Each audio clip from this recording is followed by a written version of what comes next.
Peace and love. I'm about to replay a video of me debating a Pan-African on the topic of were blacks already here.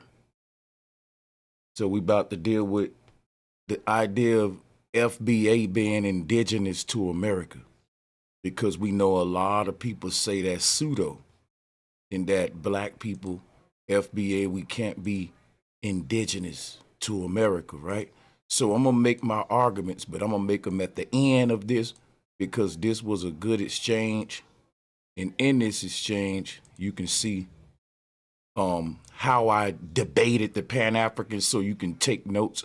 If you are FBA and you are one of the people that make the argument that FBAs are indigenous to America, tonight we're gonna go over every single talking point to back you up, so that this will be here for you to reference any case of any debate against any Pan-Africans, and also just to be sharp, you know, because they'll catch you off guard. It can be embarrassing, and you need to know what to say. I've done the research. I've been researching this for years, so you don't have to do all of the heavy research if you don't want to. I recommend you do, just to verify what I'm saying. But I'm gonna play the video. There will be a sister, I think her name is Sierra. She will be speaking first. Then the Pan-African will make his argument. Basically, if the sister ain't speaking first, what her argument was that she's indigenous to this country and she's FBA.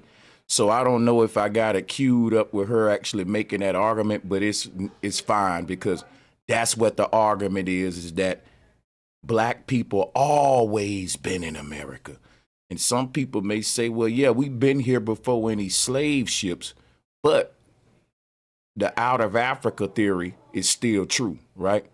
I'm going to be debunking the out of Africa theory and the idea that blacks got their cultural identity through a slave trade and through a process of ethnogenesis from Africans that came over on boats. All of that is false. All right, we're going to be dealing with both of those angles, the out of Africa theory and did black people culture in America come from Africa? Or was it a culture that was always indigenous here? We could say from the beginning of time, if that's a thing we want to say, all right? But we'll get into that now. Let's play the video. Because Hey, not can I all respond immigrants are now? Heathers. Can I Yes, respond?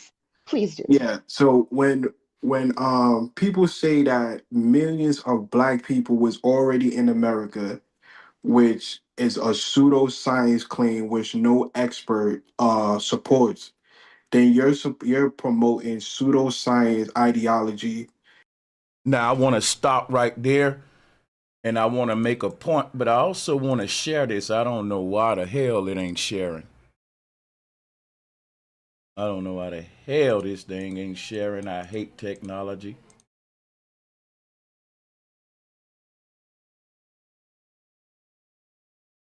So listen, when a person say your claim of black people being indigenous to America ain't supported by any professional scholars, they're right. But here's the thing. The professional scholars don't have the right to tell a people who they are. That's disrespectful.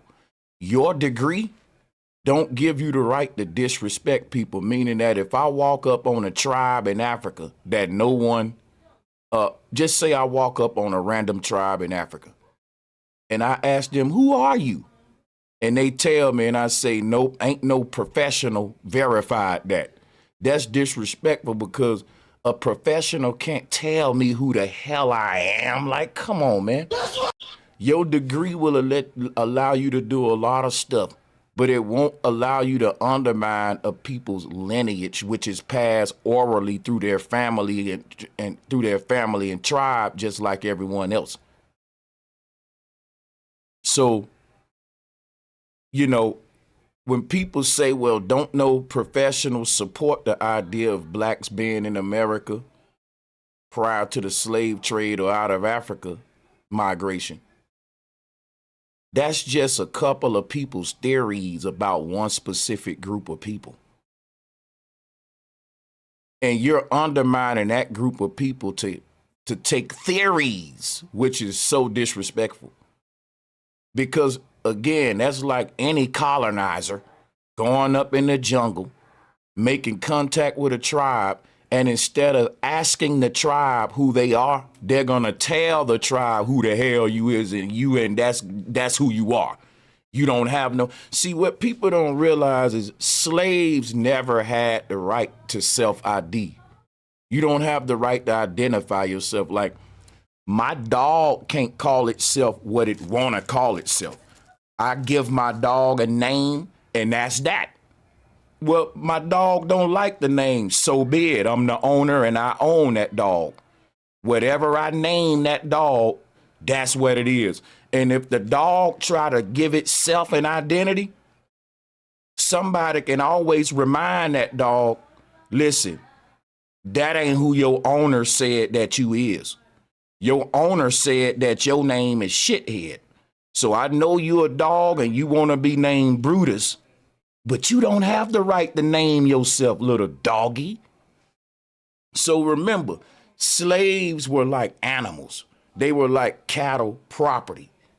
And to this day, they still treat us with those same rules. Everyone on earth get to tell the world who they are. You know, everyone on earth, the world asks them, who are you? But when it come to us, they say, shut up. You're a nigga and you was a slave. You always been a slave. You're forever an immigrant and basically a, that's all you are, immigrant. You have no land, no identity, and you have no right to ID yourself. So we still facing that same atmosphere today. Ain't much really changed. The authorities have to identify certain groups while everyone else on the earth get to tell you through their orator, through their oracle, through their ajima in Korea, because I lived in Korea for a whole year. And those people have a rich history. And it ain't told through science. It ain't told through history books. It's told through an ajima when you're in South Korea. The ajima knows the whole family history all the way back. Man, they will break out books. These people been keeping their family. They can tell you who they are, bro. And it ain't a game. Like, you may pull out a science book to say who you are. But I've seen cultures, they got literal family books, like how you got photo books. They pull out their photo books and they can flip all the way back to great. And then they got written text and shit. It's people that have been recording their family history for years. And their historical records is separate of the state, the county, the mainstream narratives. Can't nobody tell them people who they are because they got their own historical accounts. Some tribes don't have written accounts, but they have rich oral traditions that are passed down through rituals. And what's so crazy, they're finding that the oral traditions are more accurate than the written ones. Because the ritual process of passing this stuff down is so doggone perfect and carefully, laid out. But I'm going to play this. I had to pause it there because that's how the Pan-Africans, that's how they get you. They say, but what you saying ain't backed up by no professionals. Bro, who goes up to a random person that they don't know and rejects what they telling you about who they are in replace of a theory about an expert who don't know who the hell he is, but he know who I am. Let's play the video, man. Or if y'all gonna give me that much. Go ahead. Oh man, you Yes, got sir. the pseudo on now. You got the pseudo hour. So Don't be disrespectful, bro. Pseudo hour. The name Don't be calling disrespectful. The name calling ain't gonna hurt my feelings. Salutes to the brother. I'm used to it. See, this just like Christians. When you disagree with them, you're a sinner or a non-believer. All belief systems have their names that they call for people who don't subscribe to their belief. And why is it a belief? One thing we got to realize about the out of Africa theory is just that, a theory. Quit treating it like a fact. Anybody and their mama can come up with a theory if they want to, that's alternative to the out of Africa theory. Right. But the out Brother, of can I ask you a Africa, question? when I'm Let him done, if finish. that's All right, all go right, ahead, man. go Can you ahead. let him I've finish, been please? waiting for a minute. You see, the out of Africa theory is popular, but that don't make it right. Anybody can make up a theory to challenge that, but no one have, because they promote that one as the popular theory, and anyone else that disagree get called a pseudo. So I have my own theory, and I like to share it with you today. When they say all the life started from Africa, I got a quick question for him. How did the humans get to Africa? This is no trick question, and I just want to make sure you know that. And one thing about Pan-Africans that come up with smoke and call me names, if you be nice with me, I'll be nice with you, and I won't embarrass you that much if you listening in the future if you ever run across me. I'm merciful to those who are respectful.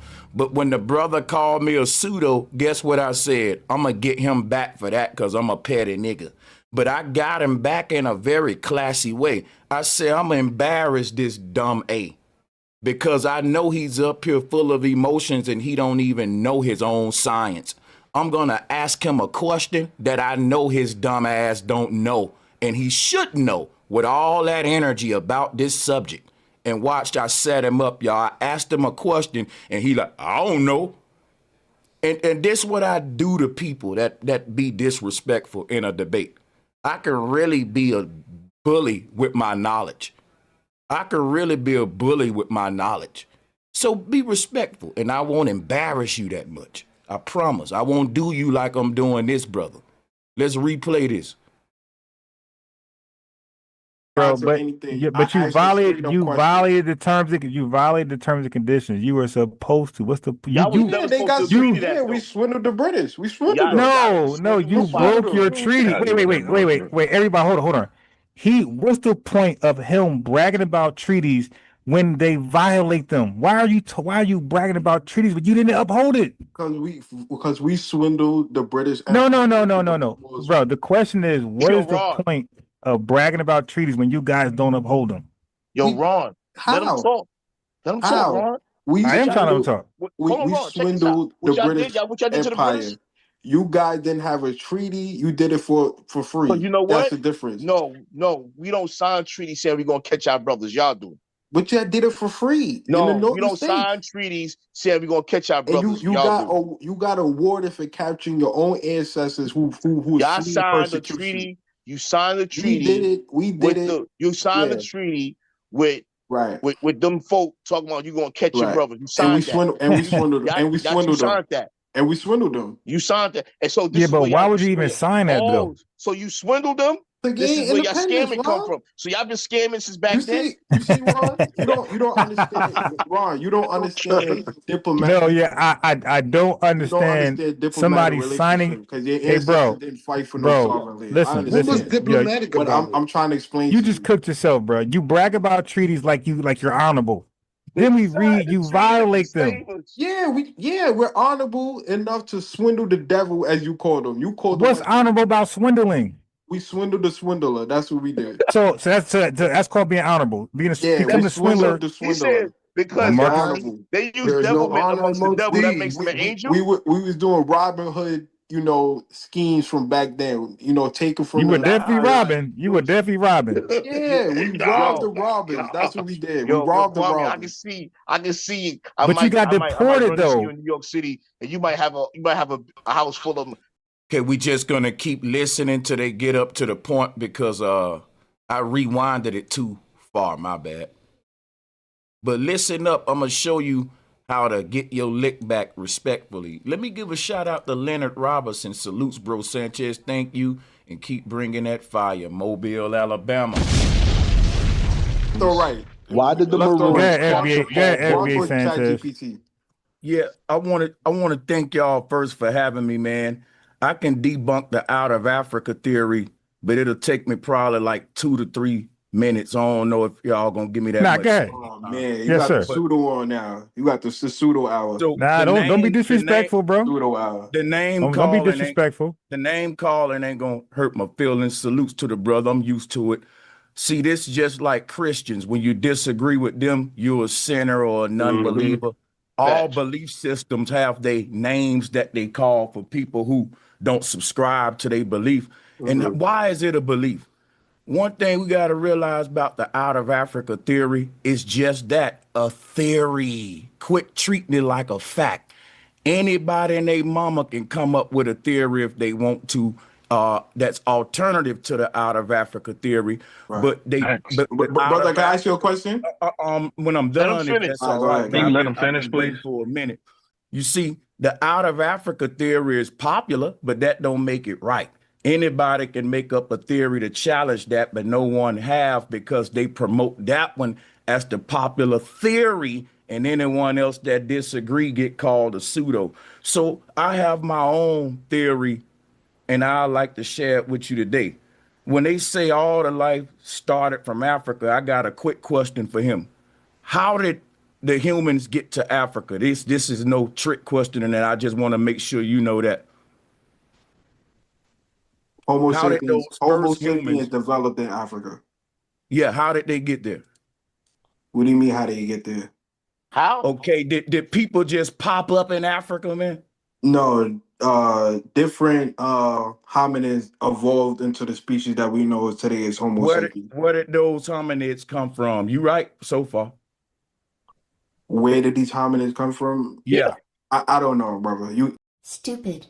Come on now, dog. Come on, man. Fatality. Flawless victory. Sanchez cocinando. can you Okay, let me just break it down for you so you can see how silly this is, wait, because can this I is can I ask you now my well, question? no, let me You do what got, the bro. brother. You were Keep going a incomplete. You minute. didn't know, and you asked him to do it. Let him do it. Let him Yeah, break it It's down so for always you. about hominids. I gave bro, him a bro, bro, Nah, bro, bro, you bro. were limited your knowledge. It's okay. You got to yield. Let him go in. So just to put this in a nutshell, they said that a comet from space carrying a germ of human life on it landed in the ocean near Mali, and that life evolved from a single cell organism like a Yes. mermaid fish creature. Amoeba. An amoeba. Okay, I'll be quiet when you let you finish, man. Oh yeah, Hey, okay. family. Hey, family. Let the brother go in, please. And I'll be quick. And so my thing is, you need Darwin's theory of evolution. Darwin was a eugenicist and Freemason, by the way. It's a reason that the white man want us to be first. See, when you talk about rotten egg, last one rotten egg, in the case of scientific racism, it's first one rotten egg. In the white man's science, the first one on the evolutionary chart is the last one. That's why they say that we're 3/4 of a human. We're the last one in society. The last people in society the last people in evolution are the first ones in society, according to eugenicists, because they science got it set up to where everything late and new is better, and everything old is primitive, and you didn't know how to bathe and have soap. You was a monkey. You see what I'm saying? Our people are so smart, they dumb. They will say that the white man this and the white man that, but they will use all of his science and theories to tell them who the hell they are. How that makes sense? You see what I'm saying? So you just got to think about stuff like that, man. That's a dagger right there. It down for you so you can see how silly this is, because can this I is ask you now my well, question? no. Let me You do what got, the bro. brother. You were Keep going a incomplete. You minute. didn't know, and you asked him to do it. Let him do it. Let him break it It's down for always you. about hominids. I gave Bro, him a Nah, bro, you were limited your knowledge. It's okay. You got to yield. Let him go in. So just to put this in a nutshell, they said that a comet from space carrying a germ of human life on it landed in the ocean near Mali, and that life evolved from a single cell organism like a Yes. mermaid fish creature. Amoeba. An amoeba. Okay, I'll be quiet when you let you finish, man. Oh yeah, Hey, okay. family. Hey, family. Let the brother go in, please. And they always say that a scientific theory is backed by all this evidence and stuff that's been tested, right? So that's like me dropping a microphone on the ground like Neil Tyson, and every time the mic drop on the ground, I'm saying that proves gravity. You see what I'm saying? Now let me explain to y'all how science works. In science, we all observe a natural phenomena that some drop into the ground, right? And we all have an explanation to explain the natural phenomena. Somebody can say, well, it's a force called gravity. Someone can say, well, it's a fairy god that's dropping it down. Whatever your explanation is, right? Now, no one can prove their explanation with the actual phenomena itself. That ain't science. So, for example, if I drop a rock out my hand and it fall to the ground and someone explain it with gravity and someone explain it with this, someone explain it with that, whatever their explanation is, they have to literally prove their explanation with the scientific method. They can't say, hey, man, my explanation is right because the rock fell on the ground. That ain't your explanation. That's everyone's observation of a natural phenomena. You see what I'm saying? You can't use that as proof for your explanation. See, y'all don't know how science works. You don't know how science works, and you being fooled. A person can't come with an explanation, then try to justify it with a natural phenomena, and you based your explanation off that natural phenomena. You see what I'm saying? That's like me saying, hey, the sky is blue. But why is the sky blue? Because the fairy god painted it blue. How can you prove that, Sanchez? Look at it. It's blue, ain't it? That's my proof. Look at it. Ain't the sky blue? That's what they're doing. That's what they're doing. So when they say that the evidence have been tested over and over, that's like me dropping a mic 100 times, and every time it hit the ground, I say, see, look, the test works. So gravity is real. And that's what Neil deGrasse Tyson did. He dropped the mic, and every time they want to debunk a flat earther, guess what they do? They drop some out their hand and they say, explain this, flat earther. So all of us know stuff drop. Gravity is their explanation. Other people can have different explanations. But when you tell them to prove their explanation, they just drop the damn mic and show you the natural phenomena that we all debating in the first place all over again. You see how stupid this is? So 10 people point at the blue sky and there's 10 different explanations for it. Everybody give their explanation, but these guys, their way to prove their explanation is, well, the sky is blue. I'm just saying, you can't say that a fairy god didn't paint it blue because look at it, Sanchez, it's blue as hell. That's their proof, y'all. And people fall for that. That's all a scientific theory is, people. That's why they will never call it a fact. A scientific theory, when they say we tested this over and over, they've done an experiment, right? All they doing is repeating the natural phenomena. So the experiment may be dropping a microphone. But we all agree that stuff dropped. We all don't agree with our different explanations. So if you say gravity is pulling the mic down, you can't prove your explanation by dropping the mic. Do this make sense to y'all? And Marge, I really need you on point now. Because this is what I'm going to do to anybody that's trying to disagree with me. I ain't playing no games today. I'm going to show you what we're going to do. Don't block them yet. To carry cantors, whoever that is, I'm willing to go off subject here right now, and we'll open up the whole flat earth debate too.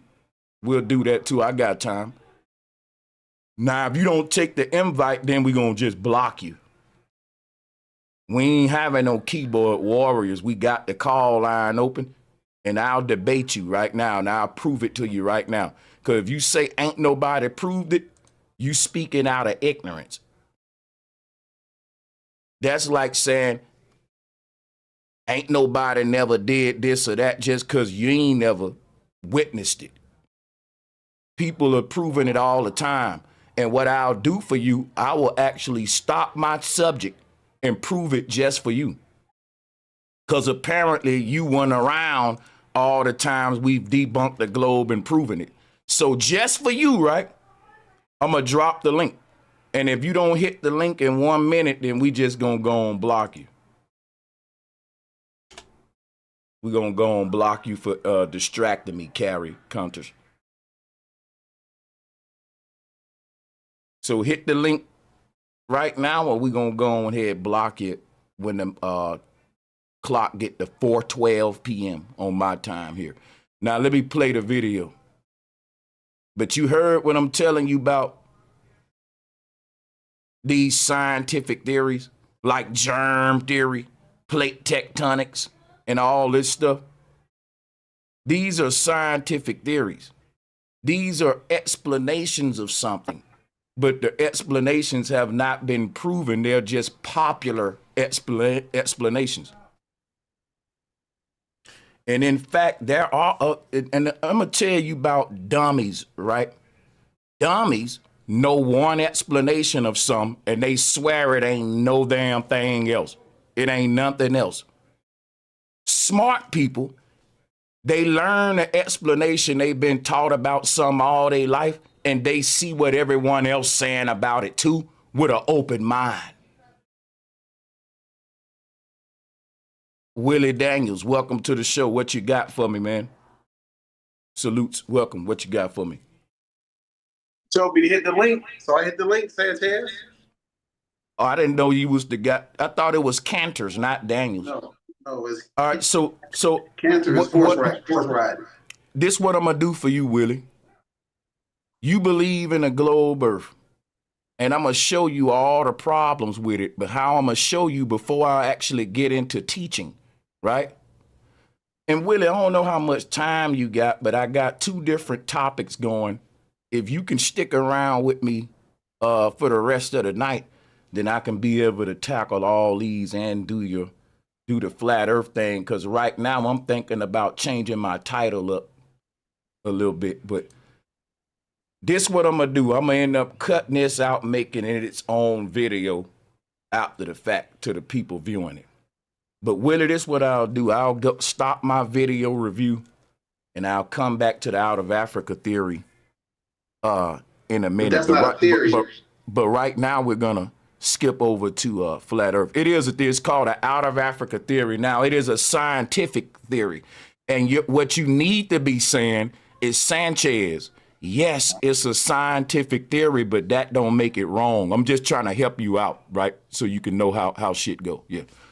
So yeah, it is a scientific theory, but I just explained what a scientific theory is because they try to make it like, well, scientific theories are proven and factual. Scientists stand by it. So, and a lot of our people, they'll hit you with, but why would they lie, man? And that's what I hope you don't do. But Willie. Well, the facts are the facts. We can't change the facts. What are they? The facts is that we can through DNA we can show that people migrated out of Africa through DNA. Okay. What government agency did the DNA to prove that? This where it's gonna get good. It doesn't. Scientists proved it. What scientists? What institutions? So you ain't gonna give me no reference and sources for this proof, for this experiment where I can look it up. You gonna play like this now? You're gonna be unprofessional and come up here making claims. And when I honestly and respectfully ask you, where can I go verify that, you're gonna get an attitude? Calm down, brother. I'm supposed to ask you to verify it. Sanchez, I don't have an attitude. Don't gaslight me. Okay, well, let's do this then. Let's both just stop talking for 5 seconds just to clear the airspace. All right, deep breath. Boom. Now, like we was just saying, right? All I asked was who. Who did the DNA test? Because I'm going to tell you something, Willie. Most Pan-Africans that say what you said, they say, well, I did my own. I went on Ancestry.com, and you need to go and do your own. Why you scared to go do it, Sanchez? So I'm helping you out, right? Because I've been doing this debate here for years, right? And I know where this going to lead to. I'm just throwing it to you so we can get right to it. Basically, Willie, no one have done DNA tests to prove the out of Africa theory. People who subscribe to the out of Africa theory, they do their own DNA test through places like 23andMe, I think is one, and Ancestry.com, and even the experts, the top guys in the Pan-African movement, they promote these companies like they're fucking got a sponsorship or something. And they love to come up to you and say, what are you scared of? Go have your Ancestry.com done. So Ancestry.com is a multi-million-dollar site, Willie, because it's the #1 source that people go to prove the out of Africa theory. And every time a black person go get their DNA done, guess what it show, Willie? That they got a lot of similarities to all these Africans. And you think that proved that we must be from Africa, don't you, Willie? Without a doubt. We have African lineage. Without a doubt. You do too. And that's what I'm telling you. If you take the data that I just gave you and run with it, of course you're going to think that. But let me introduce the facts that most of you don't know. 23andMe and Ancestry.com have admitted that you cannot use their tests for science, only entertainment purposes. And no one want to listen to that. Two twins did an experiment. They both went and got their DNA done from Ancestry.com. It told them they was from two different places. Let me tell you why a lot of black folk keep getting hits from Africa. Because the databases that they're getting their blood samples from to compare yours to others mainly come from Africa. Why? Because it's a poor country. Simple. Now, the biggest database is Ancestry.com. They got about 200 and some million samples. Let me see how many samples they got, because we need to be clear. How many samples do Ancestry.com have in their database? 28 million. Let me know when I can respond to you. I got you. When I'm about to give you these facts. So Ancestry.com got 28 million blood samples in their database. They the biggest one. When you get your DNA done, they're comparing your sample to the 28 million people in their database. And out of that 28 million, over half of those people are African.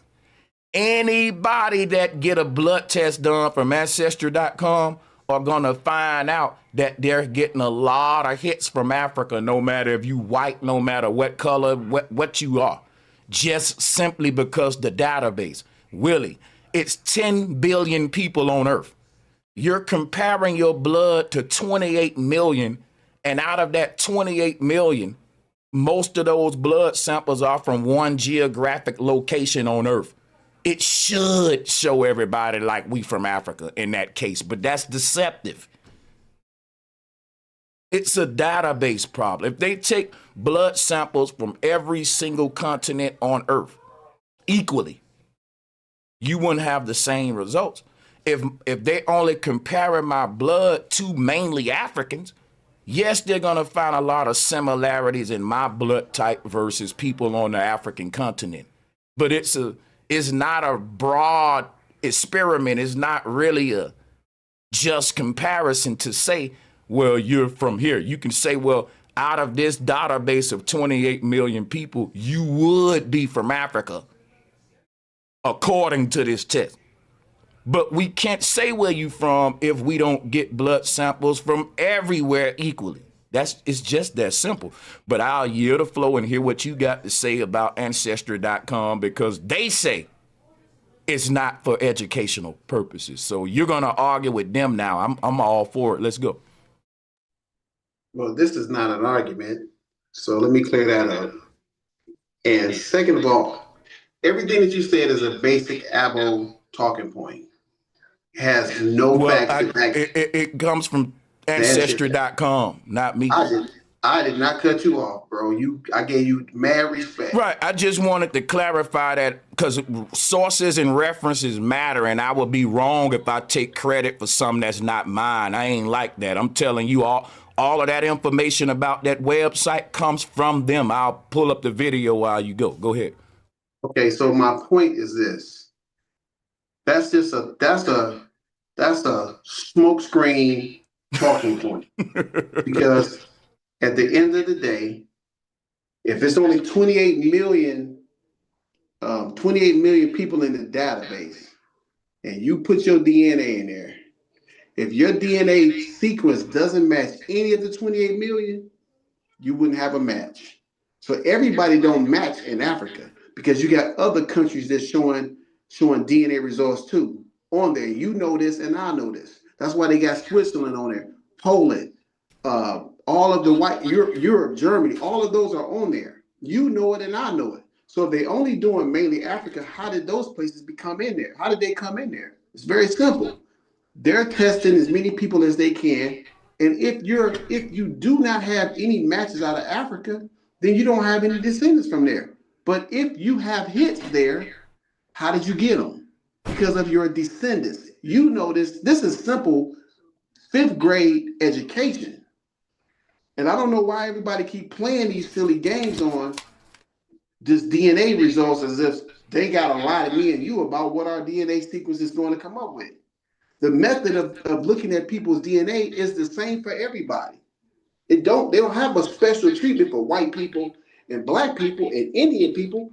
Everybody goes through the same method of looking at their DNA and seeing who have the same codes that match them. So I don't know why you stay here for 20 minutes and try to play me like I'm just boo-boo the fool and don't have a lick of common sense. That was dead wrong, Sanchez. You done? Okay. This is how we get misled by regurgitating frivolous information. Regardless if it says it's for entertainment purposes only, if the DNA didn't work, there would be no way they can match you with your brother. They can match you with your mother. They can match you with your daddy, Sanchez, if it wasn't solid. You know that and I know that. Okay, now, DNA can definitely tell you who you are, but it can't tell us where you been. So that's why the people who deal with DNA and they saying he's the daddy, he's the father, they ain't saying we can prove you was in Africa 1 million years ago.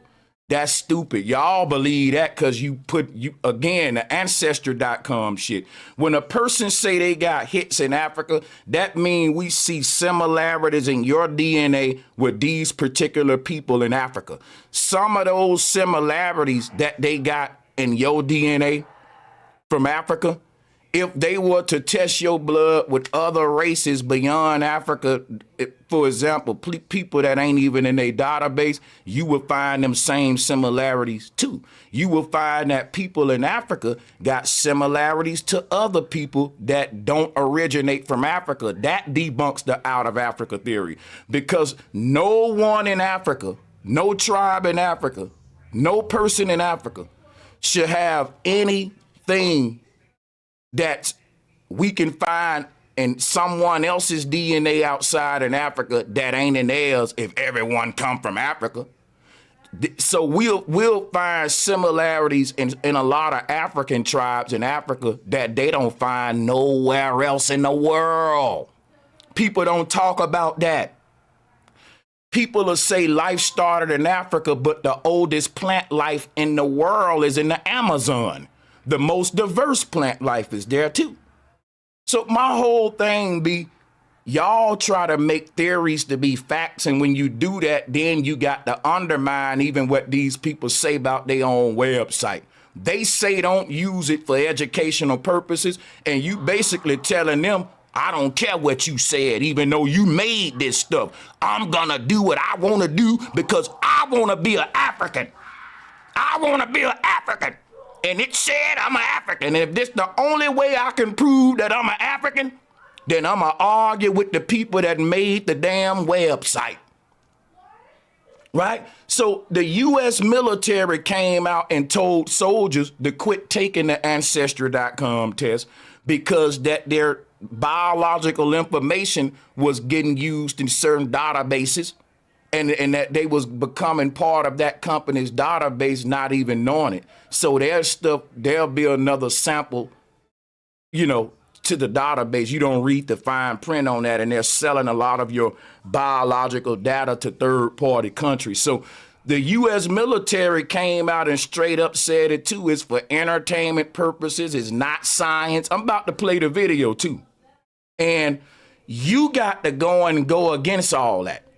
Yeah, we know DNA can tell me who my mama is and my daddy is, but DNA can't tell me where I was last week. And if DNA can't tell me where my people was a month ago, what make you think it can tell you where the fuck we was hundreds of millions of years ago? Why you think in an investigation, the police never say, let me get your DNA so I can see where you was last month? If DNA can do that, the police wouldn't even interrogate a nigga about where he been. They'll just say, give me his DNA. Right? Because we can look at his DNA and just with that alone, we can see where he been. And the only way they can do that in law enforcement is if your DNA is left at the crime scene. Then they can make the two comparisons. But ain't none of our DNA is currently left behind in Africa, right? So they got to compare us to the people there and just see if there's any similarities. You showing similarities between me and Africans don't prove I'm an African. It don't prove an African is an American, because guess what? We got similarities in our DNA to chickens, pigs, cows, all that. And guess what you're going to have to say? Yeah, because we cows too. We chickens too. A similarity don't mean nothing. Showing me that there are similarities in my blood that are similar, more similar to these people, don't tell me, well, these are your people. Because again, what you ignoring, there were twins that got their blood test done, and they had similarities to two different countries. One of the twins didn't have almost no similarities to Africa. Other one had a lot of them, but they come from the same mother. That's impossible for a test to tell twins they come from two different places. According to that test, one of them twins would have been from Europe, the other one would have been from Africa. But they twins. This proved that the military right and that the people who created their website is right. It's just for entertainment purposes. You don't see Mari going to Ancestry.com. DNA can't tell the people where they been. It can tell you who you are.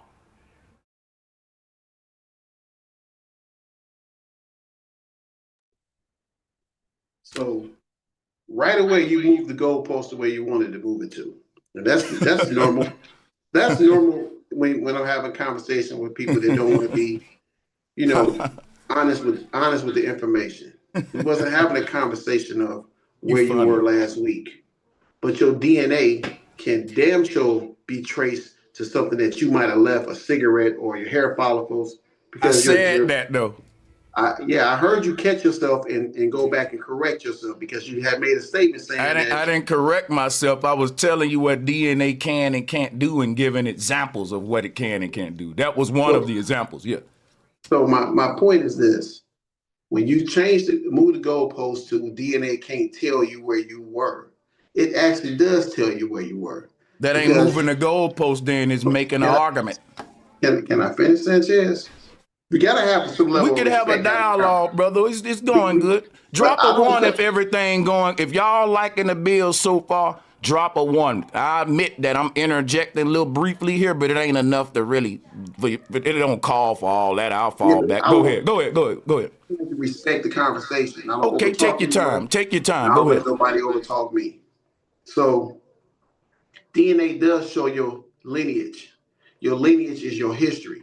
It shows where you've been, where you came from. You clearly said it and didn't even realize you were saying it. If your DNA can identify who you are and it can identify your parents It can also identify their parents, et cetera, leading you back to your proper origins. So when you said that, I'm sitting here like Sanchez didn't even realize he just shot his foot off. Once you admit it, I don't have to have a conversation with you no more. So this is the problem we're having in our community. Whether you claim to be black or not, I know when I look at you, I know what I'm looking at. You can deny the DNA test all you want. You can't fool me.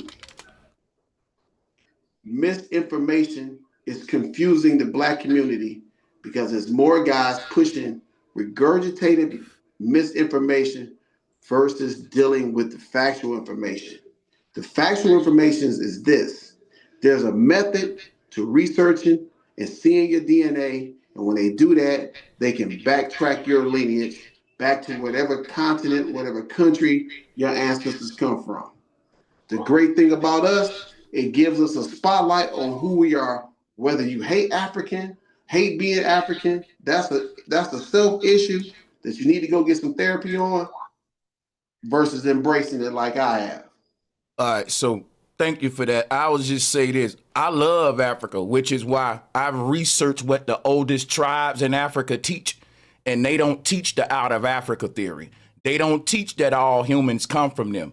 You're not going to find any African tribes teaching that, which is why you guys never say, go ask the Africans where you come from. You never say, go ask the Dogon where you come from. You say, go ask a white man, scholar, who don't even know his own history, where the fuck I come from, silly.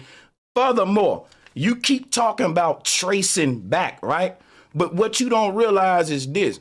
You going to Ancestry.com testing your DNA against a database for similarities ain't the process of tracing your lineage back. So you're right. There is a process of tracing back and learning who you are, but going to Ancestry.com ain't that process, which is why I keep telling you what the owners of the website said. It ain't that I hate Africa. You hate truth, my nigga, because now you arguing with the people who made the website and you full of self-hate. You don't want to be who you are, just a regular black man. You want to cultural appropriate these Africans people culture.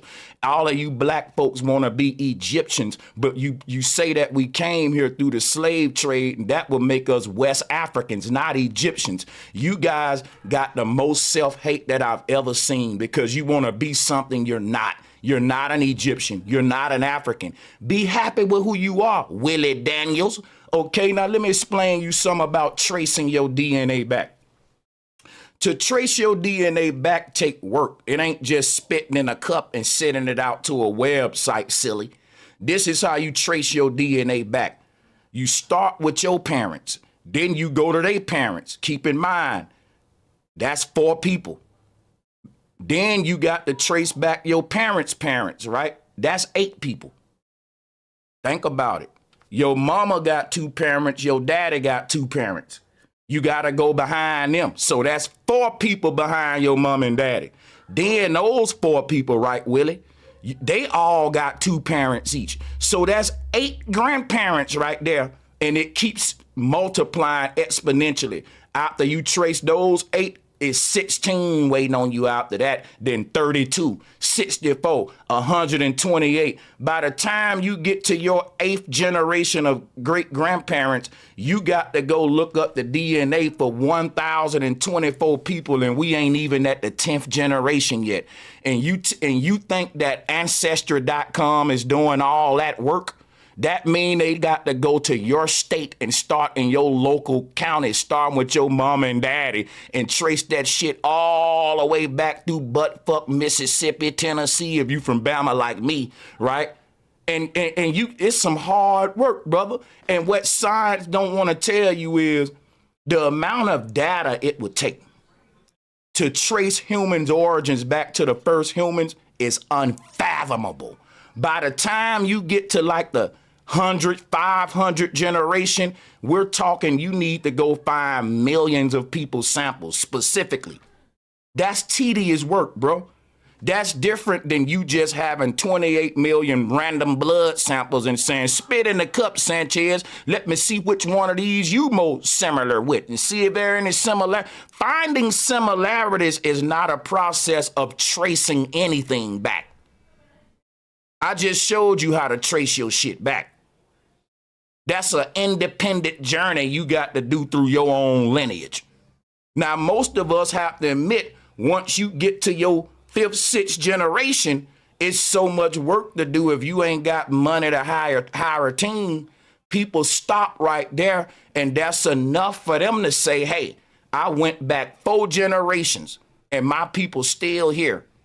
I'm going to identify myself as my 4th generation grandparents that I just linked up with through my journey of genealogy. And that don't mean that they denying their African lineage, because guess what, Willie?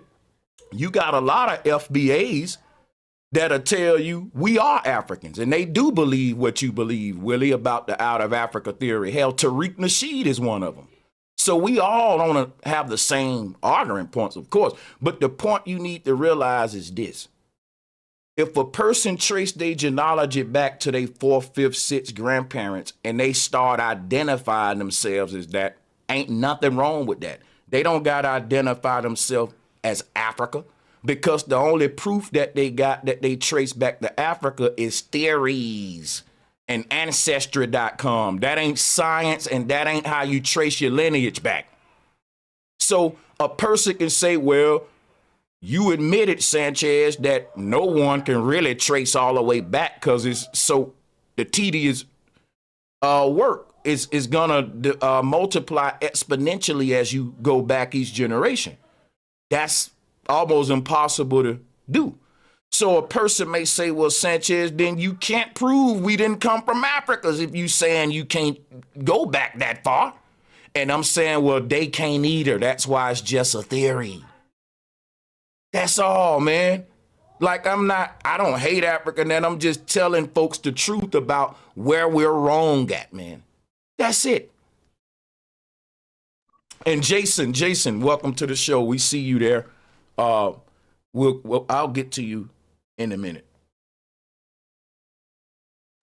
So let me respond to you. I'm gonna go backwards from where you ended at when you said that you were telling people the truth. That's not the truth. That's just your synopsis on what you think it is. It doesn't make it the truth. Okay. Because you have no evidence to back up your claims to make it. That it don't. Let me ask you one quick question before you go. You're saying I can't prove that how you trace your lineage back is exponentially through your mom and dad or they mom and dad, and it's gonna keep multiplying. I can't. No, you telling me I can't prove that? That's not what I'm. That's not. No, I mean that's how it works. But that's okay, so that ain't what Ancestry.com is doing, though. That's my point. Hold on, Ancestry is doing that. That ain't what that website doing, brother. Don't lie that. Hold on. Because I did my DNA test. You didn't. So you can't tell me. You can't tell me what I see. No wonder you don't want to admit it's for entertainment purposes. Hold on, Sanchez. See, here's the problem. You're trying to tell me something that you haven't even done yet. That's impossible. I haven't entertained myself. You can't tell me how to fly a hot air balloon if you've never flown one. I'm using that as an example because I haven't flown one either. I've done my genealogy though, brother. Have you done yours? I've done mine as well. Okay, what's the name of your great grandmother? My great grandmother name was You lying. Hold on. I'm remembering her name. What do you mean I'm lying? You said my mother still knows her grandmother. That's my great grandmother. My mother's still alive. My mother's 90 years old. Brother, who says my great grandmother name was No, you said my great grandmother. That's my and then you gave me a name, brother. Now what's her grandmother name? Sanchez. That's my mother's grandmother. My mother is still alive. She's 90 years old. She knows her family. And okay, what is? I got you, bro. I was just starting there. I'm gonna keep going back though. You stopping me too early. I was finna keep going back. Sanchez, let me finish. You know why you want to finish? Because you don't want me to finish, and you know where I was going. You cut me off. You being Nah, brother. disrespectful. Think about this though, brother. No, You're my trying to point. run. You're trying to run with the great grandma thing, but you know I was gonna keep asking you how far back can you trace your genealogy, brother? Listen, I don't have to. I'm not. I'm running to you. So let me clear something up, because the information that my mother told us our whole lives, when I did my DNA test, guess what popped up? The same information that she had been telling us was shown there. Family members was hitting me that I didn't even know, that she knew. So for you to sit here and say it's for entertainment purposes, how the hell would the ancestry know that? They wouldn't know it. Because guess what? It ain't just Africans in the database. It's a lot of Americans in the database too. I didn't just say it was all Africans. You keep on trying to pin me on that. What I was saying is mostly African. Think about this, y'all. If I give you a database and it's got all the black folks DNA in it, right? As since up until a certain point, ever since they've been collecting samples or whatever. It may go back to Vietnam. They got a lot of samples from Americans in Vietnam, different stuff like that. They've been collecting blood samples from American citizens for years. If you ever given your DNA to any institution, they still can access your DNA, bro. They don't just let stuff. That's what I'm telling y'all. They got these huge databases that they've been building up for years, man.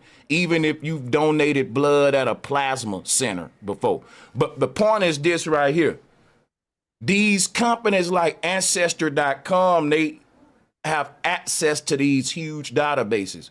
And the biggest databases are in Africa. We ain't saying that's their only places they get samples from. We're saying that if most of your samples come from Africa, it's gonna make it look like humans come from Africa if we just look at the test results coming from Ancestry.com based upon a limited database. That's what we're saying. It's no different than me saying, listen, if I have a bag with 300 orange balls in it, but it also got 50 blue balls, pun intended, 50 red balls, 50 green balls, 50 pink balls, people gonna draw some of the green or red balls or whatever, but they gonna always draw them orange balls because there's 300 in there.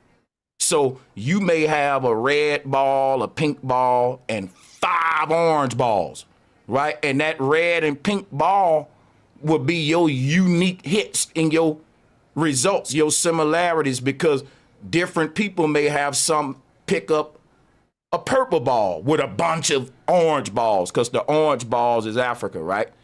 It's so many orange balls in the bag compared to the green balls and other ones. Everybody gonna get a lot of the orange balls every time they reach in the bag. And we can't use that as proof that every other ball in the bag come from the orange balls. Because guess what? That's just proof that is more orange balls in the bag in your database. It's just more African samples in your database. So people keep using your database to see who they are, and more people than none, more people are saying, yo, I'm seeing a lot of African stuff on my hit. White people, Mexican people, you name it. It don't matter what their ethnicity is. More people, right, are saying, I'm seeing a lot of Africa hits on my stuff, right? And that can be explained. Other than, that proves we come from Africa. That's all I was saying. Shout out to Morgan and Jason. This is what we're going to do. We're going to let y'all introduce yourself and interject because y'all been waiting for a while. And then we're going to, go from there, and we'll bounce back to Willie. Yeah, can you hear me? Yep, loud and clear. Yeah, this is not to switch topics, Sanchez, but it's back to that flat earth. Just real quick, you got a billionaire out here. He's offering $3 billion to whoever can prove that the earth is flat. Yeah, you can type it in on Google. It's not no lie. Listen, man. let us get back to the conversation, Jason. I'm just, I ain't I even get, I being got. funny. I'm I just ain't keeping you even ahead. I'm being just keeping funny, you ahead brother. while it's on my mind because I don't Yeah, know if you talking. I got you, brother. I ain't even cry. I appreciate that. I'm gonna look into it, man. Just Google it. I ain't lying to you. It's I the got you. Columbia. Oh Yeah, yeah, the oh yeah, founder, oh the yeah. founder of the I'm getting that Columbia 3 billion. clothing company. Oh yeah, because guess what I don't want to do, man? I don't want to turn my show to the promotion for some gimmick, man. I love what I do. I'm having a good time on Sit Down with Sanchez discussing topics that my community like. I'm going to look into it. Now, can we just move on? Because I don't want to make that no big, okay, 3 bit, like the shit sound gimmicky, but okay, man. All right, I'm going to look into it though, for sure. Yeah, Google it. I ain't lying to you. Google it. There's always some hit piece and some damn distraction, you know, with this flat earth shit, some new shit on that's sketchy, you know what I'm saying? These people don't strike me as sincere. You know, crazy, man. $3 billion though, Sanchez. I be trying to see what's up with that. But think about You it be though. talking, That's you be because talking your head how off. old are you, Willie? How old are you? I'm 54. You know better than that, man. Like as a 54-year-old dude, bro, I'm 40. And guess what I'm gonna tell you at 41? I don't get excited about when niggas hit me with the big money like that. They're like, ooh, let me stop what I'm doing and go to, ooh, that's $3 billion. That's childish, that's immature. That's what niggas want you to do, bro. Come on. Can we just get with, see what you did, Jason? We was having a good conversation, man. No pun intended to We throw the still, damn we curveball. I ain't still trying to have, throw no curveball. I'm just keeping we it real. I'm trying still to keep having the a, option open for the money. You know, we trying to keep the still having option a, open. Okay, but now it's finna, I was killing him in this damn Pan-African debate. Now you gave him a way to run, Jason. Now he wanna keep talking about this $3 billion now. no, you wasn't Don't killing worry, him. we're gonna bring them back. You can go right back to where we was at. You Please made, let's do it because I yes. think you scared, bro. I think you want Jason to distract from what we were No, just I don't doing. need, listen, this is baby work having a Okay, then let's conversation with get you back with about it then. this. Yeah, man. Baby work. All I'm Before you get saying for back $3 to it, billion, can I I'm going to see what's introduce up. myself? Okay, brother. I'm gonna see what's up, brother. We know you don't, Morgan, you got the flow. We know he don't All want the right, thank smoke, you. man. Thank you, brother. Now, the question of the original question is, were blacks here already? Yeah.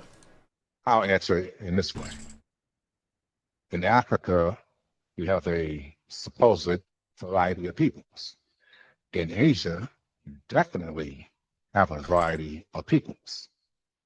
At one time, the entire earth was supposed to have been black. That's what Pan-Africans say. But when it comes to Americas, for some reason, you only have one type of people, according to them. Why would the Americas only have one type when you're dealing with two continents? But every other spot has multiple types of people. That alone should raise some questions. But of course, some people want to tie black to Africa no matter what. There's conclusive evidence that blacks were all over Asia, the originals. But you hear Pan-Africanists say that blacks come from Asia? Right. No. Hey, can I say one thing? Yes. There is one black African scholar, and he's a Pan-African. His name Renoko Rashidi. He teach everything you saying right now about blacks in Asia, America, and all that. Yep, go ahead. Right. You got it. The only thing I didn't like about him was his focus was naked black people with, if you want to say, exaggerated phenotypes. And Okay. they couldn't be people in control of India or Arabia, any place like that. They always had to be naked and kind of backward, just to say. But other than that, I wouldn't call him a historian. He was more of I say a showman, just to be kind. So, but people like Tariq Nasheed, they say something that catches my ear. He says that some of us were already here while they mixed in with the Africans who came here. Now, when you say some, that means you're not confident enough to say that we were already here. If this is our land, then it would be some of us who are already here. That would be most of us who are already here. And then some Africans came in later on. But he must tie in the mixing with the African. Why? Maybe the Africans didn't mix with us. But see, that's what a Moor called Tariq Nasheed wants to keep tying everything back to Africa. You can't add that. If this was our land and we were already here, then that means for certain that the majority of Blacks are indigenous to America. If you go with that line of thinking. Yeah. That's facts. So Mr. Nasheed and his FBA, and I'm telling you, FBA cult, he has to stop it. He Well, lies listen, too much. here's the thing. I consider myself a foundational Black American, but I don't think that Tariq Nasheed's ideologies represent the totality of FBA, which is why I think that in my opinion, I wouldn't have it no other way. I'm glad that Tariq Nasheed is who he is and that he's doing what he's doing, because anybody else would try to be a leader. They would say, I'm the leader of FBA and my ideologies is what goes. That would be a cult, but that ain't what Tariq doing. And when he don't do that, in a way, he does. But no. That, I'm telling you right now, as someone who's been following this shit for years, it ain't nothing like that though. That's what Pan-Africanism and all the others are, because they're saying if you don't have all of these ideologies, you ain't part of our stuff. FBA is saying you can be a Christian, Muslim, Buddhist, Republican, Democrat. You can be whatever you want to be. It's basically us galvanizing ourselves on a social political level to boycott our votes. So it ain't no ideological movement, which means it can't be a cult. Well, Mr. Nasheed says that he's not the leader. The lineage is the leader, but yet he's the one coming with the rules, coming with the legislation. What are the laws and rules? What are they? I ain't got a rule book yet. Well, they changed every show that Mr. Nasheed has. On the one hand, if you're half Jamaican and half FBA, then you're not truly an FBA. But that's true. You're half white and half FBA, you're FBA, like his woman. Well, check this out. This what you gotta realize though. Here's what you gotta realize. I can respond, Sanchez. Let me know. All right, I got you. The key word is foundational, brother. And in the sense that white people, there were whites that were here, right, during the enslavement, because they played a role in the founding and the enslavement of our people, and they was mating with niggas. So you may have FBAs that start to say, well, yeah, they was here since the foundation or whatever too. I don't know if that's what Tariq doing, but what I want to tell you is I don't really want to argue or try to explain what Tariq doing, because I'm going to do a horrible job. I can only guess like what I was just trying to do. My point is, it don't matter what Tariq think, because what he think, it don't represent what FBA think. For example, right, when I was a Christian, I was a Pentecostal Christian. We teach that you got to baptize in Jesus' name or you ain't saved. But it don't matter what we think, because we can't speak for all Christianity in the world. We can only speak for our little, what we doing.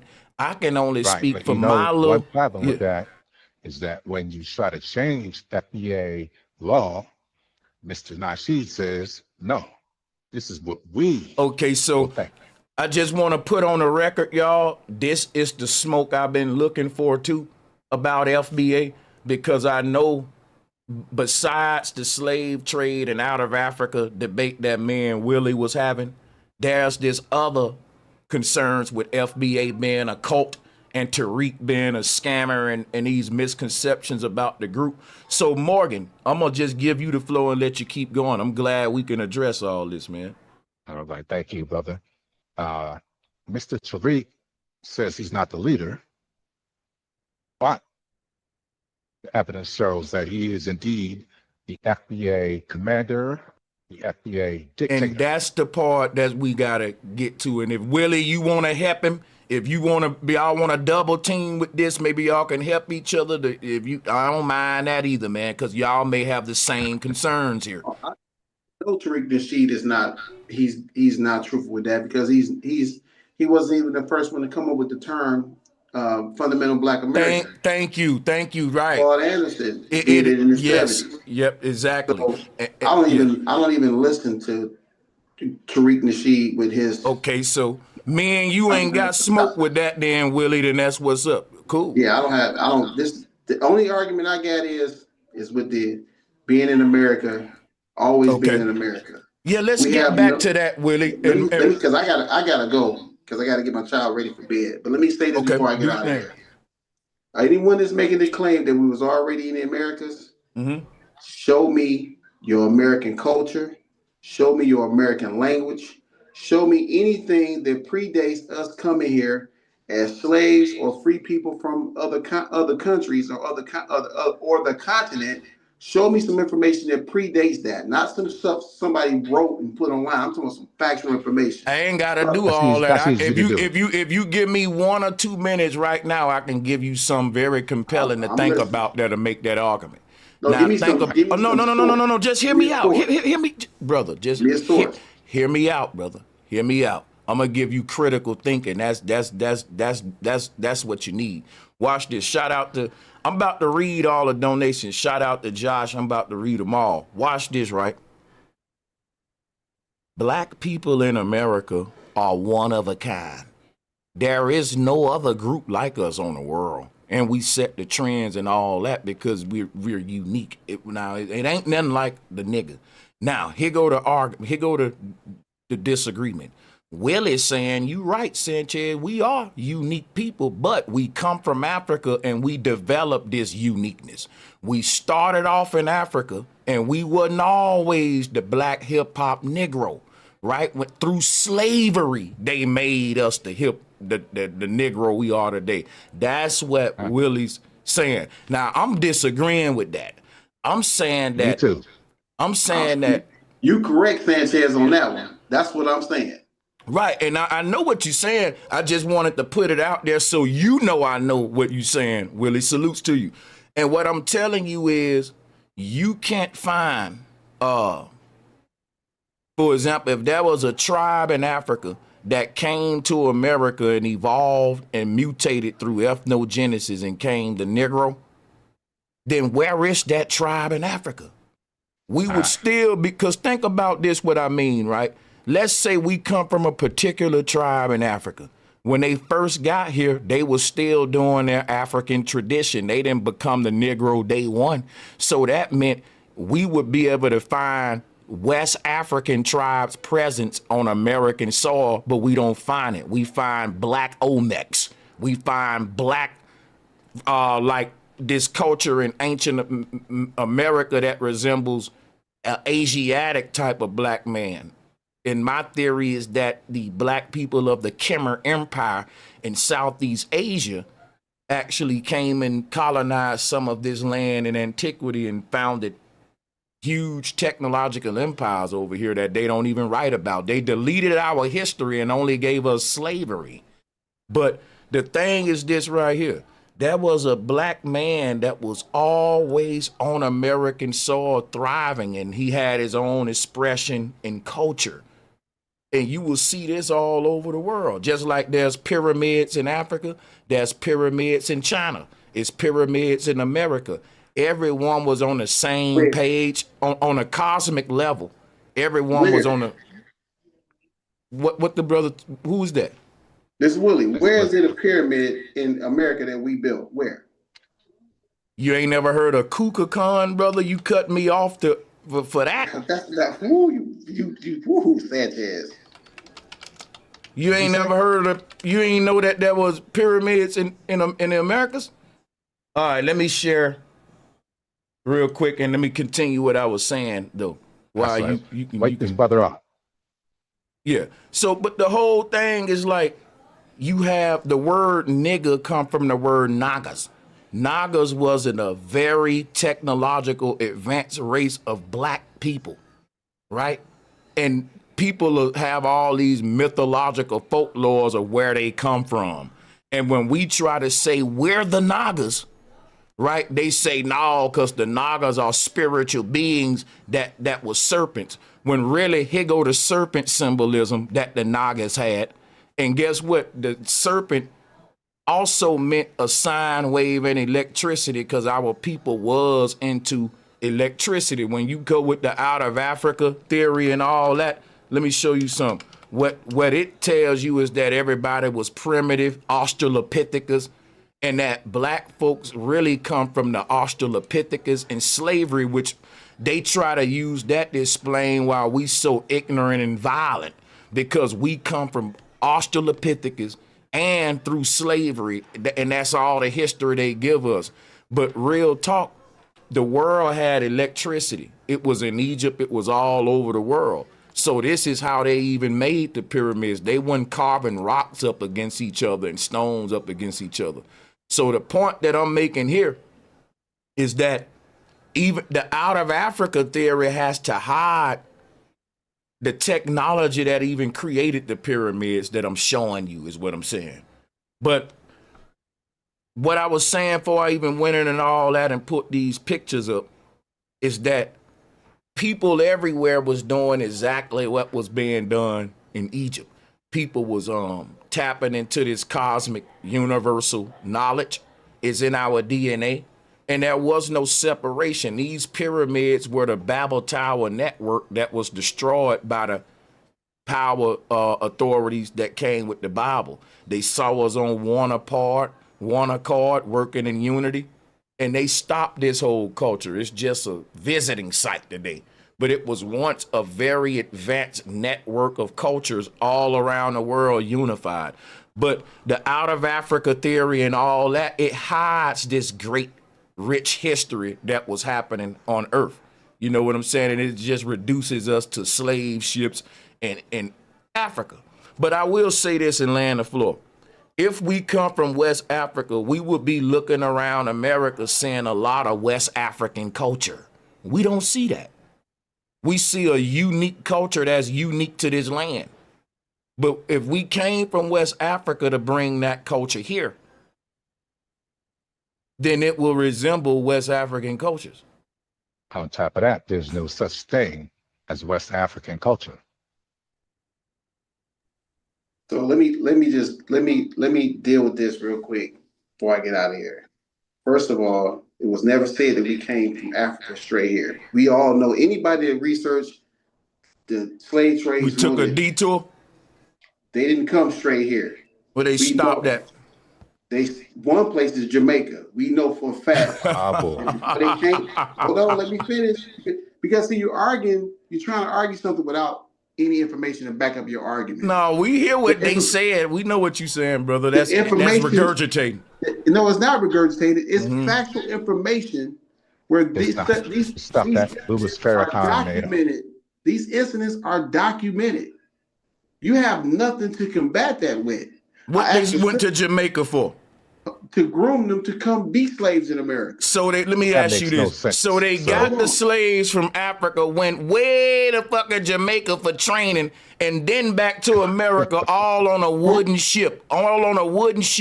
With all these motherfuckers stuffed in the bottom of there with all that water supply. Okay, bro, this is fantastical. Let's hear more. Did you hear what he said? The slaves were trained. Hold on. So you were trained to speak English, wasn't you? Both of y'all was trained to speak English, correct? How you got to train a slave? I'm asking you a question. Were you trained to speak English? Yes or no? No, I was taught. I was taught to speak it, man. Same thing. Taught, trained, same thing. Okay. No, that's a different thing. No, okay. But it is a different. Yeah. We playing childish games right now. So here's my closing point. The facts of the slave trade is documented. If you don't have, They ain't proven though. Hold on, Yeah, Sanchez. they're not documented, number one. And who put the Hold on, let me information out there? finish. Let me finish because it is documented. My family is documented in it. Your family is documented in it. Sanchez's family is documented in it. No, it's not. Whether you want to ignore the information, Man, go look up the paper genocide, my brother. Listen, give me 1 second, Sanchez, before I get out of here. I asked you about American culture or original American culture from us. Neither one of y'all produced any of it. So that tells you right there. I tell you what, sir. Why don't you prove what's from Africa, and that'll dispel everything else. So you telling me black people don't have a unique culture in America? I did not say that. What are you talking about? Listen to my question again, so we can be clear on my question. If you are originally from America, then you should have an original culture specifically for here, not one made up of all of us amalgamating together. That ain't what black culture is, though. No, it is, because it's not. It's an amalgamation of a bunch of us. That's a lie, and I'm gonna tell you how that's a lie. Even if you look, when West Africans come over here, they have their own food styles, they have their own music, their own clothing styles. They ain't doing nothing that the blacks doing. In fact, a lot of the West African cultures will actually turn their nose up at some of the shit we do. So my whole thing is, you're trying to act like the black people's culture are a medley of everyone else's culture. And that's just a lie, though, brother. It's a unique culture all of itself. That's exactly what you said, though. That's exactly what you said. No, see, again, you making stuff up and you trying. I heard you, and I heard Sanchez. So let me be clear. We are an amalgamation of Africans. No, we're not, though. That's a lie, yes, sir. we are. Yes, we are. Because you cannot get away. Can you name all the Africans that came together to make the Negro? Hold on, let me. It's not just Africans. Oh man, let me finish. We got the addition of the slave master as well in our DNA. But I asked a very, very simple question, and I gave you simple answers. No, you don't like it. No, you buck danced the answer, and you ain't answering my questions either. Where is your original language at, Sanchez? If you hold on. I should be asking Willie, if you claim to have traced your blood back to Africa, West Africa, I got questions for you, Willie. What's the name of your tribe? And let me hear your original language. Is it click language? What's your original tribe? Now, you said you did your research. Don't lie to me. Willie. You asked me mine. You asked me mine. I'm asking you yours. Again, Sanchez. See, this is the game that y'all play. Oh man, God, bro. I'm doing to you what you did to me. No, because here's the thing, Sanchez. Oh man, you can't answer my question. Please don't go into the thing. Can you please just answer the question? You can't answer my question, Sanchez. I can. So you come back with a question to try to burn the fact that I posed. Okay, let me answer your question, and so you can answer mine. Let me answer your question so you can answer mine, right? And the question was, where is my original language, right? Correct. So I'll answer you like this. I'm not sure what you mean by original language, because language evolved over time, and original people was walking this earth millennia ago. So even if you go to Africa today, you ain't gonna find a lot of tribes speaking a quote unquote original language or eating original food, or for that matter, breathing original fucking air on the earth today. If you think that anything exists in its original state in 2025, you would ask a dumb question like that, which is irrelevant to the whole debate. Because guess what? Whether I know my native tongue or not has nothing to do with me knowing my lineage and my history. And that's why I tried I tried to flip it on you so you can see how stupid it is, and you got bent out of shape. I didn't do that. So I'm look, not bent out of so hold shape. on. I'm about to land. Now, everybody, I want y'all to see what just happened, right? I answered the man question, point blank, period. I said, look, I don't even know what the hell you mean by original language. If you think anyone is speaking the exact same language that their very first humans of their lineage spoke on earth, I'm like, bro, that's reaching. And that is all outside of what we here to do, which is me having the right to identify myself as a foundational Black American based upon my roots to the soil that I'm walking on. I think it's because, again, if we be fair, you won't do that. He won't say, look, I don't know my native tongue. That's why he went into all that. But knowing your native tongue is irrelevant. I want Willie to let me know his native tongue from the tribe that he said he traced himself back to in Africa. That brother said, Morgan, that he traced his stuff back to Africa. We need to know a tribe and then the language of that tribe, right? Because I just answered you. I was honest. But you should know, Willie. It looks like he got you, Willie. Yeah, Willie should know. Well, let me say this, because one thing I don't like is when people jump on the Willie ain't gonna tell me his tribe or the language, y'all. Hold on, Sanchez. When the other brother that's on here, when you jump on that buck dancing bandwagon, tribe and language. I had to take both of y'all down. What you did, Sanchez. Tribe and language, please, brother. Hold on, listen, because you know why. Yeah. You know why that is, Sanchez. Sorry, you're telling a story instead of answering the question. Hold on. He ain't gonna do for me what I did for him. That's messed up. So you do research, Sanchez, and you know why most of us don't speak our tribal language. And you ain't asked me that though. If you want to know that, I can tell you why I don't speak mine. Well, you do, cause it ain't the answer you're gonna say for me though. I don't have to ask you that because I would automatically assume that you know it already.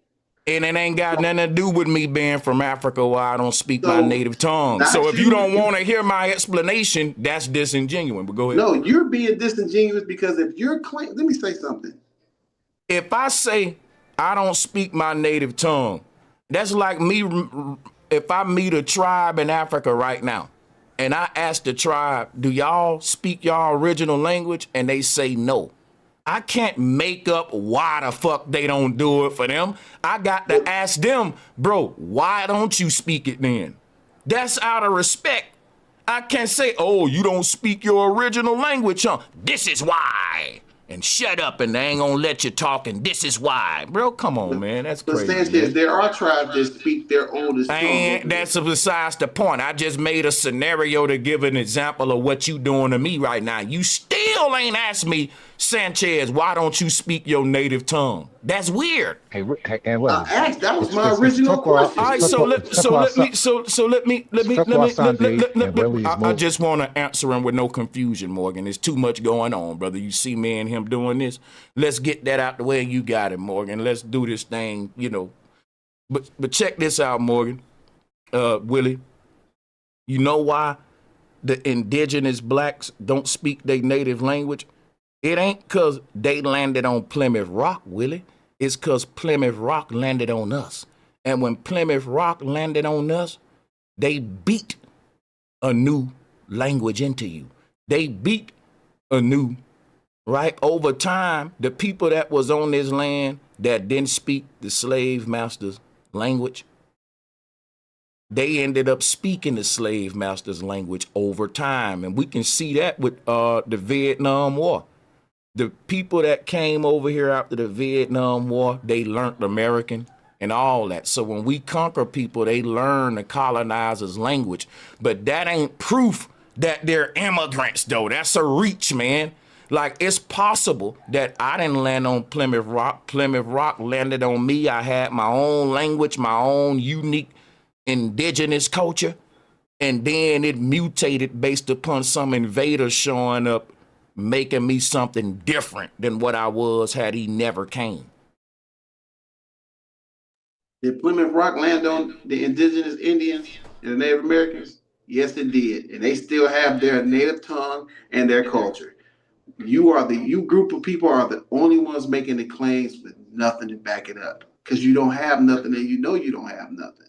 So Guess I'm what, gonna go bro? ahead and get back to my family stuff. Plymouth Y'all Rock have a didn't great night. land on the Plymouth Rock didn't take away the native people's tongue. That's what I'm telling you. That's silly. That's stupid. Just because Plymouth Rock landed on them and they own reservations don't mean they took away their language. And it take a lot of time for that to happen. For example, right? There are gonna be more and more natives speak less and less of their language the longer they stay over here and blend with this culture. But if they go back to their homeland, their own land, none of the people there speak their language. When he talk about the natives on the reservations, those are not indigenous Americans. What a clown. What a clown. We're talking about the Olmecs and all them and the indigenous black people in this land, and this dude talking about the natives on the reservations in Arizona and Nevada and Nevada and all them. He really think those are the indigenous Americans and that they still speaking their native language and shit here on the reservations. Boy, that's silly. And there's so many people think like him, y'all. We in trouble. I'm going to catch up with the donations. I want to give a shout out to Truth Be Told. Question, who are they testing your DNA in Africa against? Okay, we went over that. Said my bad DNA type. Okay. Shout out to Truth Be Told. Appreciate the love. And shout out to Jay Scaramella. He said DNA can't be linked to any piece of land. That is a fact.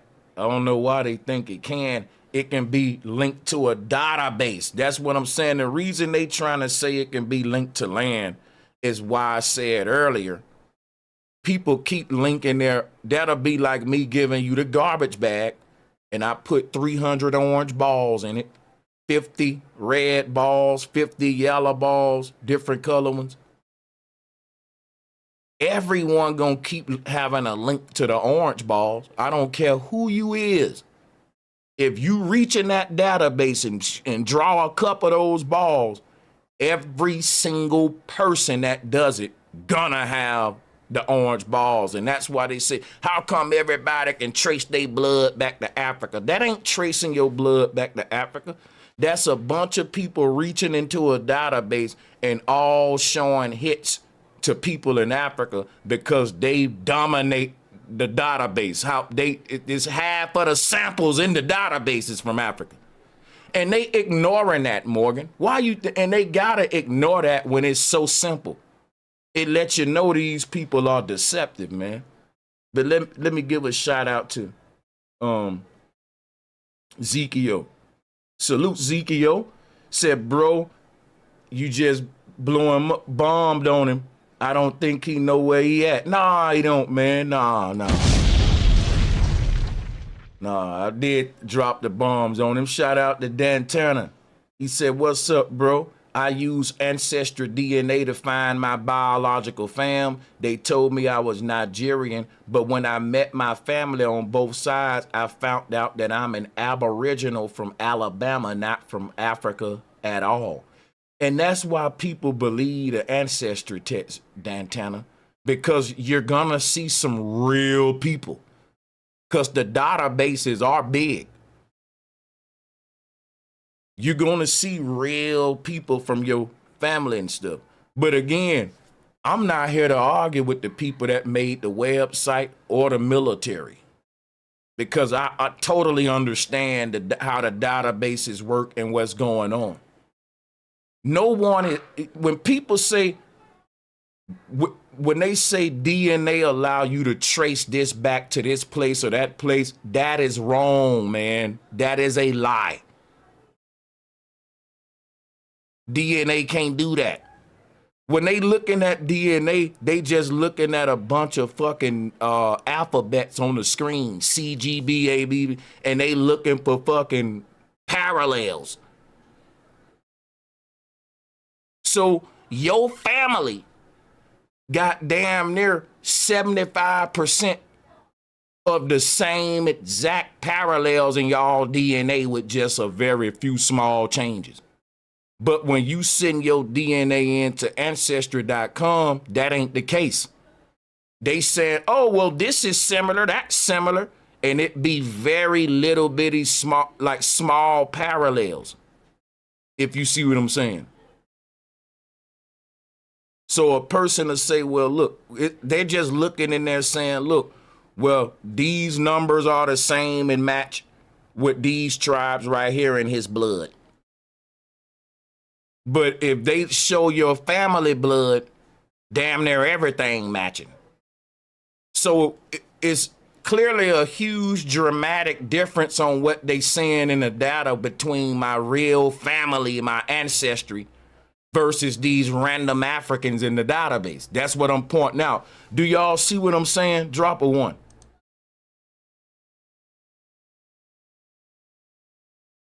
People are saying, well, these Africans must be my family members. No, bro, if you look at your DNA and your great-grandmother DNA, is damn near identical. It's very small changes in a family tree, y'all, with the DNA. But when they looking at your shit with these random people on Ancestry.com, they finding very small, probably similarities that'll be in every damn, similarities that'll be in a frog or a butterfly too, probably make the same damn hits with you. Like, I would argue if you added animal DNA into the database, you would probably have more similarities with some of these animals than people. And what am I proving with that? A DNA is like, one person's DNA is like several pages long. It's damn near a little Bible full of just C's, G's, different alphabets and stuff. And they look at that, and what the computers can do quicker than humans, they can identify certain patterns and stuff. And what I'm saying, like, making similarities is not tracing back. No one is tracing back anything. That's a false perception. Shout out to Fela B. In the Cameroon, they speak ancient Tamil, the word Asia and Bantu meaning the ones who left us behind. Man, that's crazy. Shout out to Torian Howard. Said Little Willard was tripping. Great show, Sanchez. Yeah, they get in their feelings, man. They love to tell you you hate yourself, but it's just the other way around. Shout out to Seth Lofton. All pro-black Pan-Africans are lackluster historians and lecturers with no aircraft carriers, no submarines, or space stations. That's crazy. Pro-black Africans use buzzwords like coon, buck, ninja pen, and etc. Yet they can't speak one African language. You notice that that brother left the show and he didn't even do what I asked him to do, y'all. I said, brother, you said you trace yourself back to Africa, right? You ain't going to tell us your tribe and your language before you leave? Damn, brother, he got the hell up out of here, did he, y'all? But yet he was trying to use that against me. And that was my point. That was my point. That is hypocritical, man. Yeah, I'll be killing them. Let's get back to this debate, man, because, you know, I'm going to show y'all how to destroy these Pan-Africans. Fatality. All right, where's my video link at? Let's get back to it. And I'll be quick. And so my thing is, you need Darwin's theory of evolution. Darwin was a eugenicist and Freemason, by the way. It's a reason that the white man want us to be first. See, when you talk about rotten egg, last one rotten egg, in the case of scientific racism, it's first one rotten egg. In the white man's science, the first one on an evolutionary chart is the last one. That's why they say that we're 3/4 of a human. We're the first one in evolution is the last one in society.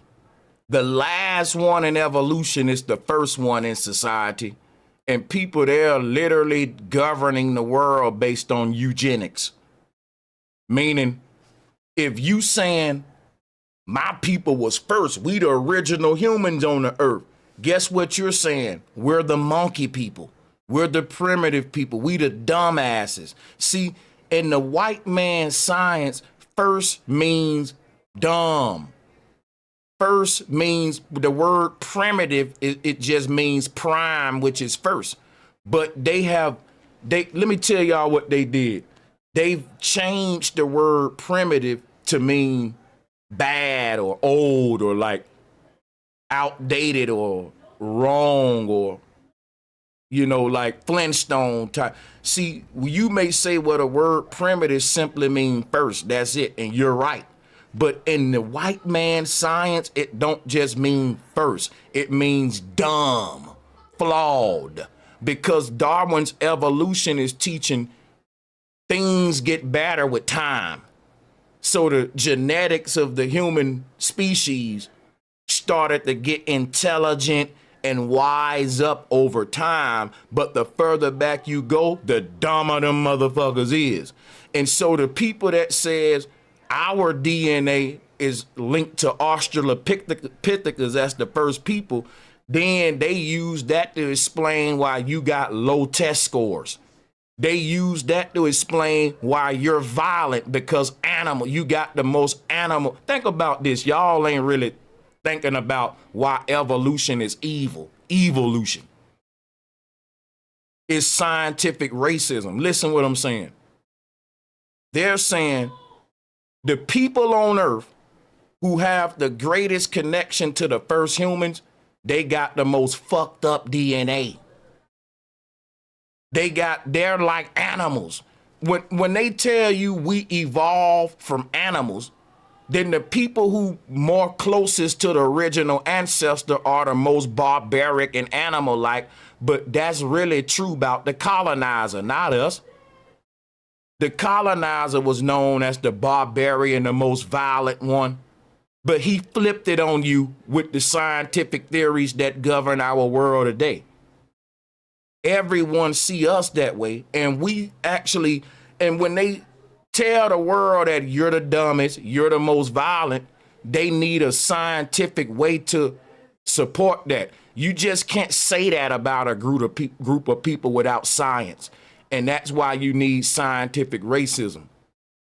If they can prove scientifically that you're somehow inferior, then that's what made you 3/4 of a human, and they didn't care about enslaving you and hanging you because they looked at you on the same level as a cow, a chicken, a goat, because they're saying you're a monkey, N-word.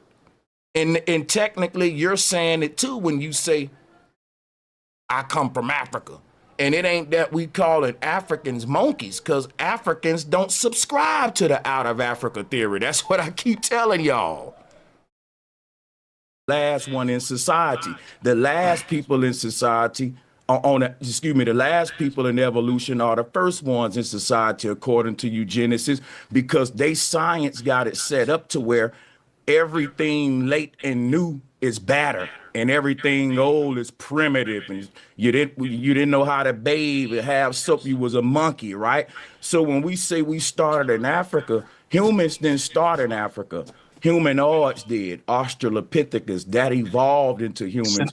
Yes. So you see what I'm saying? And this is how you kill a Pan-African.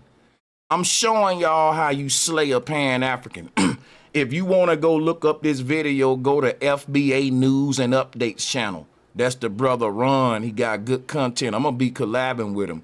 I went over there and I cooked the Pan-African. And you can go to his channel and you can find this video. It's 5 days ago. But yeah, man, I cooked this dude. Let's go. So that's one thing we got to say. Another thing, I just had to walk you back to how the life get there so we can deal with the stupidity of that, so we can realize that, is it most stupid for me listening to my great grandmother about my genealogy, or believing that humans rolled a rock over here and landed in the ocean? And mind you, ain't no comet ever brought human life ever again. Oh my God. That's the dagger. And that's the part. See, when you go to the beginning of the out of Africa theory, it falls apart. It's a big fairy tale. That's why the Pan-Africans don't like to do that. He didn't know. I asked him, how did Africans even get there? How did the first humans get to Africa? They don't know that. Y'all need to go and study your theory a little bit more. Because what they teach is that the germ of humans rolled a rock from space that landed near Mali. And we was a fish. We evolved from a single cell to a mermaid type creature to a crawling type monstrosity. Then eventually that turned into a chimp-like creature.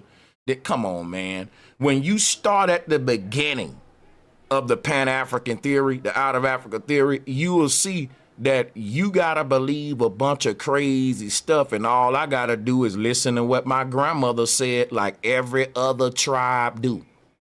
They saying that we Africans, right? But when you go to Africa and interview African tribes, they don't get their history from the white man. All of these Pan-Africans over here telling us that we Africans. And then when you go to Africa, they saying life didn't start here. They laughing at the out of Africa theory. The Dogon don't even teach that they're from Africa. The Pygmy teach that they from the sky, and that they from the north, from the sky. And the Pygmy teach all of humans come from the sky. And guess what? That sounds familiar with the concept of fallen angels. Fallen angels, one of the older, if you want to go back to our cosmic origins. But see, guess what? A Pan-African will laugh at you, y'all. Let me show y'all something about Pan-Africans.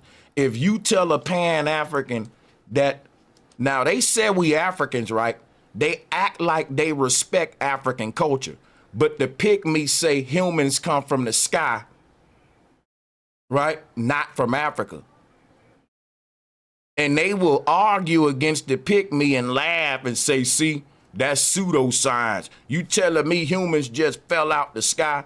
Let me tell you how we get here. We rolled a comet from space. And I'm scratching my head like, so you can say we fell out the sky, but they can't. Because science said it. I want y'all to think about that now. Because when you go and look at what the Pygmy teach that every single human on earth all fell out the sky, even the white man.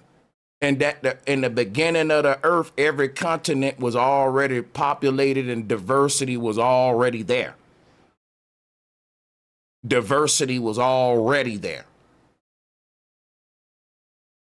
But this is a spiritual cosmic origin talk, is their way of saying the Big Bang, everything expanded from a singularity, all diversity branched out from a single source. It's simple. They try to say it, well, Pangea, everything branched out from Africa and make Africa this single place where diversity come from, and it just don't work because we can find plants in the Amazon that you can't find nowhere on earth. And it didn't evolve that way. The Amazonians say that this plant been in their land for millennia. It's a spiritual plant. It is more plant life in the Amazon than anywhere on earth. And you saying all them plants come from Africa and they evolved to aloe vera. You know aloe vera come from the Amazon, right? Not from Africa, but we can't find. It's plants in America that you can't find in Africa. And they're old as hell. And you can do this in every continent. You can find unique stuff in every continent that's not any other one. You shouldn't be able to do that. Every continent with something on it, we should be able to find that thing in Africa too. That's right. I don't care where I'm at on the earth. They gonna say, well, the reason you can't find that in Africa is because it evolved from its African way. So it's a different kind of plant now, Sanchez. It's like the creator can't create diversity. The creator can create everything but just can't diversify it. That's silly. Like diversity got to be explained through Darwinism and evolution and all that. But what makes it unfair is that they say that humans starting off in Africa, you ask them how we get there, they said we drove a comet there from space and fell out the sky. And then when you tell them ancient mythologies about the consciousness of man falling from a higher plane to this realm, they laugh at that. They laugh at that, but they'll go take what the white man said about them falling from a damn comet and that the human being a germ and evolving from a single cell fish creature and all that. That don't make you say, now think about this. They digging up these lucid bones everywhere. Did you know that these paleontologists, keyword paleontologists, they keep digging up monkey bones on African land that the Africans ain't finding, and they've been digging there. They got old tunnel systems that go back thousands and millions of years. They got diamond mines. They never finding their own ancestors. The white man keep finding everybody ancestors but his own. And don't you know that he tell you that they do some kind of fancy surveying and they know exactly where to dig at to find the bones, and voila, exactly what we said, there they go. Don't you know there's books written about the history of forgeries and archaeology?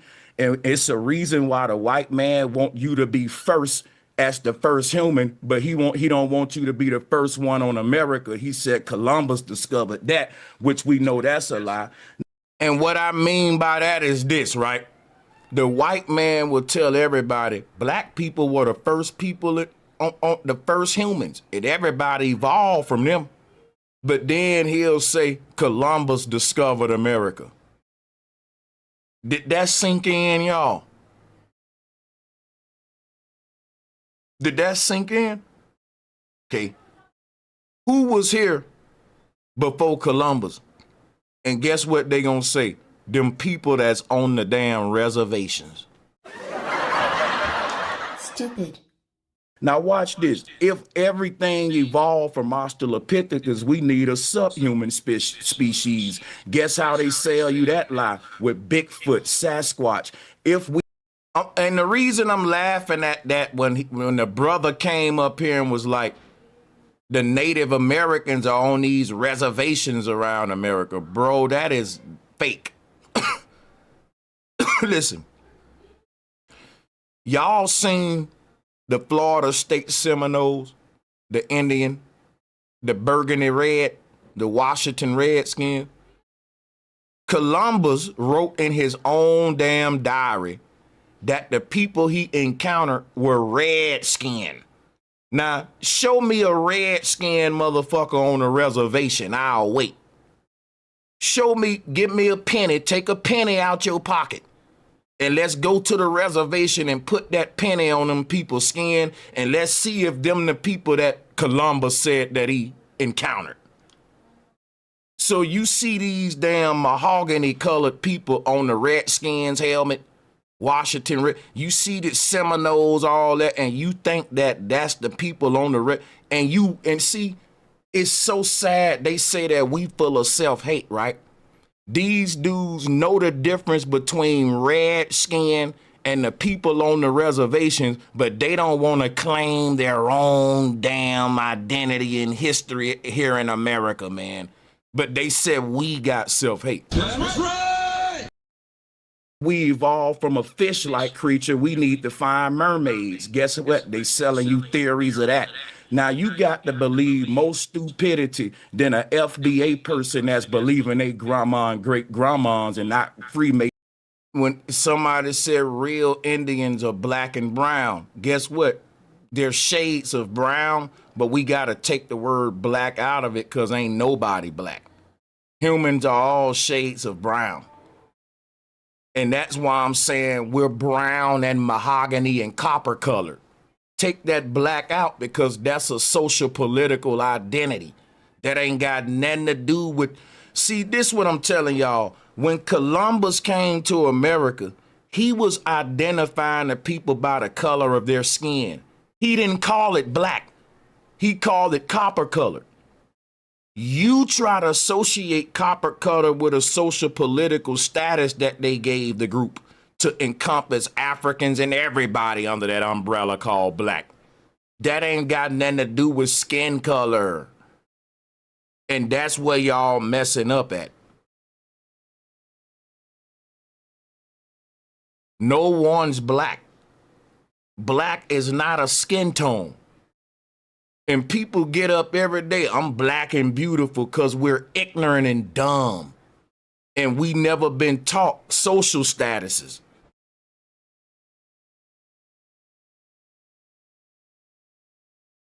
You're shades of brown. The words that they originally used to identify us by skin color was never black.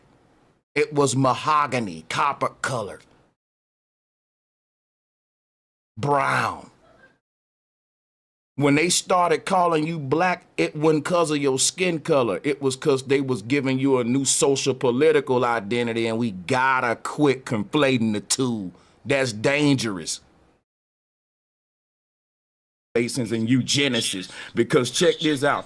Every tribe in Africa believe they grandmas and great grandmas, they got oral traditions of how they pass down their history in the family, and they don't write nothing down. And if you go to any of the oldest tribes in Africa, they don't even subscribe to the out of Africa theory. They never found none of their own ancestors' bones in their own lands, even though they've been there longer than the white man. Now, don't you know that most of the bones that they found that they needed for these breakthrough moments to prove that we evolved from Australopithecus turned out to be forgeries, and I can show you the receipts right now if they give me the shit. That's right. Sanchez cocinando. Flawless victory. The screen share, pig tooth and all kind of animals mixed together. See, that's what I'm saying. And just to go here, when they say, well, Africa is the most diverse continent. Well, let me share some with you. We don't gotta believe in monkeys and evolution and all that to explain why Africa would be the most diverse, assuming that it is, because we gotta take their word for that. But let's just assume it is. Pan-Africans teach that Africa is the most invaded land on the earth, that ain't no other country been ransacked, pillaged, invaded by foreign people more than Africa. Now, wouldn't that explain that diversity more than monkey people and all that? Fatality. That if your land been invaded by every other foreigner, then what happened when we go to war? We merge with these people. They stay on the land. We become one. It becomes a melting pot. So if Africa have all of these foreigners that's been coming out for trade, colonialism, before any other continent, well, that easily explains diversity. So we don't got to get into monkey business. And so when you say that, they also say that when no black people in America prior to slave trades, but they tell you Africans migrated out of Africa and made a black world before anybody, which, come on, tell me this ain't a slaughter. Tell me this ain't, these people will tell you black people populated the earth before anybody. But to say black people weren't here before slave trade, if that ain't double talk, tell me now that ain't no double talk. Ain't no such thing as an indigenous black person to America. The people that's been in America are these pale folks that's on the reservation. That's what they say. And I'm like, okay, what happened to the out of Africa theory, sir? Y'all you have to tap them on the shoulder and say, sir, you do know that you stupid, right? You do know that you stupid, right? And that when you're debating out of bad faith, you will contradict yourself, man. Because you don't care about getting the facts. You just care about arguing back to prove your little cult identity. You double talking. Black people came out of Africa and populated the whole earth. Okay, well, I'm a foundational black American. Black people ain't been here. You ain't indigenous to America. Well, damn, you double talker. Which one is it? You see what I'm saying? Because what I'm doing, I'm showing you how to mop the flow with these dudes using their own theories and using logic and fact from your own too. That way you got a bunch of bullets to just pop, pop, pop, like how I'm doing right now. You see what I'm saying? I'm showing you the problems with your shit and why my shit better. It's a lot going on in this onslaught, and I'm doing it with class, right? But the thing is this right here. I'm using their own arguing points to show them how silly they is and how they double talk. Pop the flow with you. You need to go learn about who I am before you talk about debate me too. I got plenty dead bodies buried under my house with Pan-Africans everywhere, buried tombstones everywhere. So all of them, a whole ceremonial grave site full of just dashikis everywhere. Yeah. Check this out. I've been burnt my dashiki up and traded it for a FBA flag. So, you know, all the tether tactics ain't gonna work. I ain't gonna lie, I was a Pan-African. But I'll Hey, can I ask you, brother? You can ask me more than one. If you just, matter of fact, I'll land right there. I was going a minute, my bad. I'm gonna let y'all see the rest of this debate between me and this guy. Yeah, I wanted to ask 2 questions. Do you believe Hit that like and share button. Thank y'all for supporting the show. Let's get it. in a flat earth theory? Now, this is what I wanted y'all to peep right here, right? Whenever you give a Pan-African the smoke, they want to bring up flat earth, not to debate you, but as a way to embarrass or discredit what you're saying without having to directly deal with the arguments I just made about Pan-Africanism. So the next part of this debate, guess what it's going to be? A teaching moment for flat earthers. Don't take that bait. I had to learn this. To when I go on a person's show, if the subject is about one thing and I just want to debate on that subject, stop right there. Don't do nothing else. Stop when you ahead. That's something I always learn. That's right. Torian Howard, what's good? Said debunk that when you estimated how much water it would take to carry on ships across. Yeah, Torian, I'm gonna re-expound on that.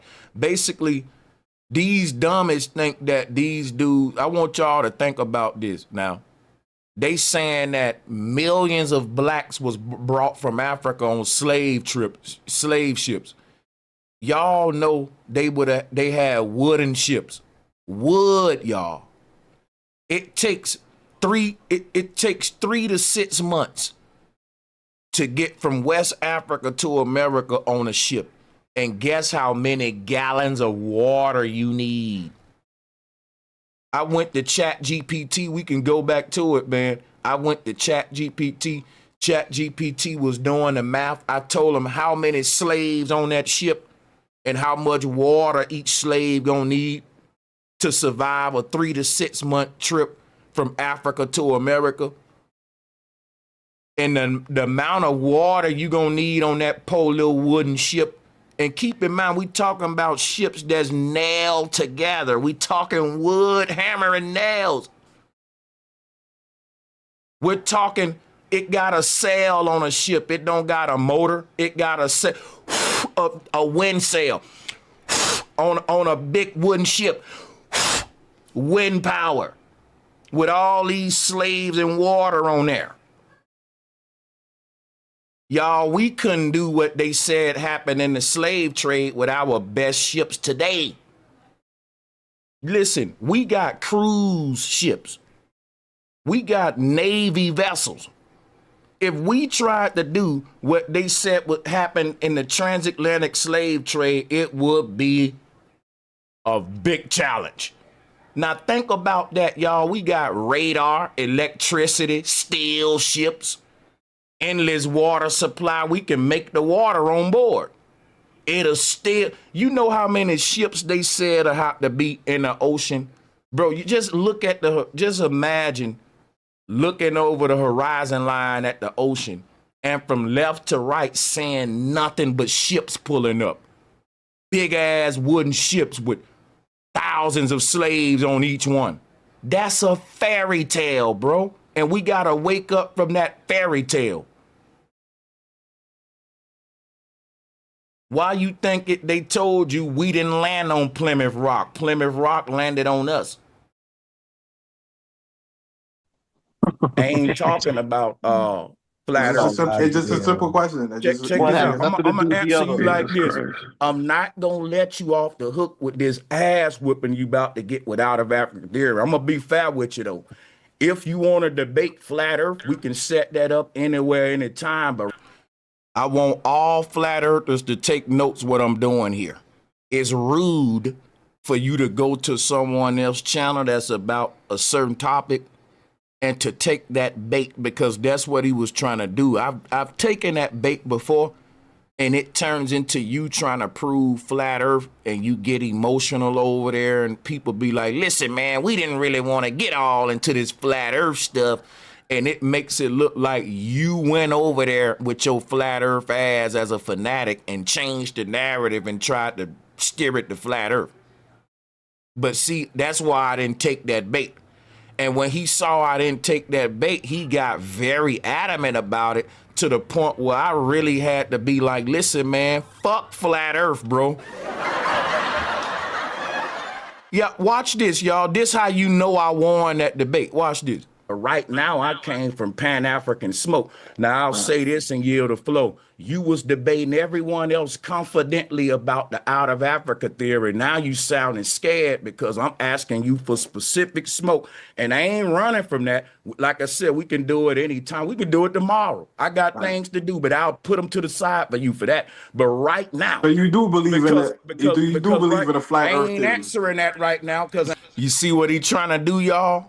Now drop a 1 right now in the chat room if y'all are flat earthers and you've been through this before.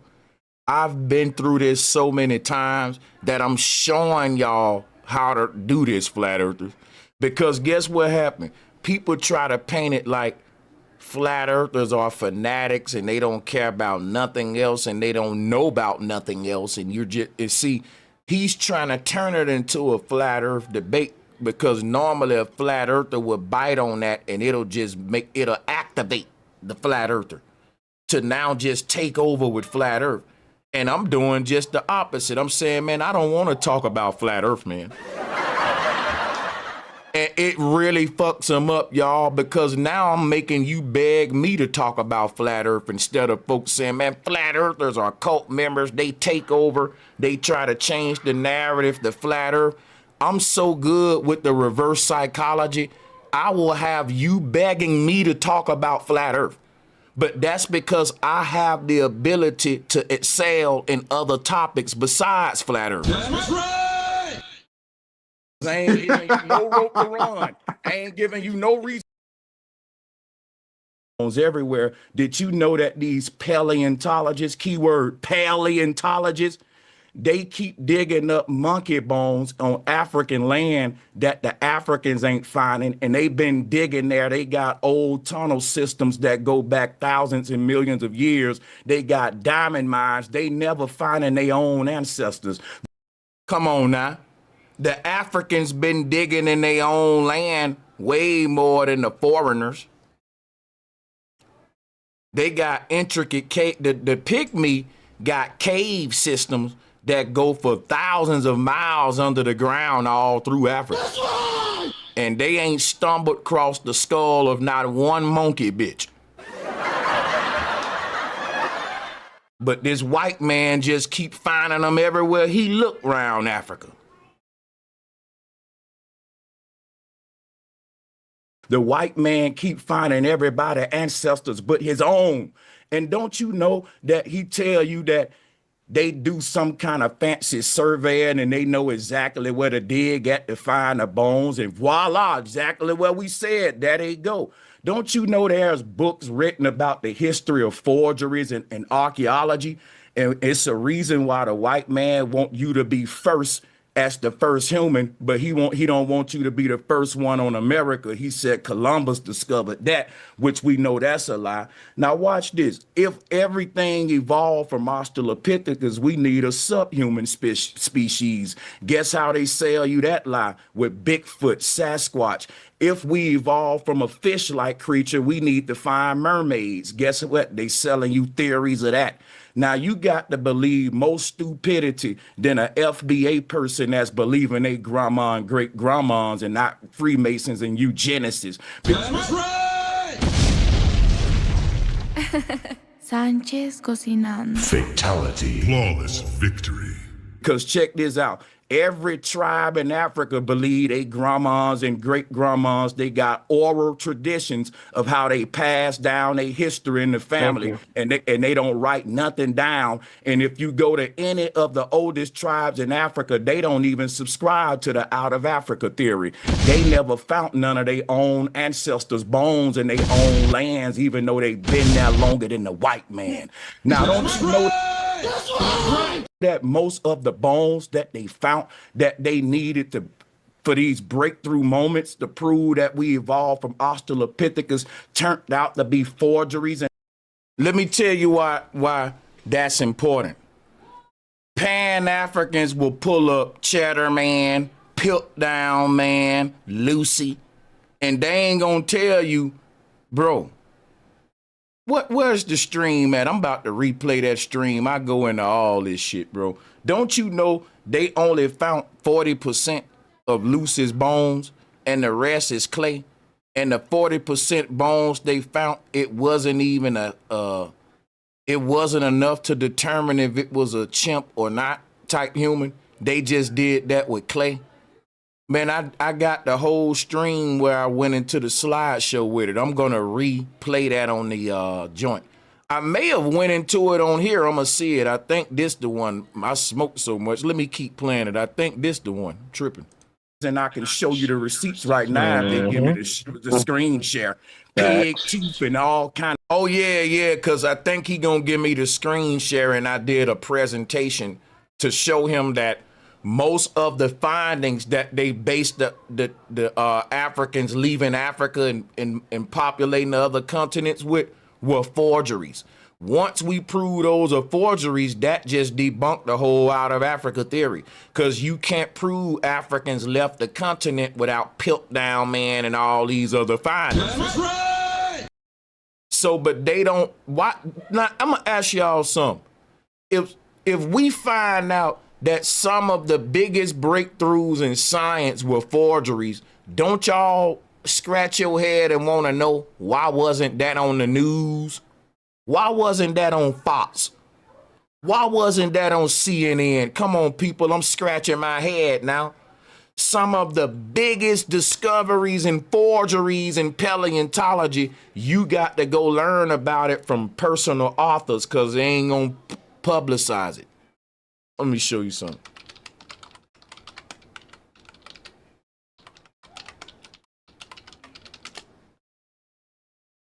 It's books written on this, bro. Look.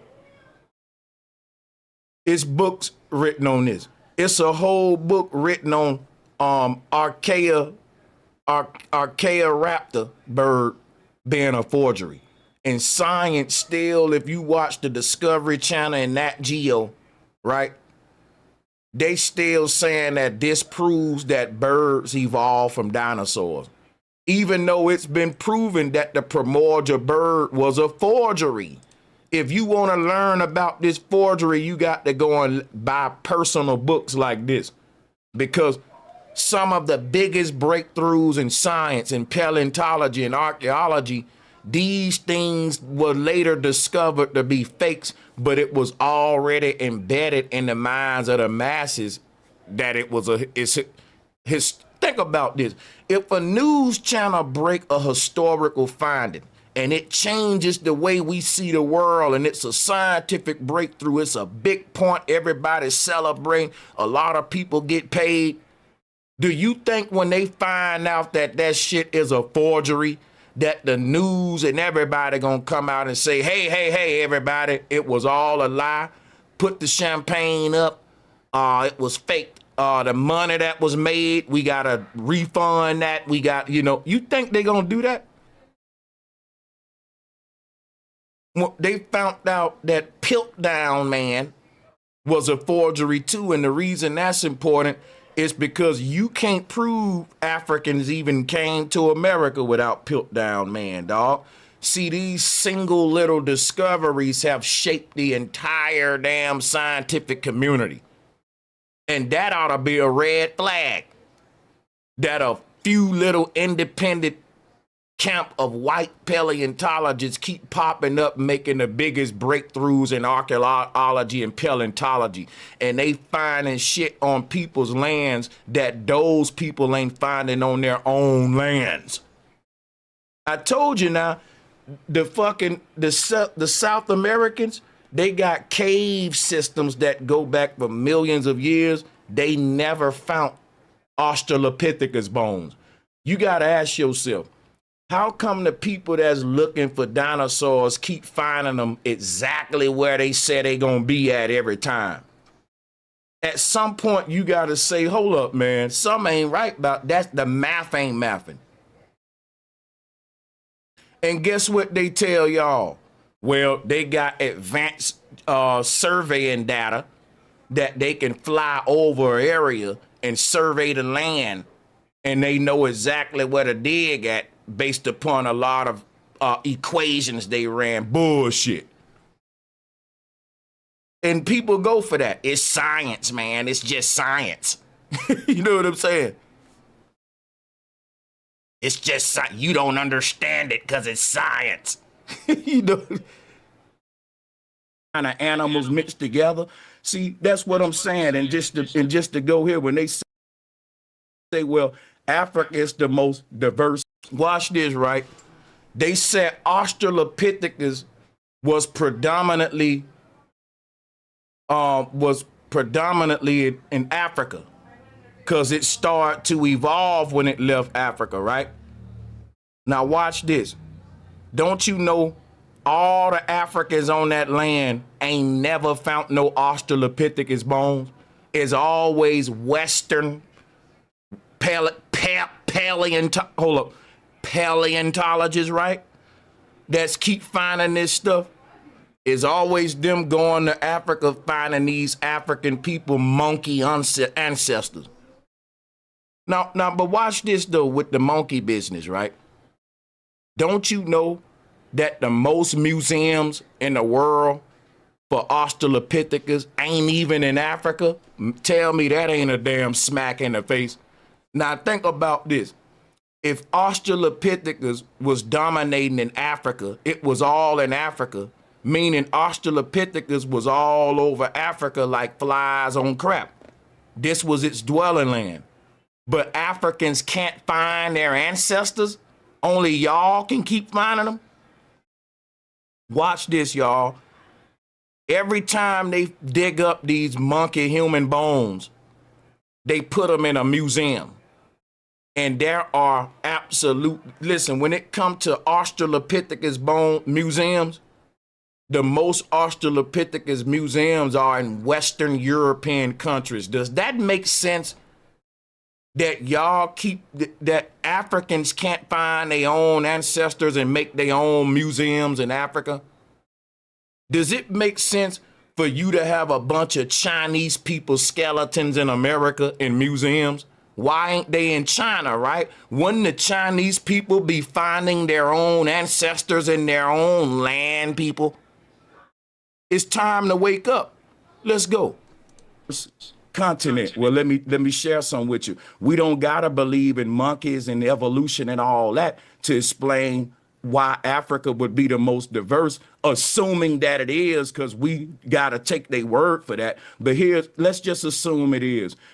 Pan-Africans teach that Africa is the most invaded land on the earth, that ain't no other country been ransacked, pillaged, invaded by foreign people more than Africa. Now, wouldn't that explain that diversity more than monkey people and all that? If your land been invaded by every other foreigner, then what happened when we go to war? We merge with these people. They stay on the land. We become one. It becomes a melting pot. So if Africa have all of these foreigners that's been coming out for trade, colonialism, before any other continent, well, that easily explains diversity. So we don't got to get into monkey business.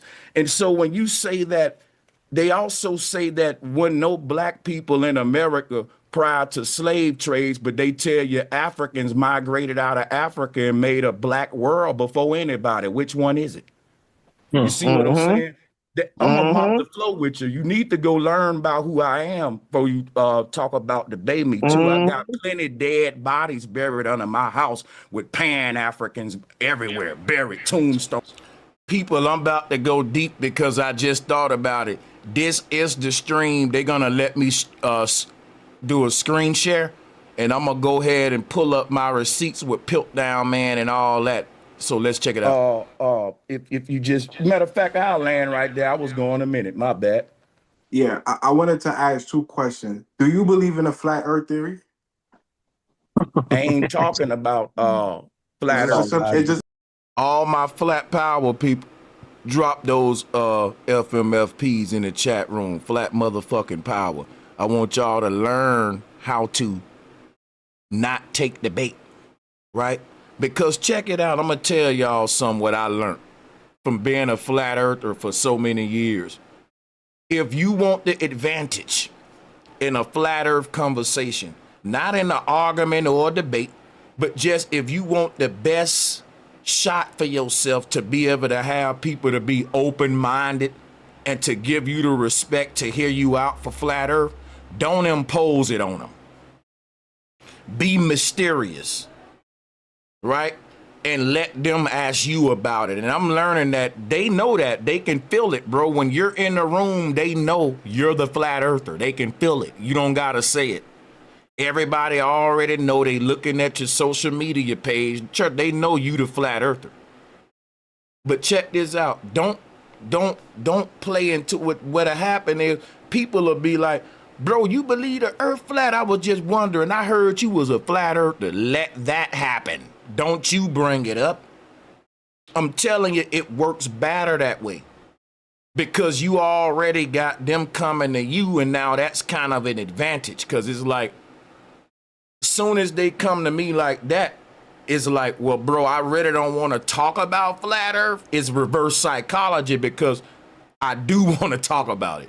But it's like, bro, I don't really want to talk about flat earth because people don't really like to hear you out. They don't give you enough time to explain it. So you automatically let them know what it's going to require for you to engage them in the conversation. And that's allowing you to set the rules before we begin. You see what I'm telling you, y'all?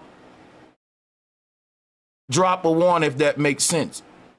It's a simple question. Check this out. I'm gonna answer you like this. I'm not gonna let you off the hook with this ass whipping you about to get with out of Africa theory. I'm gonna be fair with you though. Because guess what they'll say? Oh no, man, I really want to know. I'll let you talk. I ain't gonna cut you off. I'm not gonna make fun of you, bro. So now you done set rules. They agreed to follow the rules, and it don't even seem like that. It was just how you did it. You see what I'm saying? It's slick. It's finessing for real. If you want to debate flat earth, we can set that up anywhere, anytime. But right now, I came from Pan-African smoke. Now, I'll say this and yield the flow. You was debating everyone else confidently about the out of Africa theory. Now you sounding scared because I'm asking you for specific smoke. And I ain't running from that. Like I said, we can do it anytime. We can do it tomorrow. I got things to do, but I'll put them to the side for you for that. But right now. So you do believe in it? Do you believe in a flat earth theory? I ain't answering that right now because I ain't giving you no rope to run. I ain't giving you no reason to run. You ain't getting up out of it. I'm not going to let you run away from this, bro. You're acting scared.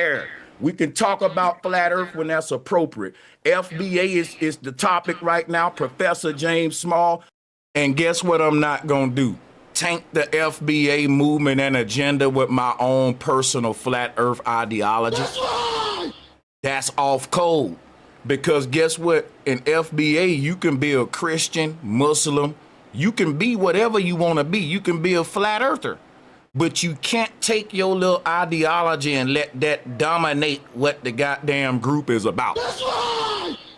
So whenever I go anywhere and I'm representing for FBA, I'm not coming as a flat earther. I separate those two things because I'm not finna infiltrate the FBA movement and make it some flat earth shit. You see, that's out of respect though. That's respect. That's right. I got my own movement for flat earth and that's flat power. I don't gotta, you know what I'm saying, undermine the agenda of FBA with that because nobody can do that in FBA. If you're a Christian and you in FBA, you can't come with all that Bible thumping and Bible pushing. That's right.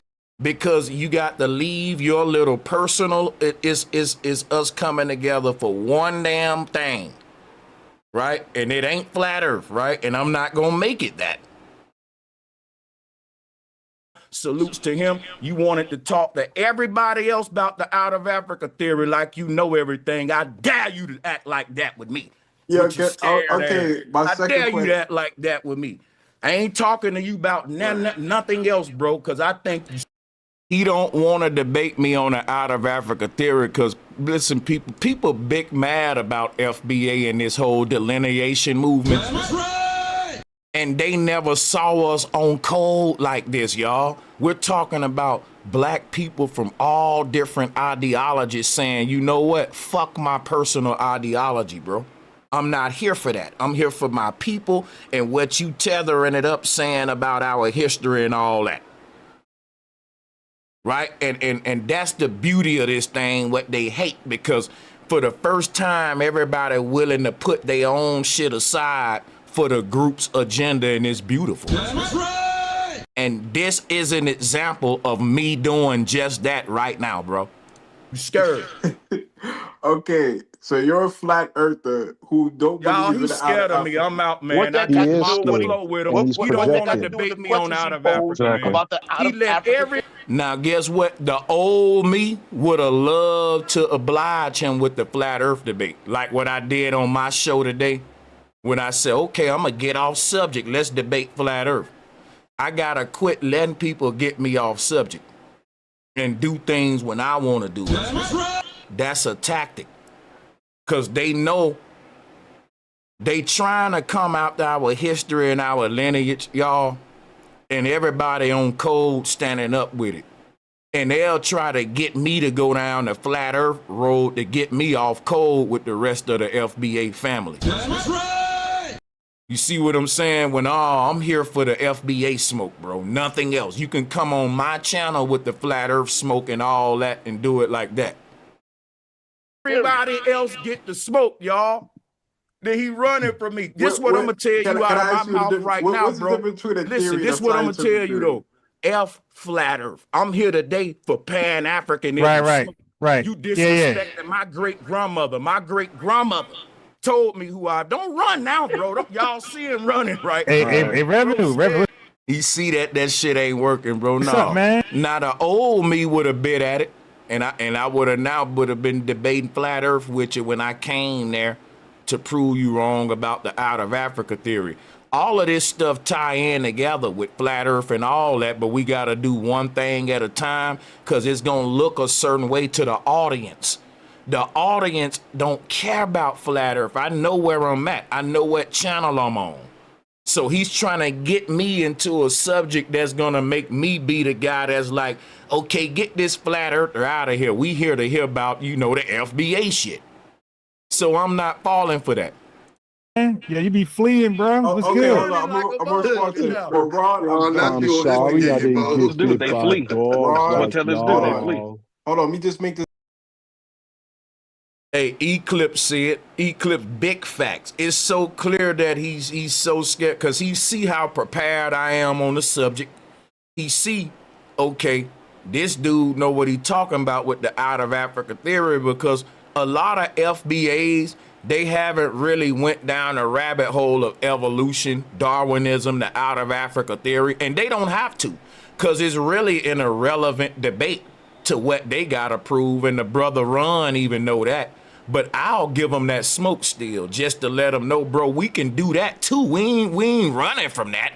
It's just irrelevant. But if you're going to keep playing, then we got FBAs that'll body you with that too. That's right. And that's why I showed up, because I was just watching from the chat room. But if the team need me and I see, okay, let me go up there, because what I can offer FBA is an extensive, thorough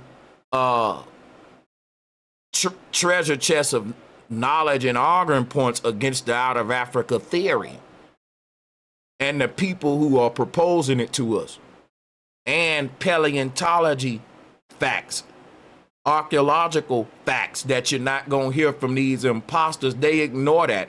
And in this stream, I'm going to pull up Piltdown Man and a lot of most stuff and break that down. I think that's this stream. Let me hit play. At this point, and bro, Flat Earth. Oh, okay. F the flat Earth.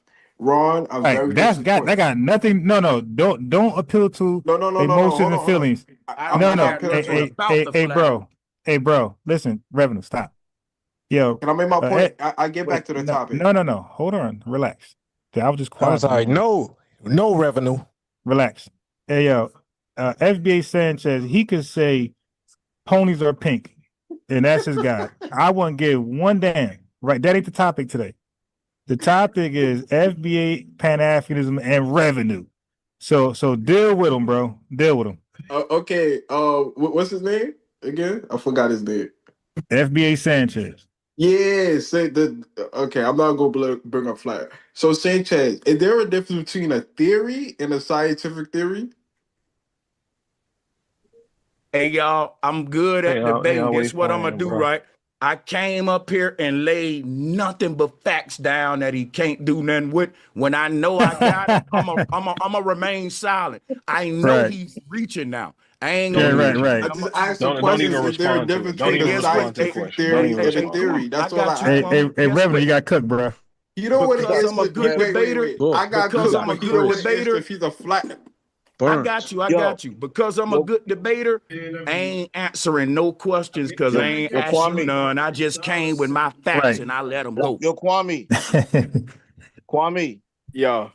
Is scientific theory considered a fact? No, it's highly probable. Okay, that's it. There you go. Yeah, I mean, in science, they don't speak in absolute, brother. If Yes, you know they anything. do. You don't speak in absolute. No, they don't. Grandma do, though. So brothers, I have a lot to do in the morning. Ron, I appreciate you, brother. Oh yeah, I appreciate you. I'm gonna try to find the part, skip it on up to when I go in with. I wonder if this the stream.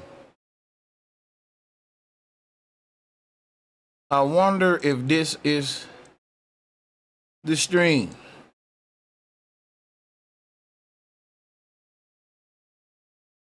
Nah, this ain't the one.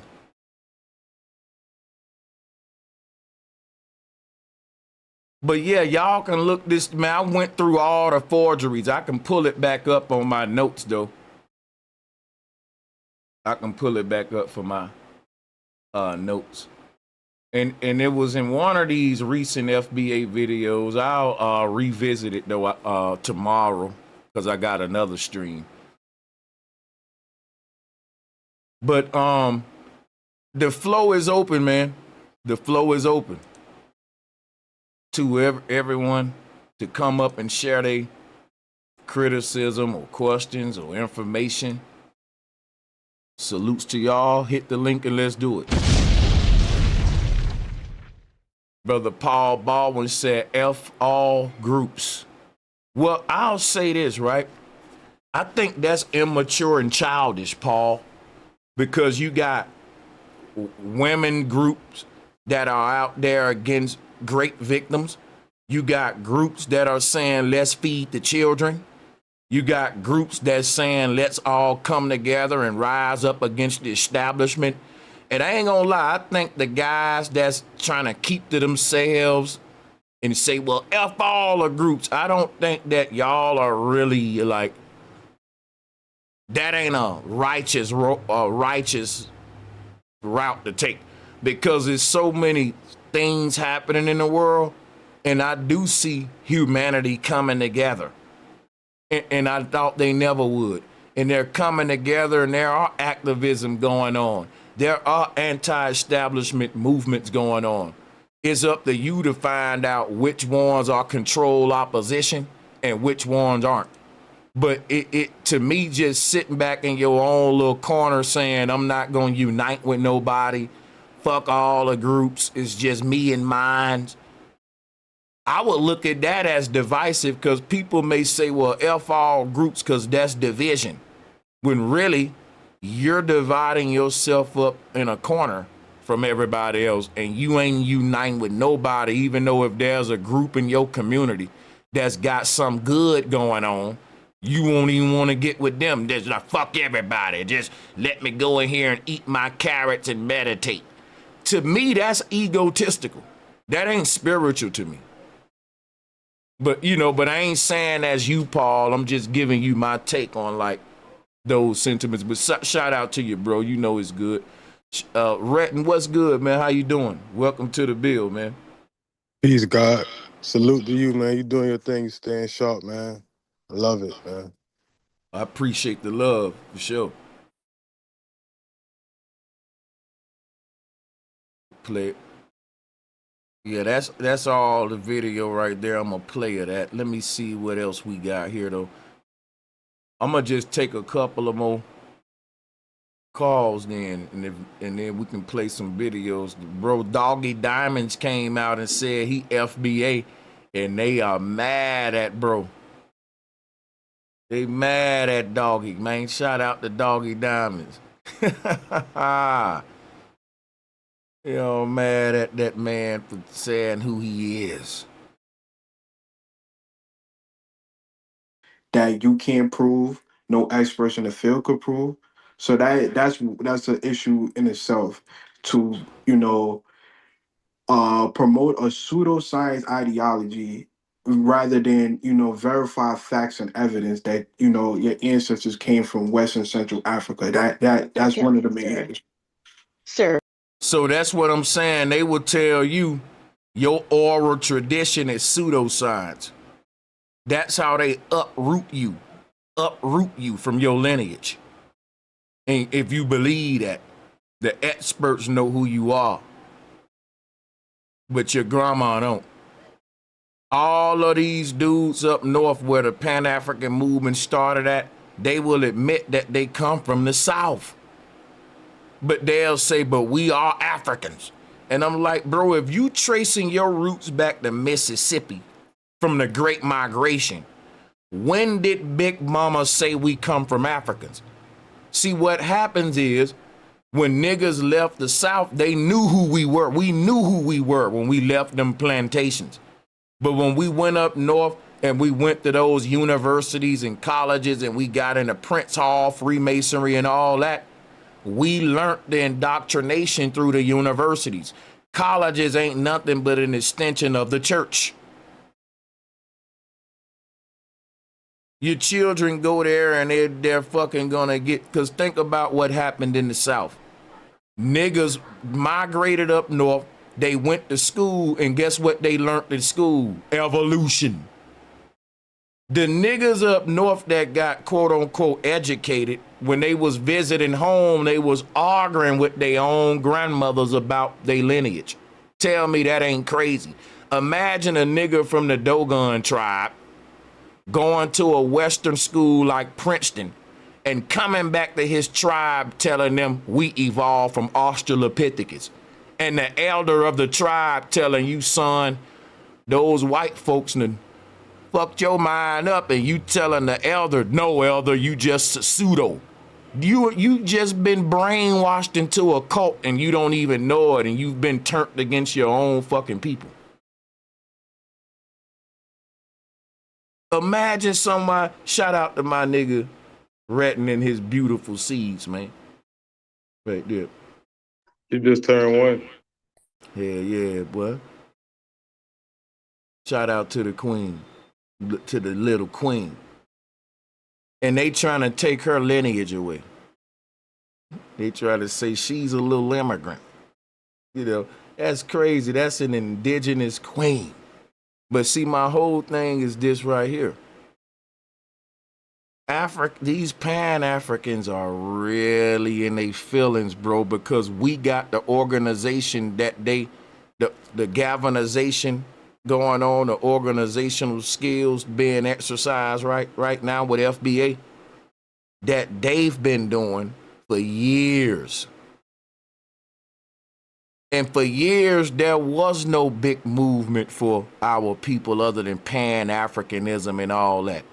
And we don't control none of that. That's right. And what's so dope about FBA, even the dude that created this shit is saying, I don't want to control it. It's literally the direct example of what freedom is, what tribal sovereignty is. And you don't even have a chief in the tribe that's telling everybody what to do, because that was never how tribes was ran. They was never patriarchy. They were based on communism and a true democracy of a voting system of the brightest minds with the best ideas, and we voting on them, not just one dude that got everybody scared, so we gotta do what he say. That's stupid. Stupid. They done gave you a false ideology about yourself. And everything they practicing, you think we wouldn't practicing it, like that they can politic and talk stuff out and not go to war with each other, and they can barter and trade and network with each other and create nations and governments. That was us. They learned that from us, and they traded places. You now are looked at as the barbarian, the violent one, the dumb one, the primitive one. And now they're looked at as the prestigious technocrat trying to give peace and democracy to the world. That was you. When Columbus showed up on our land, that's what he wrote in his diary, the kind of society we had. They didn't have that. They were fucking colonizers. They was going around taking everybody's shit. They were barbaric. They learned structured government from the people they invaded and traded places with them. Because these people here was predating on their own self and their own lands. You got to remember how America was founded, from people running from Britain. So, you know, people will have a problem with us delineating, but guess what? America wouldn't be a country if it wasn't for delineation. Because if you look at the history they give you, the first American forefathers were Britons that delineated. And they delineated under their own principles and ideologies that I guess the crown wasn't having. And there came America, 13 colonies. Those 13 colonies was practicing delineation. They were separating themselves from Britain as a whole, like how FBA doing from America as a whole, and America is Babylon, it is falling. So separating yourself from Babylon is actually biblical to my Christian FBAs, you hear me? That's right. So I don't know why it's such a problem.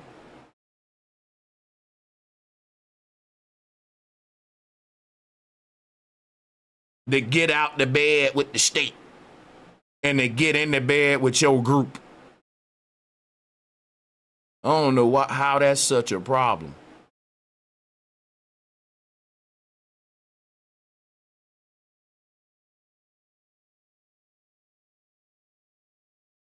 Let me drop the link.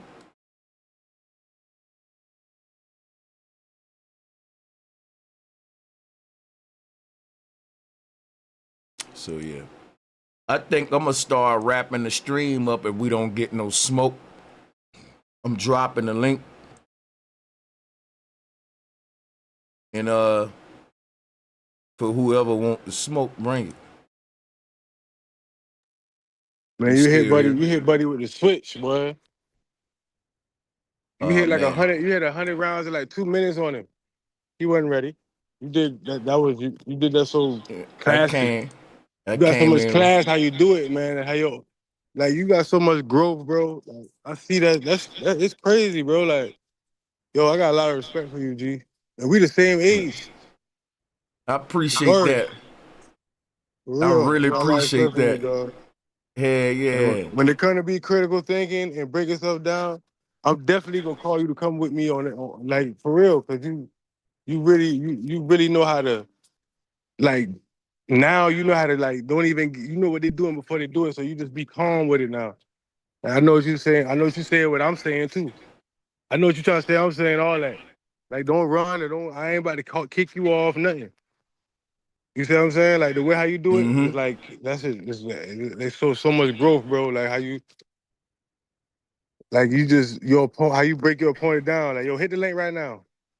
If you say I'm gonna stop my stream, you ain't had to do that. You stop what you been doing since you want to be in the comments talking. Come on, and knock him out. For sure, because they think they coming from emotion. And I'm literally coming from research, and I've already gotten over my emotions. Because remember, I was a Pan-African. I was a globe birther. I was a Christian. So when I'm debating a Christian, they still emotional about Christ. And I've went through that. It broke my heart too. And I got over that and just embraced the truth and transformed. So with all of these different paradigms, from the church to Pan-Africanism to the globe birth, it's like when I'm debating a person, I'm debating my old self is how I look at it, which is why I can predict what they thinking. I know what questions to ask them they don't know. I just assume that's my old self, and it works every time. It's like, I know what you think. I was there, and I think to myself, how was I thinking here? So I can relate to what they mind doing at that point in a debate. And it gives me an edge in a debate. Just the fact that I was a globe earther, and I tap into that mindset. You know, I was a Pan-African. You know what I'm saying? I know That's what a great way to put it, though. That was a great way how you put that just now. You're right. That's why I work like that. I know what they feeling. Because I know what I was feeling when a nigga was telling me, man, Jesus ain't really literal. And I was thinking, bro, you're satanic. Like, what are you saying? You feel me? So then I know I can't really go with this approach or that approach. Let me ask them questions they don't know. And that's going to automatically give me some form of humility from them and make them scratch their head about their own belief, which will open up the door for them to question it and for me to now be in that position that I initially wanted to be. So, like, throughout the years, I learned how to deal with motherfuckers. It's hard to beat me in a debate, Man, hey, listen, you did it so perfectly when he was like, yeah, I'm about to go. And when he said he about to go, you ain't even baited to it. Now y'all on the phone for another 30 minutes. I thought you said you was about to go. Yeah. Now I got you in the corner. Now because I'm about to go because I got to put my son. Everybody got stuff to do with their turn every night. The same routine we know we got to do. We on here talking about a subject. Why are you bringing that up? But I'm about to go. Like, come on, man. And that's the thing. Like, I used to go to all these different channels, right, Retton? And I will find a way to bring up Flat Earth, man.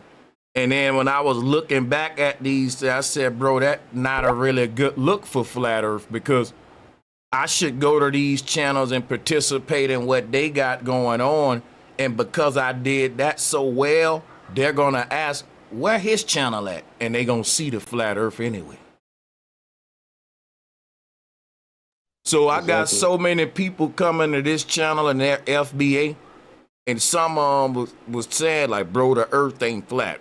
You know, that's how I grow, though. Like, you ain't got to think the earth flat, but we agree on FBA. You over here now, right? Hit the sub button.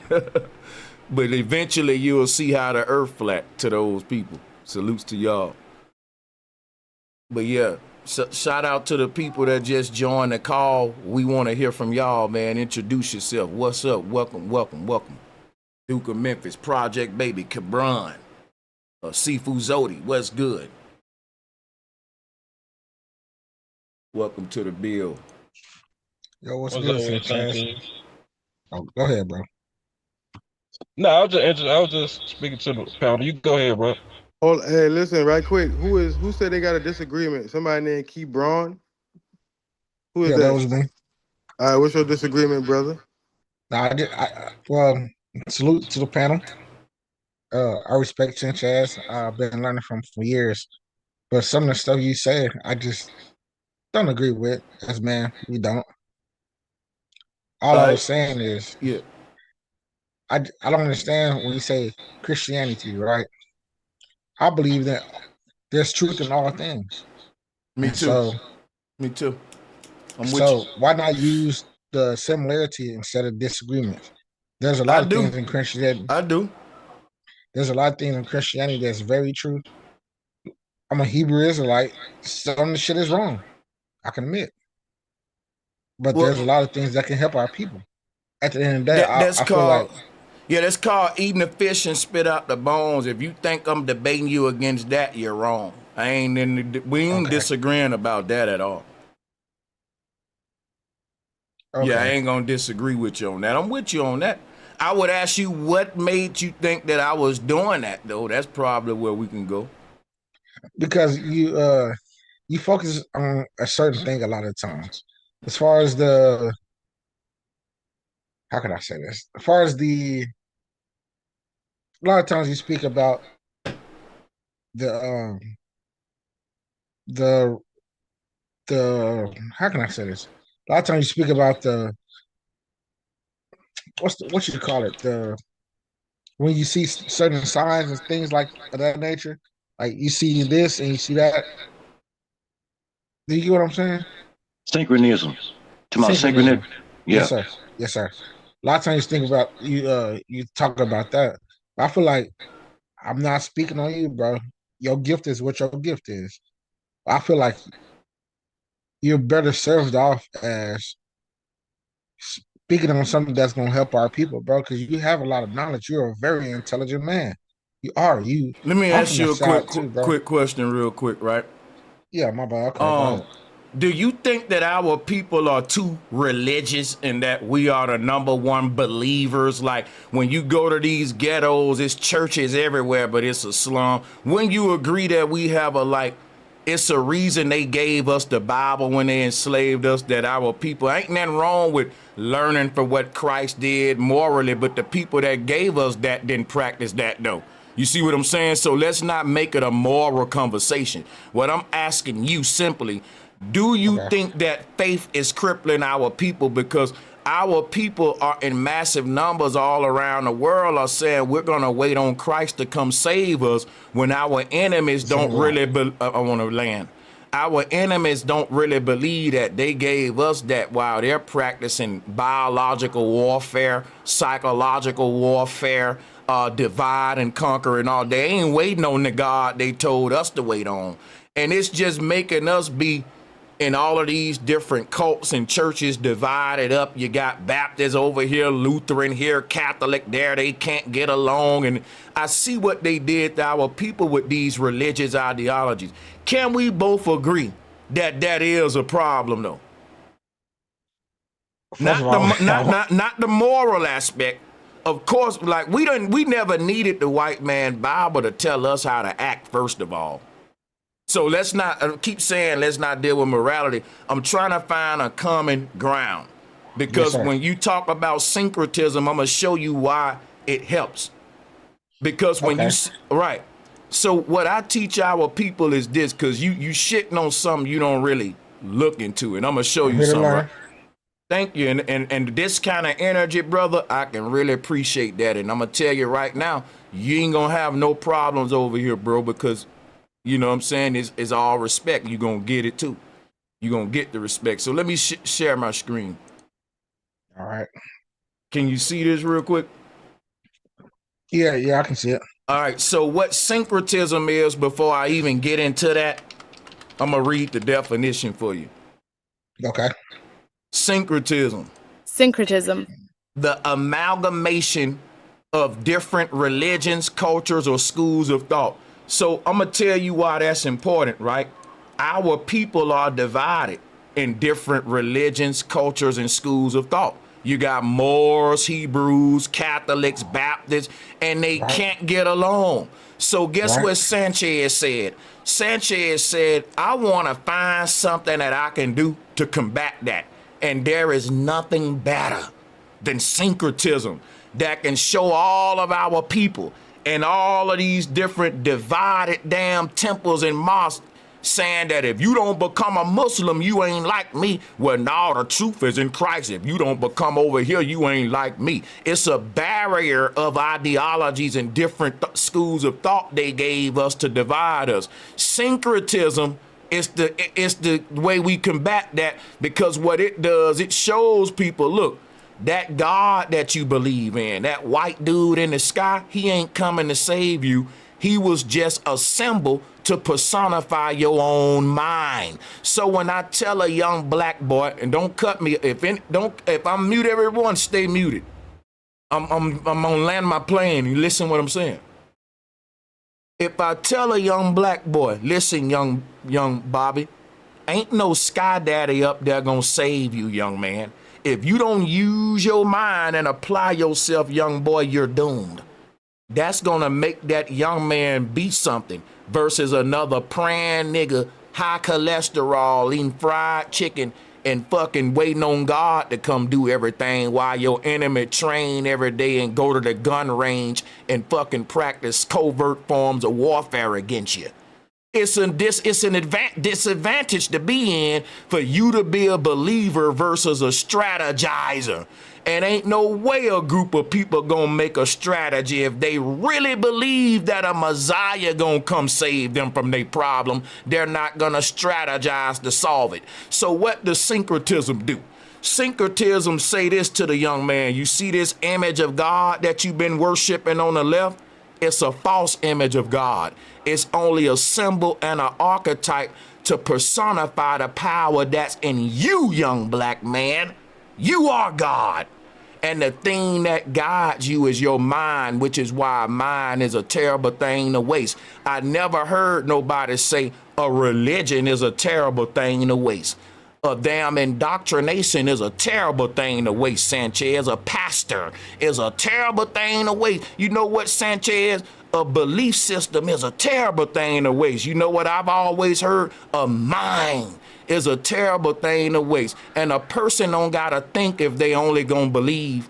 Believing don't require critical thinking. If I tell you what to believe and you just believe it, that's it. Go home. Ain't no critical thinking involved. That's it. Pack up, folks. You never have to use your mind in a belief system. You just believe. That requires zero mind power, and you want to know why they say, well, today humans only use 10% of their brain. Cause nigga, you don't do nothing but believe. Beliefs don't require any critical thinking. That makes sense in a world where belief just became popular a few hundred years ago. They said humans just started using 10% of their brains, but the ancestors used more than that. Go figure, the people that built the pyramids didn't have belief systems like black folks got. But them our ancestors. They had facts, not fucking feelings and shouting and gospel songs. And the people that run the world, that's what they run it with. They don't run it with belief systems. They run it with fact systems. They run it with strategies. They run it with technology. So the people that gave you the belief systems, they don't even engage with this shit like you do. And look at where it got them and look at where it got us. So when we talk about syncretism, syncretism don't do nothing but take the power away from the mythology and put it back into the person, my brother. It's telling folks quit believing and start knowing.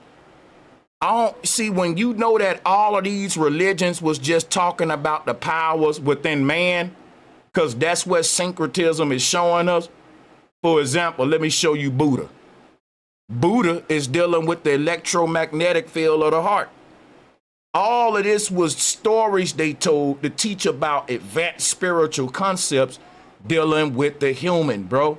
For example, the story of Jack and the Beanstalk, Jacob's Ladder, talking about consciousness rising up from the kundalini up the spinal cord. Bro, Spencer, can I please speak? First of all, let me say this, bro. I'm gonna allow you to speak, but I ain't gonna let you control the narrative, because at this point it's a lecture and I'm teaching not only you but the people. I ain't debating nobody but my equals. But go ahead. I understand. All I'm asking, I'm not here to really debate you. I'm really asking a question. Well, then ask your question. I'm with you. Go ahead. So, much love for sure.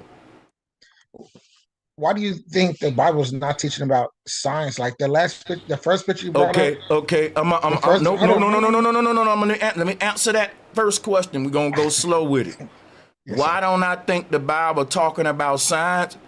I know the Bible talking about science, but my grandma don't, and Pastor Porkchop don't, and Creflo Dollar and Joel Osteen ain't up there acting like it is. And the people that run the world ain't they acting like it's literal. Even the president that's swearing in on it, they all going along with the damn belief system. What I'm saying is the Bible is talking about science, which is why I'm showing you the collage on the screen. Is talking about the pineal gland, the central nervous system, consciousness within man, but we don't know that because we believe the literal interpretation. Syncretism solves that problem. That's what this collage does.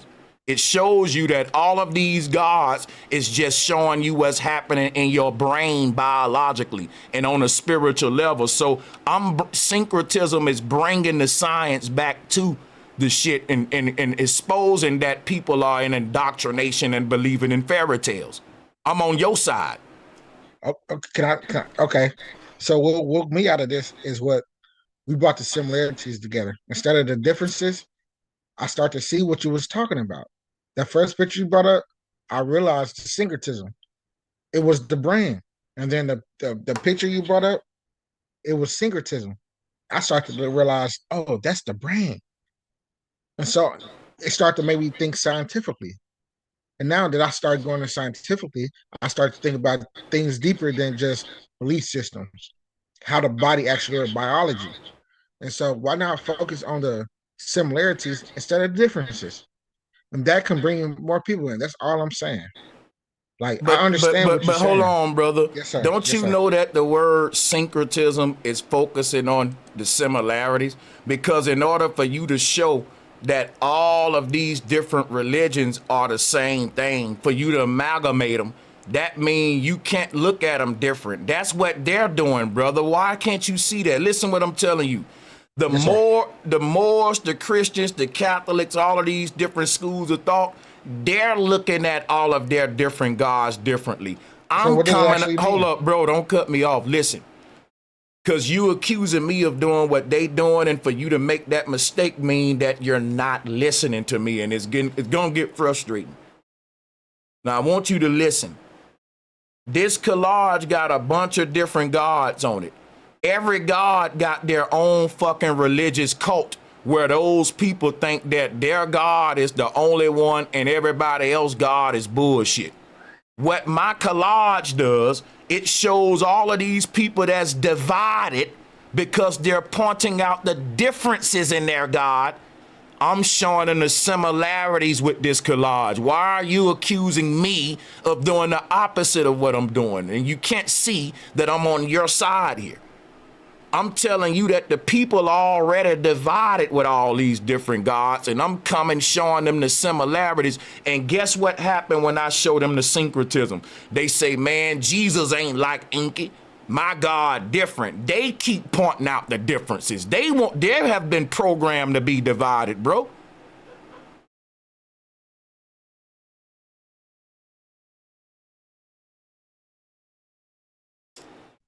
Yeah, I agree with that. I agree with that. Yeah, I have nothing to say. I agree with that. I just say that why not?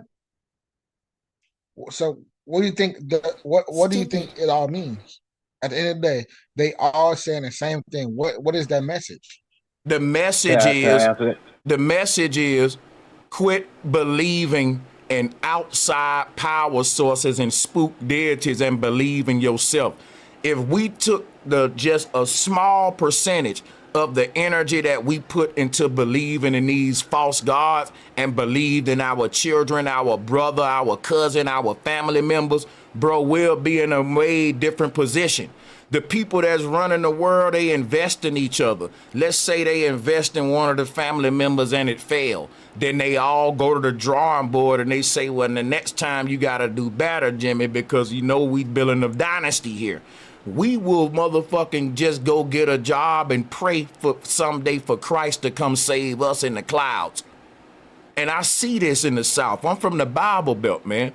It ain't like niggas don't get up and work every day, but we never do any grand, galvanized, unified agendas that will take place over generations because they subconsciously tell us Jesus have been came back by then.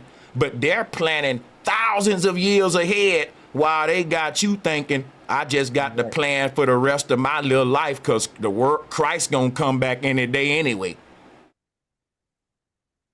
And ain't no need for me to really unite with my people or come together or do nothing about the problem because Christ gonna solve it one day anyway when he cracked them clouds open. Meanwhile, they fucking busy working together overnight, not taking a day off. Also, I see in your Till I have a point, I yield the floor. Flawless victory. No, you good, Cabron. It's all love. But I'm just saying what this collage does. It shows people none of this stuff was meant for us to believe in fairy tales. It was meant for us to activate the God power that's already in us. Yep, that's what I see. Sanchez. You looking at Cabron? Hold on, Cabron. You looking at are you looking at the screen? Yes, sir. I am. Yep. And what you see when you looking at it? I see a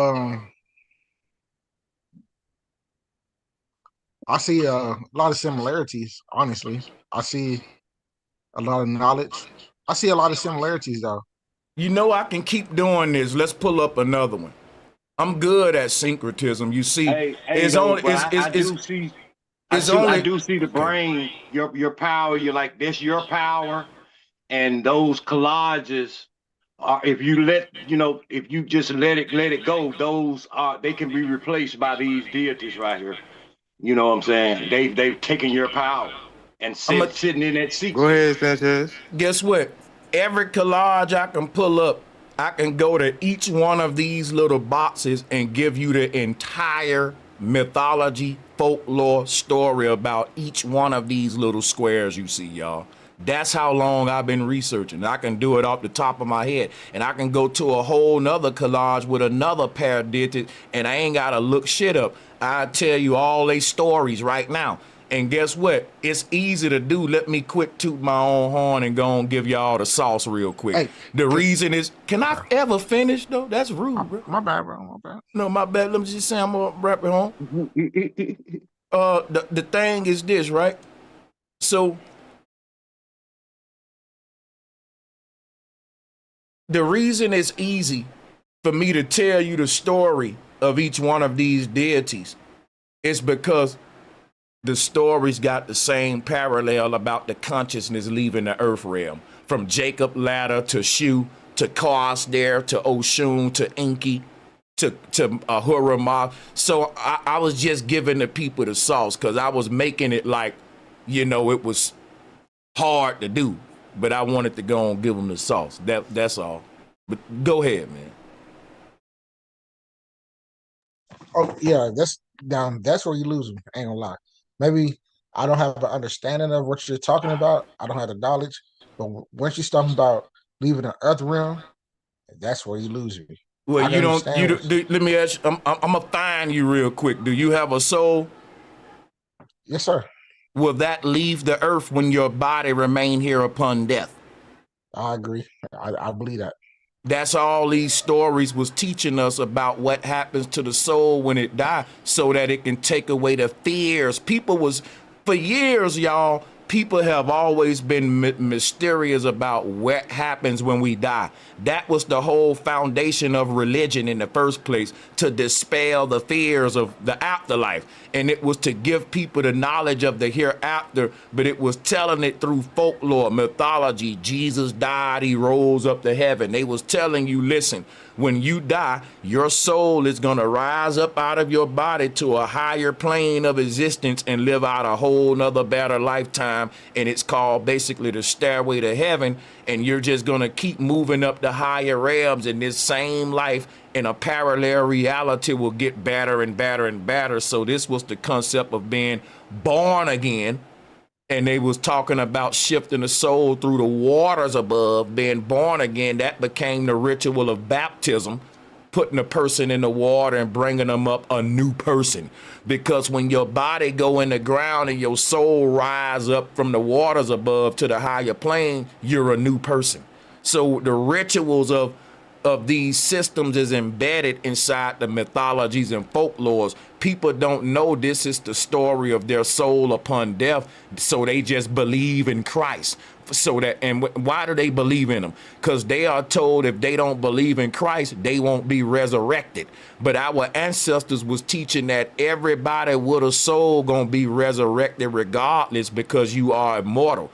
And they changed it to scare people and say, if you don't do this, we ain't gonna let you, Jesus ain't gonna get, and that is not what we was teaching with these symbols. They turned it into that. Yeah, so that's what I wanted to say. You don't think that I thought I was muted. You don't think that these different teachings were teaching you how to live while you was on earth to get to that point? Yeah, exactly. That's what I'm telling saying. you. Yeah, hell So yeah. they're all a little bit different. They're trying to reach the same goal, but they have different practices to get to the same goal. The moral code to this system, because what I just told you was the secrets of what happens when we die. But if you want to know what was the moral system, it was do unto others as you have them do unto you. Now, guess what's so dope about that rule? With that one rule right there, you can create heaven on earth. Because look, everything that's going bad in the earth is because something that's stronger than that thing is overpowering it and conquering it. But if you had a rule on the earth that said, listen, everything on earth that's walking and crawling, don't you do nothing to nothing else that you don't want done to you. Trust me, murderers wouldn't murder, niggas wouldn't. You see, they don't want, because you wouldn't want to be hung on a tree, right, white man? You wouldn't want your land stolen, right? So with a rule like that, you really don't need no other rules. Because even if I'm doing business with you, you don't want to be cheated, right? You don't want to overpay for a product, right? So that one rule just is like it's a universal rule, one rule that solves all problems on earth. It's crazy, bro. And it seems like just a simple statement, but it's so genius. It's so damn genius for a moral system. That was the golden Okay, rule. look, hold Up. on, wait. So if you're saying that, you don't believe in veganism then? Because you kill animals. It's not the same What do you thing? said? Do I believe in veganism? Like, no, like you treat others how you want to be treated. You kill animals, you kill them. I'm just throwing something out there. If you eat meat, you're gonna pay your karma for that meat you eat. And that go for me too, which is why I always say to the vegans out there, they are the ones with the less karma.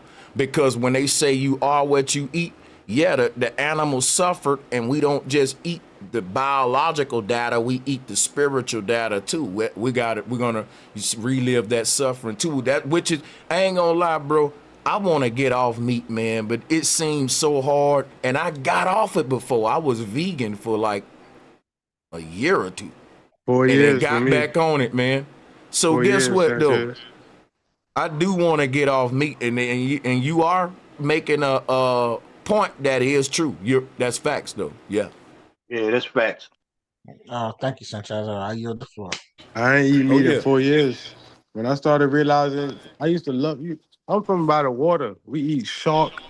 You know how much I love seafood, crab and rice and all that good crab and shrimp and grits and all that good stuff. Like, I just stopped when I realized, it's an animal. When they say sometimes, like, if you don't got a brain like an oyster or a shrimp, it's like, but it's still like it eat shit. A crab eat nothing but the stuff at the bottom. It's bottom feeders basically. So we eating high end food that's bottom feeders, and they make it elegant. But where we from, we love it. You see what I'm saying? We grow up off it. All you gotta do is go outside in the water. You can go fishing and get you some good fish, and eat you some good fish and some shrimp and some crawfish and all that stuff. You know what I'm saying? But you know what? I'm so happy. This may sound crazy, right? Because I was a vegan for like a year or two.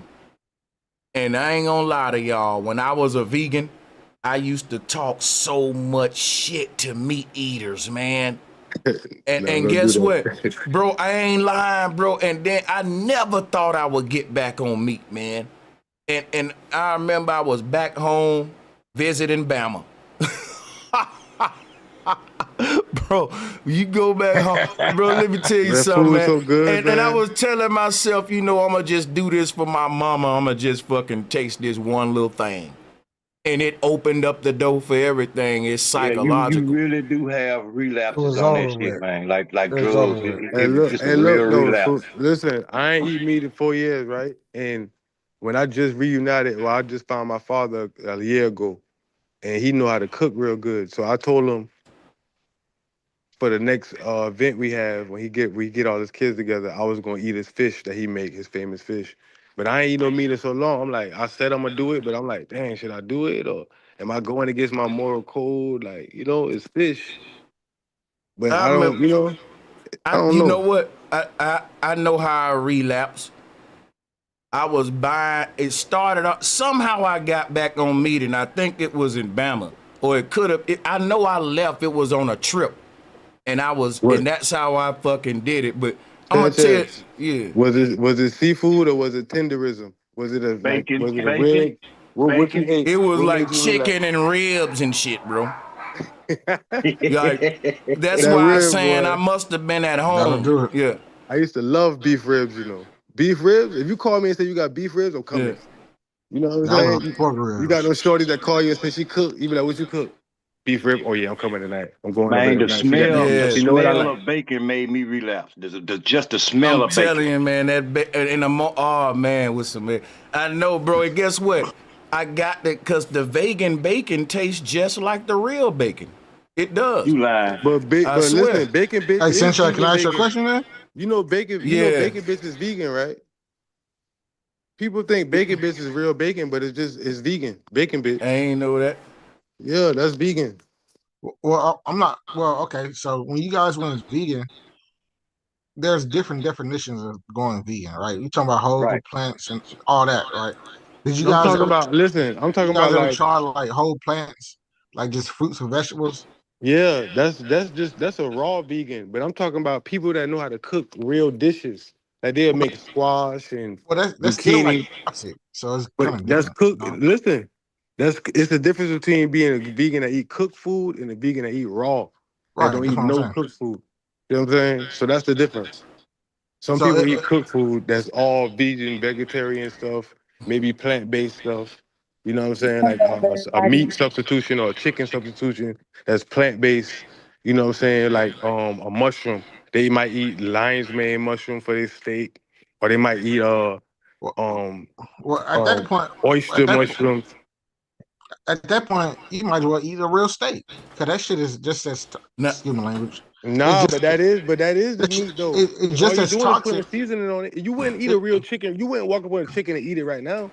Or you wouldn't get a pack of chicken and What put it on the he's grill and eat it bro, without what he's seasoning it. saying is this what he's saying, and I had to jump in because I'm big on the whole health thing. But what he's saying is like the way you cook a chicken, it's a reason why, and I'm not being racist or nothing, but white people don't cook their meat all the way because you still get nutrition through that blood, and that's just for yeah, them and their yeah, DNA line. So if you sit up there and cook your vegetables to the point where it don't have no nutrition in it anymore, what's the she point? got it. That's what I'm saying. You feel me? You're So right. it's You're like right. And you're to be right about vegan that. for real, you have to like really be like damn near 80% raw, where you just Yep, doing like fruits, vegetables, salads, smoothies, and then 20 or 10% cooking it. But yeah, it's like shit, if you're gonna treat it like the meat, you might as well just eat meat. exactly. That's But that's the why I other came facts. in talking the about other difference science is, because but that's why listen, I came in talking about science. Like but look that's how though, it is, bro.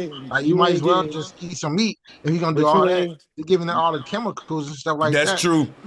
You Because I'm might as gonna well tell Ain't you, just right. like in the South, right? We will boil that shit till it's dark green and it's so yeah, tender, and yeah. it ain't no more. When you Ain't boiling no the more blood in green it. out of it and color out of it, that's your nutrients and shit. But guess what though? A lot of people will say, but it's in the broth, it's in the juice. But you cooking the shit that you changing the texture. I don't know the scientific word, but you changing the structure and the texture with the processing type shit. You know what I'm saying? But I that's a feel fact. like with some stuff that's true because like so I'm big into like essential oils and some herbs that you can like steam and get the oil out, but some herbs you can't do that because when they react to the heat, it just takes away all the properties from it.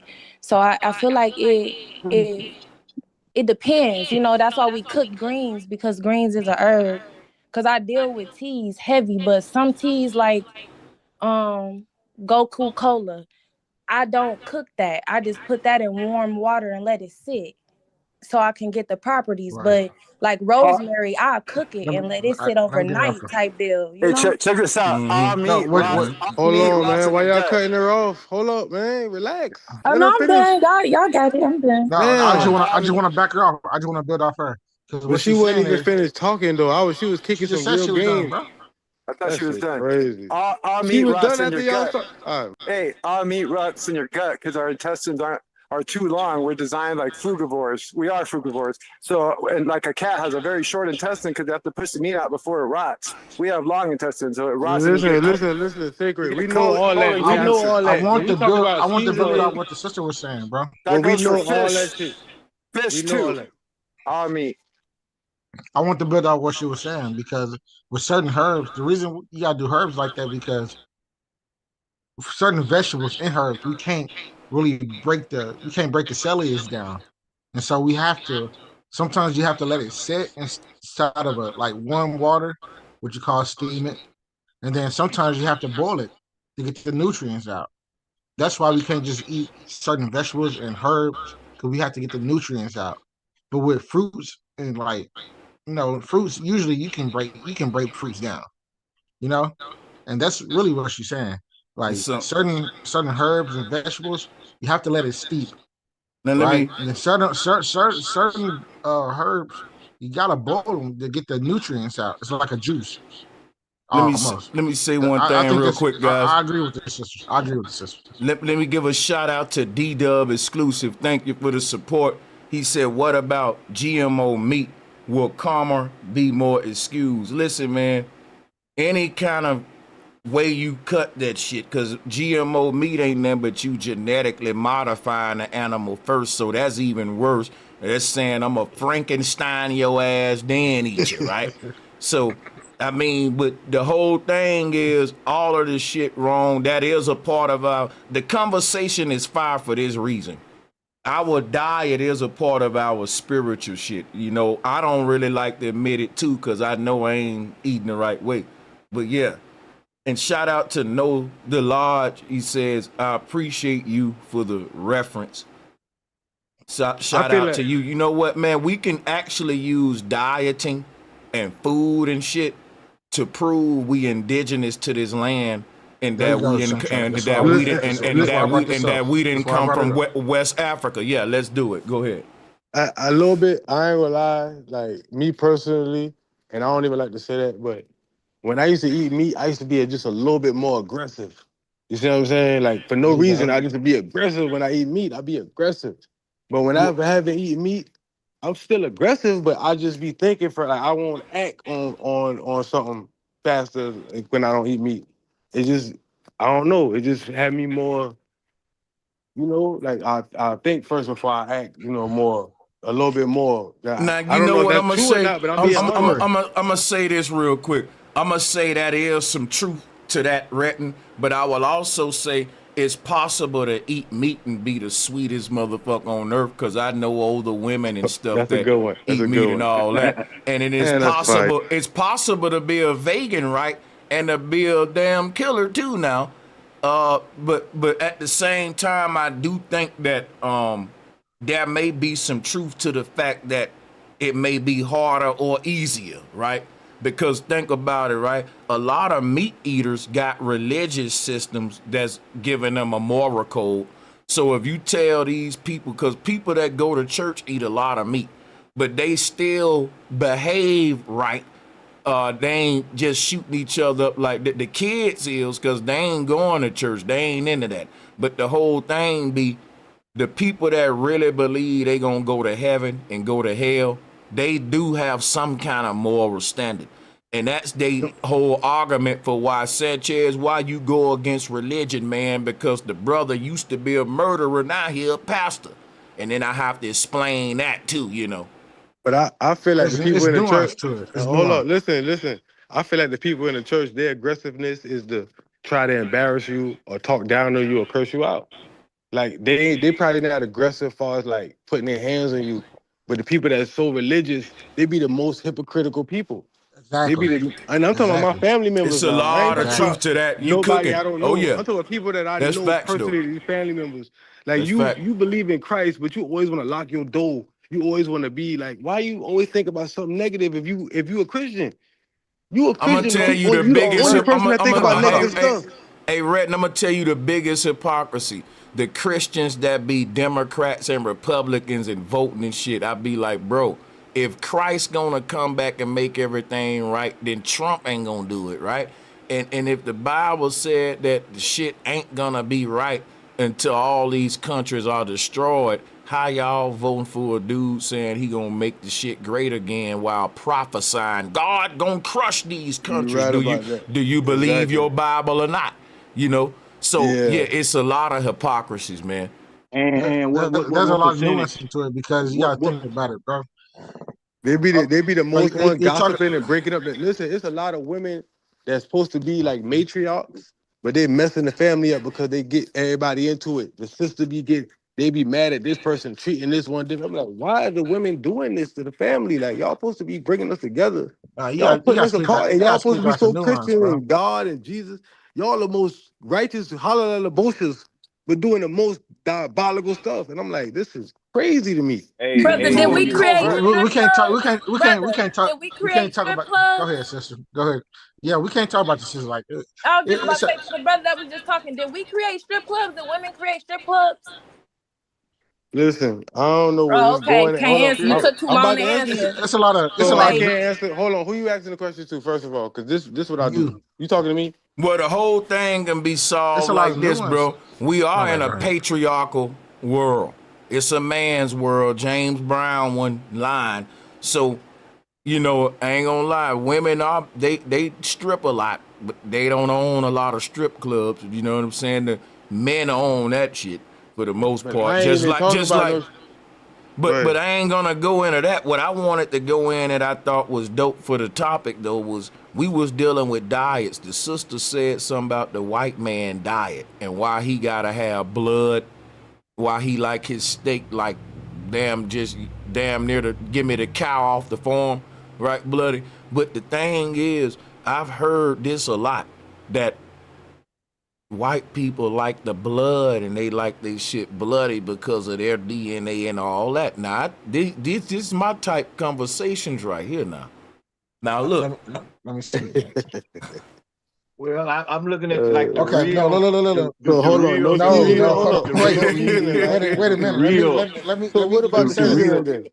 No, So you bro. I'll telling let y'all. me people I'll eat let meat y'all. without seasoning? I'll let you. Go ahead, bro. Go ahead. So No, listen, no, we don't. talking about the blood. Listen, I Sensei know talking that about they the blood, put the right? seasoning on it, right? Because we supposed to be vegans and they But you get talking about the flavor it with blood. the seasoning supposed to be really the whole meal for real, but the herbs and shit. But I don't know. But you said the But blood. that's I'm what I'm talking. saying. I don't Yeah. think nobody will eat a steak without seasoning on it. If I cook a steak right now and don't Well, put no seasoning on it, you're No, I right, but disagree. see, I disagree. but see, I but see, disagree. What? here's I what's disagree. happening. Here's what's happening though. Here's what's happening, right? I ain't gonna lie.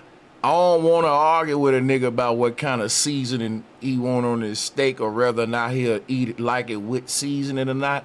I was going along the lines of the topic of the indigenous Americans based upon what people eat, right? For example, black folks, we can trace our blood back knowing that we've been eating corn, we've been eating we've been eating apples, oranges, peaches. What I'm saying, before the slave trades in this land, because listen what I'm telling you, right? Just hear me out, because we talking about food and dieting, right?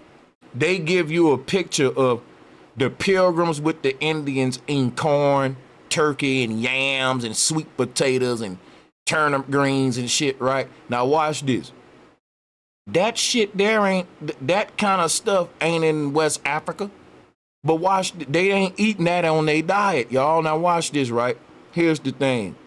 If the white man brought black people from West Africa to America, those Africans, right? They came over here and they knew how to hunt turkeys right off the boat. They knew how to harvest yams right off the boat. They knew about Nebraska, the cornfields of America, right off the boat. These was some damn genius slave Africans, because they came to a foreign land teaching the damn colonizer that brought them here about a land that they was new to too. So I'm telling you, we had to already be here, y'all. If we had to, you see what I'm saying? That's facts. That's facts. How cotton you gonna know how field to so deep. navigate the vegetation if you from another land? You ain't never seen no corn before. You don't know how to. You don't even know how to Man, do it's cultivate that. miles and miles of cotton fields, You man, ain't in the never seen South, no man. pecan tree. You ain't Miles never and seen that Right, stuff. miles. So how you know how to grow it? And I'm finna really fuck y'all up with this one, right? Hold on a second. Willie D Live. Hold on. And those are the things that I find to be I'm playing a clip from yesterday. We already reviewed that with the food stamp thing. My bad for that audio. Let me screen share. Remember, we was just talking about corn, right? Now, this finna really make Pan-Africans mad, right? I'm gonna prove that braids didn't come from Africa, because why do we call them cornrows? Because if listen, bro, now listen, now the children of the corn, now let's talk about it now, because if you go into Nebraska and all of these places where the Seminole, the copper-colored people been, we had these big-ass cornfields harvested in this land. That's what the Indians was known for. And look, the hairstyle is based upon corn, because if you look at the braids and look at a cob of corn, it's the exact same pattern. Let's not only is the braid got the same pattern as the corn got when you zoom in on it, it's grown, it's in rows like that. You see what I'm saying? So corn I get this rows, right. and corn rolls. and my whole thing is like, show me in Africa, right? Because you see, we won't go on with this, where they got tribes that can trace their identity back to crop of corn. No, that's the Native American Indian. Who is that, though? Who is this people that we link to corn? The same people got a hairstyle based upon the corn. Is what I'm saying. Fire. So that's like the Pan-Africans will tell you braid started in Egypt, but I'm showing them how the niggas in America, not only are we indigenous to this land and been here from the beginning of time, we was influencing Egypt. Think about it, y'all. Today, don't black people influence everybody? Everybody cop off us, don't it? But I'm showing you right now that this shit go all the way back to cornrows in Egypt, because the pharaohs in Egypt with the braids, bro, who taught them that? Because everybody want to say, well, the Africans, they do the best braiding, and braiding come from Africa. Less brain of smoke. I can be wrong, but I just want to put this out there for the smoke. Why we call it cornrows then? Yeah, I would love to see that right there, Sanchez. That's a good one. That is a good one right there. Because you know they be talking about how they was doing the slaves, and they did cornrows for maps and trails and all type of stuff. Yeah. The cornrows was maps. Yeah, I believe everybody's grandmother, sister knows how to do braids. That's how I was raised. Every female knew how to do braids. Did you guys see on that movie, Okay, but you know what's crazy? People will say every female knew how to braid, but then they won't tell that to the Pan-Africans when the Pan-Africans say, braids come from Egypt. I can show you videos of them doing that, because the pharaohs got the braids going back and all that, and they'll tell you that this come from African stuff, even that music and all this drum. Is corn good for you? Is corn good for you? Yeah, it is. Did you guys see on corn is not It's good. a grain. It's a whole. This what you gotta realize, bro. The corn that our ancestors grew was good for you, but the corn you got today, that yellow stuff, that's a drug that the FDA got a patent on. Remember, yeah, that's what I was gonna say. Let's get back. Just like carrots. Carrots, you're supposed to eat the purple carrots, not the orange shits. on the movie I Am Mother, they show like after they destroyed the world and she got out of the cave, out of the underground bunker, they show all these fields of corn that the machines were growing because they modified the corn and they use that as feed for the humans. Funny so. Corn and everything, man. You know, they had to label corn as a pest product, as a pest control product, because what happened was the farmers said we want to grow the corn with the insect repellent in the corn. And so at that point, the FDA says no longer food, it's actually an insect repellent. And that's where we're eating them, you know. Yeah, my uncle. And it can be converted to gas too, correct? They use it in the gasoline, the corn. Yeah. Yeah, you can. Yeah, that's true. Man, if you think about it, corn is in everything. Corn and everything, man. Sunflower. Look at the ingredients on everything, man. Corn in it. Corn syrup. Yeah, because they putting that same, and that is crazy, bro. That they want to put corn in everything, knowing what I just said. But the whole thing about this whole Pan-African concept, just to segue back here. I don't look at I want to go back to the whole division conversation, if y'all don't mind. Go ahead, bro. Because a lot of people be coming to me saying, Sanchez, you know better than that, man. This is all divisive. I ain't gonna lie to y'all. I genuinely look at FBA as like unity, because I see so many different people from different ideologies just having one agenda. You know what I'm saying? And it ain't even I really feel that. Yeah. I just don't understand. Like when we tell them, it's literally just us. It's a lineage. When we tell them it's a lineage, why are they so upset? I just don't get it. You got Jamaicans, you got Puerto Ricans, you got Africa as a continent. So you got Nigerians, Ethiopians. We FBA. It's that simple. What's the problem? That's all it is. I just don't get it. I don't understand it. I don't want to understand it. Yeah. Try to understand something, you'll drive yourself crazy. I don't get it. It's some COINTELPRO shit, bro. For real. Yeah, so I don't try to understand it no more, bro.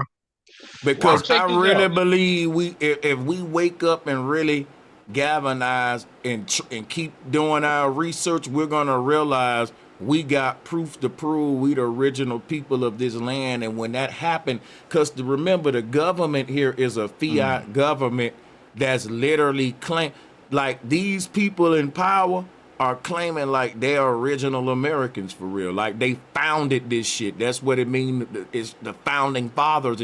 They ain't acknowledging any kind of history in this land, or government order or power structure in this land prior to 1776. And that's a problem. That's what deletes your history as an authority figure in the land. Okay, Sanchez, let me ask you this question, bro. I'm an FBA. Don't get me wrong. Okay. Be real about it, though. Do you think we actually, from the beginning of the world, I don't know. I don't believe in evolution, nothing like that. Right. Do you think we was actually started here in America? Yes. Or did we come over here? We was the first people over here. Well, listen, here's the thing, man. Yes, sir. See, here's the thing, right? When we think about the beginning of the world, we think about the trees, the ocean, the ground, and all that, the animals, and we don't think about humans. We say, okay, there were two humans that were created right here by God, and then they had sets and created the rest. If your mind do that, when you think about the beginning of the world, you already wrong. And I'm going to show you what the problem is.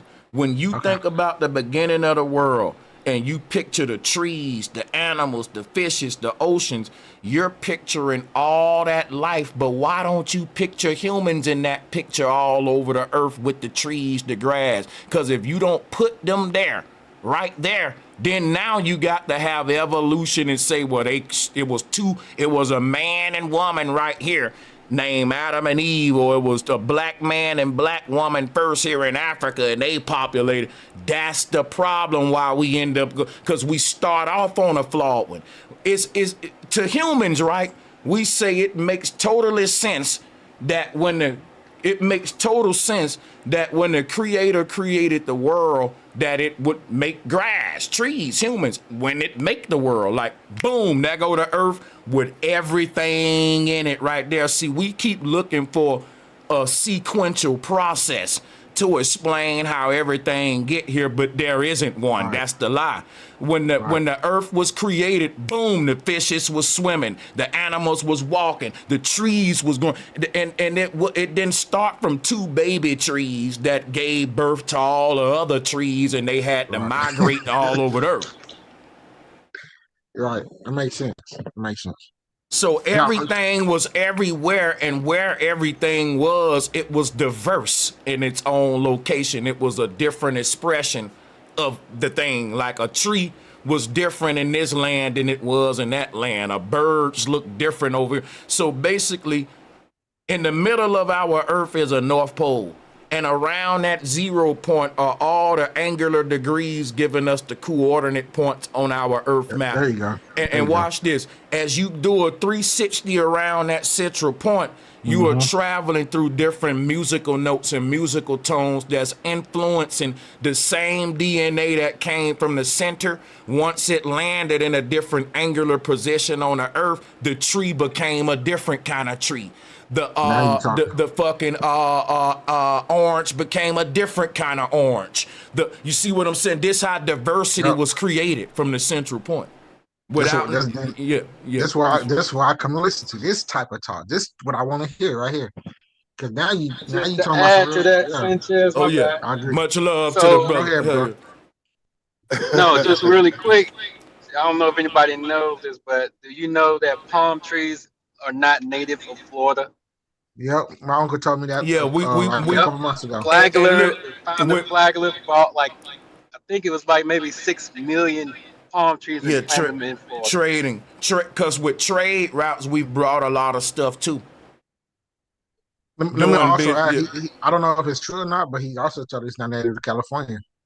I don't know if that's true or not, but he did say that. So maybe I look that up. But he says not native to California. It was said that lions aren't native to Asia, so you don't see a lot of lions in like China. But that's something I don't know. I've heard a lot of people say that the Africans brought lions to Asia by riding the monsoon. I know a lot of Pan-Africans gonna mention a couple of elders, but that's more, and they quick to call you pseudo, but that's what they say. They say that. Yeah, they said that. The crazy part is, I remember walking outside, and it used to be Japanese plums, blackberries, orange trees, like everywhere. When I used to go walking outside, now when I walk outside, ain't nothing no more to eat off the land. Ain't no more fruits or nothing. Ain't no more Japanese plums or nothing. No more. I'm like, where all the trees that had the fruits? It's probably forbidden now too. They don't want you to grow your own. Those airplanes flying over with the killing all that shit. They don't want people to put out that to get that idea that we should be growing our free food. But you ain't lying, man. I got a could question get for a the panel. plum down the street, plums, oranges, apples, and stuff. What's the question? Just walk down the street. Is this the FBA thing have anything to do with the fact that people started learning about Tartaria and how we've always been here? I was just curious. Let me go into that. See, Tartaria, I'm glad you brought that up. A lot of folks think Tartaria is one location that was very big. It was this big old empire that was written out of history. That's a lie. Tartaria was an ancient United Nations, a galactic federation, if you will. It was a network of a bunch of different advanced civilizations coming together with one agenda. It's another concept of the Babel story in the Bible, which was like a United Nations, all the nations of the world working together. And the tower was an antenna, and they said they had one language because they was talking about an old internet system. Believe it or not, the Babel Tower is dealing with like wireless transmission technology, and that these ancient people was creating a worldwide network. Here go one of the biggest problems theologians have with the Babel story. The they teach during that time humans didn't have any contact with each other because we didn't have the technology to do so. So here is a biblical account that's in direct opposition to what scientists is saying is happening on the earth, because how you got different nations working together when science saying we separated, then they bring up the, land bridges, Barren Strait, all that. People like to say, but humans possibly could have made contact with one another by foot. So people was walking to different continents. God damn. Because they don't want to say that ancient people had the technology we got. That's the missing thing. So Tartaria is a technological utopia that was written out of history. Like a lot of the technology we using now, it is reverse engineered Babylonian, Mayan, Olmecan type shit. It ain't new futuristic technology. It's ancient technology, which is why when they say we going back to the future, they telling you something. The future ain't nothing but the past reverse engineered, because there was a reset on Earth where we lost all the knowledge, and I can prove to you I know what I'm talking about right now. And I can do it in 1 minute. Check this out, right? Just in the 1600s in America. Now, when was, I'm about to pull this up to be accurate. In America, right, in the Wild Wild West and all that, 1800s, 1700s, late 1600s, they was building wooden shack towns. Think of your Wild Wild West movies, wooden shacks. The slave houses was wooden shacks. The slave master house was just a bigger wooden shack. And then over time, those slave houses started to evolve to become beautiful, big, the houses and shit like that. But the thing is, the wooden shacks that we see, when people was building those, remember that there were big stone pyramids, big Olmec heads. So something happened on the earth where that was a reset, because ain't no way to explain the fact that just a few hundred years ago, we had dirt roads. We was dumping the horse shit right in the middle of the road, right here in America, right? And we would, and in the Wild Wild West, they had these wooden shack towns. And I'm telling you that there were stone ancient structures in the Grand Canyon and all around Cali while they was building shack towns out of wood. Some is off, because that let us know the people that was here before those pilgrims, they were stone workers, and these people came over here talking about Paul Bunyan and lumberjack shit. And we just now got back to the stone and the skyscraper cities and stuff, like in the 1800s, so I can't tell you when, but we refound the concept of big stone buildings and all that recently. But when we go back to Egypt, the Olmecs and all that, it don't make sense when you look at the timeline. Like, it should be, our knowledge of stonework should be at a level now that is like, I can't even tell you. Because it's something definitely happened where we say, well, we can't rebuild the pyramids. Why do they say that? There was a reset. We lost the technology. Yeah. Well, can I say this then? I'm an FBA, don't get me wrong. So I'm just here to make you think. Let's say that we did have all that. It was a loss of knowledge. How did the knowledge get lost? Maybe No, it was hold slavery. on. We ain't got. Maybe it was slavery. We saying that. We ain't saying let's say. They did have that. Over here in America. But see, have you ever researched Tartaria? No, sir. Nope. Okay, so that's why you probably saying that. Exactly. Yeah. Well, I'm gonna do my research. My bad. Okay. Yeah. Go ahead. Tartaria was an ancient empire that was very advanced in technology, but you won't find history written about it in any of our texts. But in other cultures and other maps and all that, it was clearly there. So we know that we knew that I'll pull up a map for you now and show it to you right now. It expanded because it expanded across oceans. It was so huge, and that's why I was saying earlier, it wasn't one empire. It was a union of a bunch of them, because ain't no one empire expanding that big without some sort of United Nations. We see how it's happening now, right? Right. Okay, so let me share this with y'all. I'm here to learn.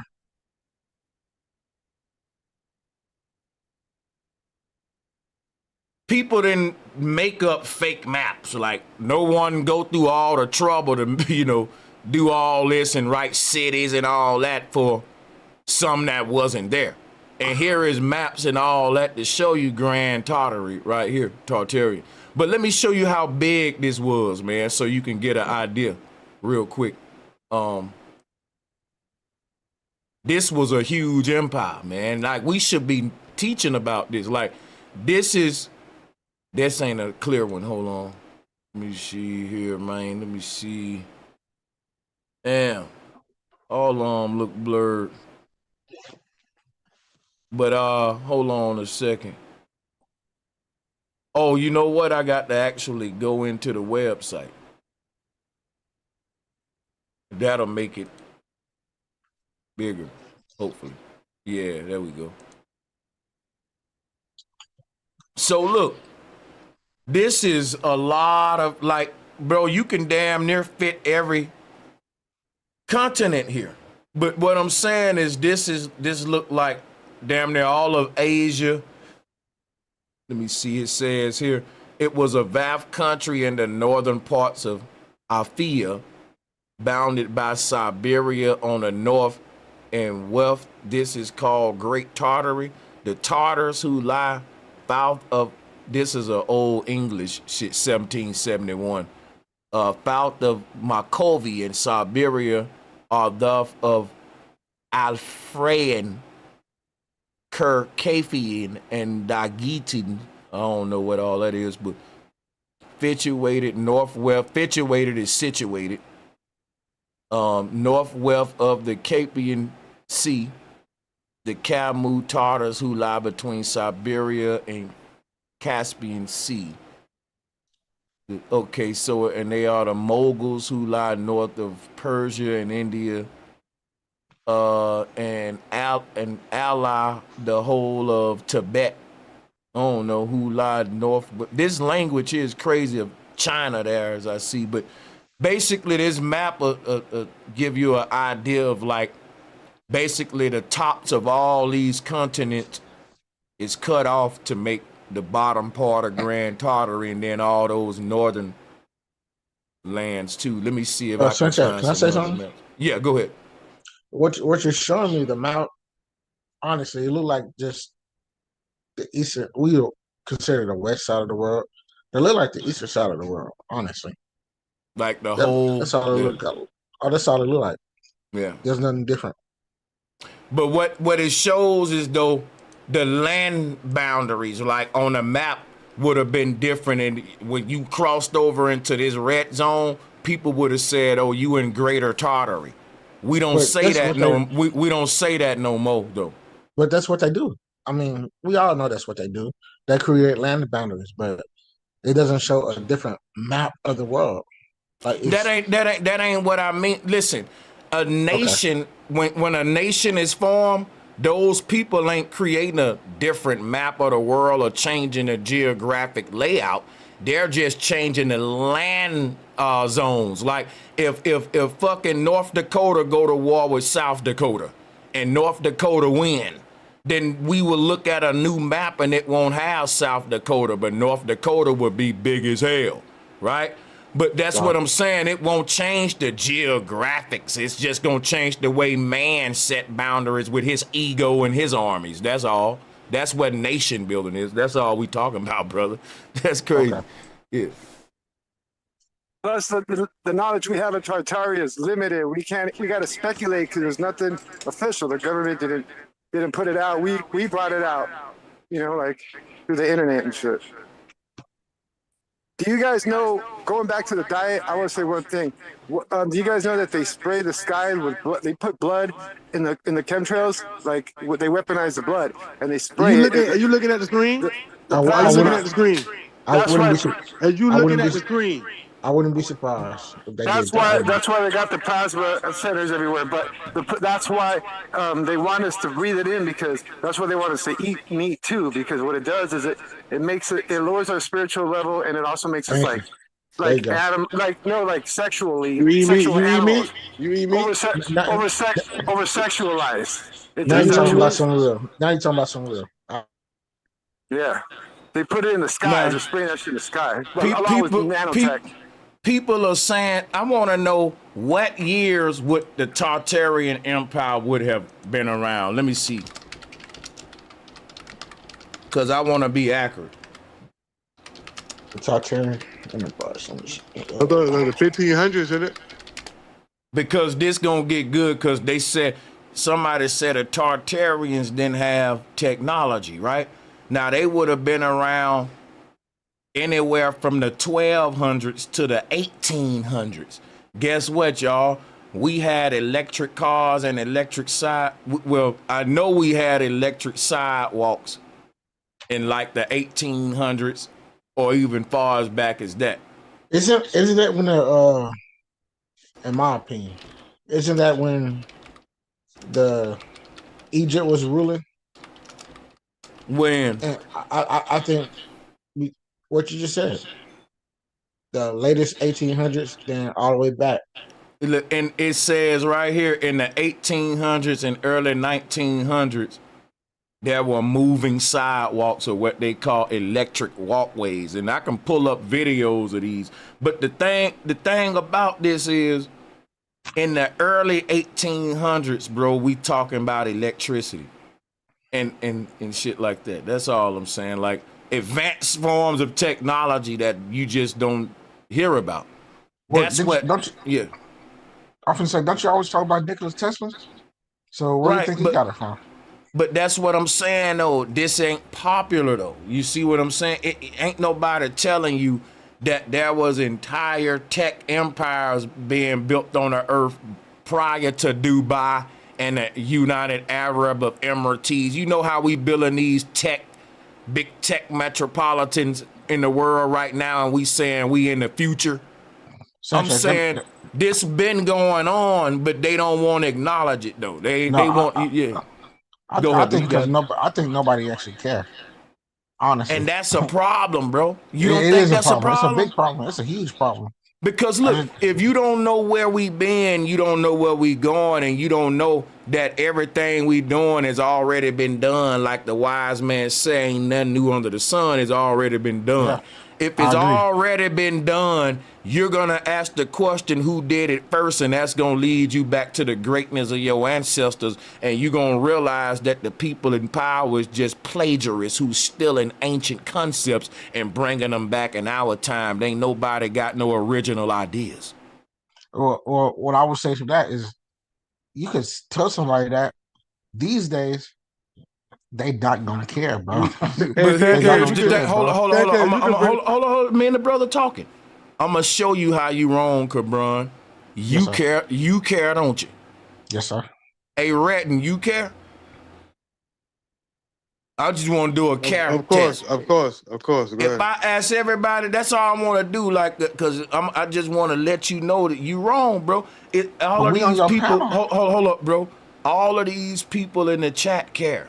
All of the people watching on a replay care. And guess what? You can't worry about the people that don't care, Cabron. You know, listen to me. Let me cook, brother. I get up every day and do what I'm doing for the people who care about it, man. Yes, sir. And guess what? Every group doing that for them and theirs, and they ain't gonna not do what they got to do for the people who care, because there's a bunch of dumbasses out there that don't care about their history and stuff. I see what you're saying.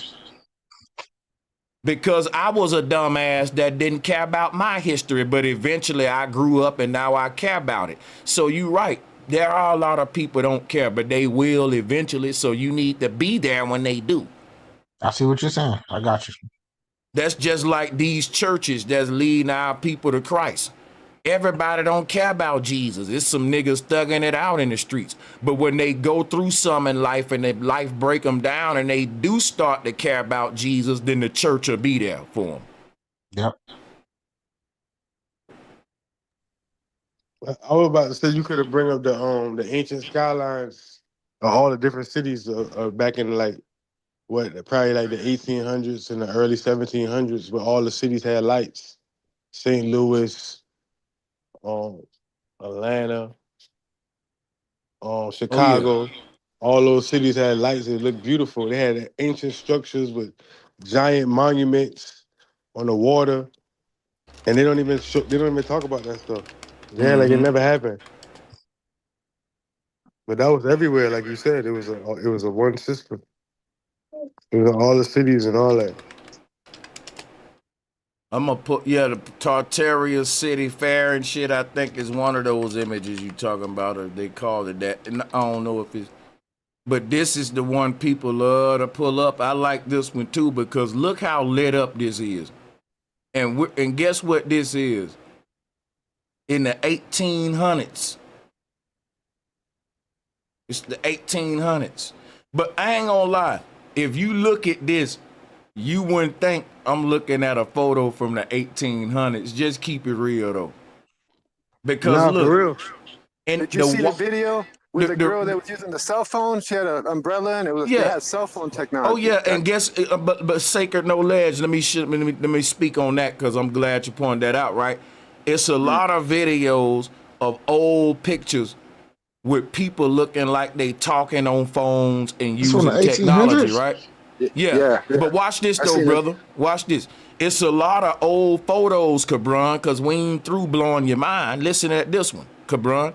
It's old photos of people in the 1800s with looking like they talking on cell phones and using this technology we got, and they scoured them, but from the public. But check this out, right? Now, when those photos surface, guess what they do with Nat Geo and the History Channel and the Freemasons? Guess what they do? They say, could this be proof of time travelers? Because this photo looks like a person using a cell phone in a time when cell phones didn't exist. And then they'll get people talking about, well, it can be a time traveling versus, hey, man, technology existed in the past and they hid it from us. Did they hide it from us or did it disappear? They'll say it's AI too. That's why that's why intuition is the biggest. Man, they got gold statues, man, on the city of St. Louis and all that. They had gold statues and man, that shit ain't no AI. Yeah, you got to have a lot of keen discernment, and most people ain't gonna have it. So it's done. It's over. They're never gonna figure it out. So did this disappear or did it? Show the other cities, Sanchez, the ones on the water with the thing. Like, did they disappear or did they just hide it from us? But whole thing is this right here, bro. A lot of these ancient structures, what they ain't telling you, we didn't build a lot of this stuff. We inherited it after a reset or some sort of Carrington event. This is facts. There are pictures during these same times.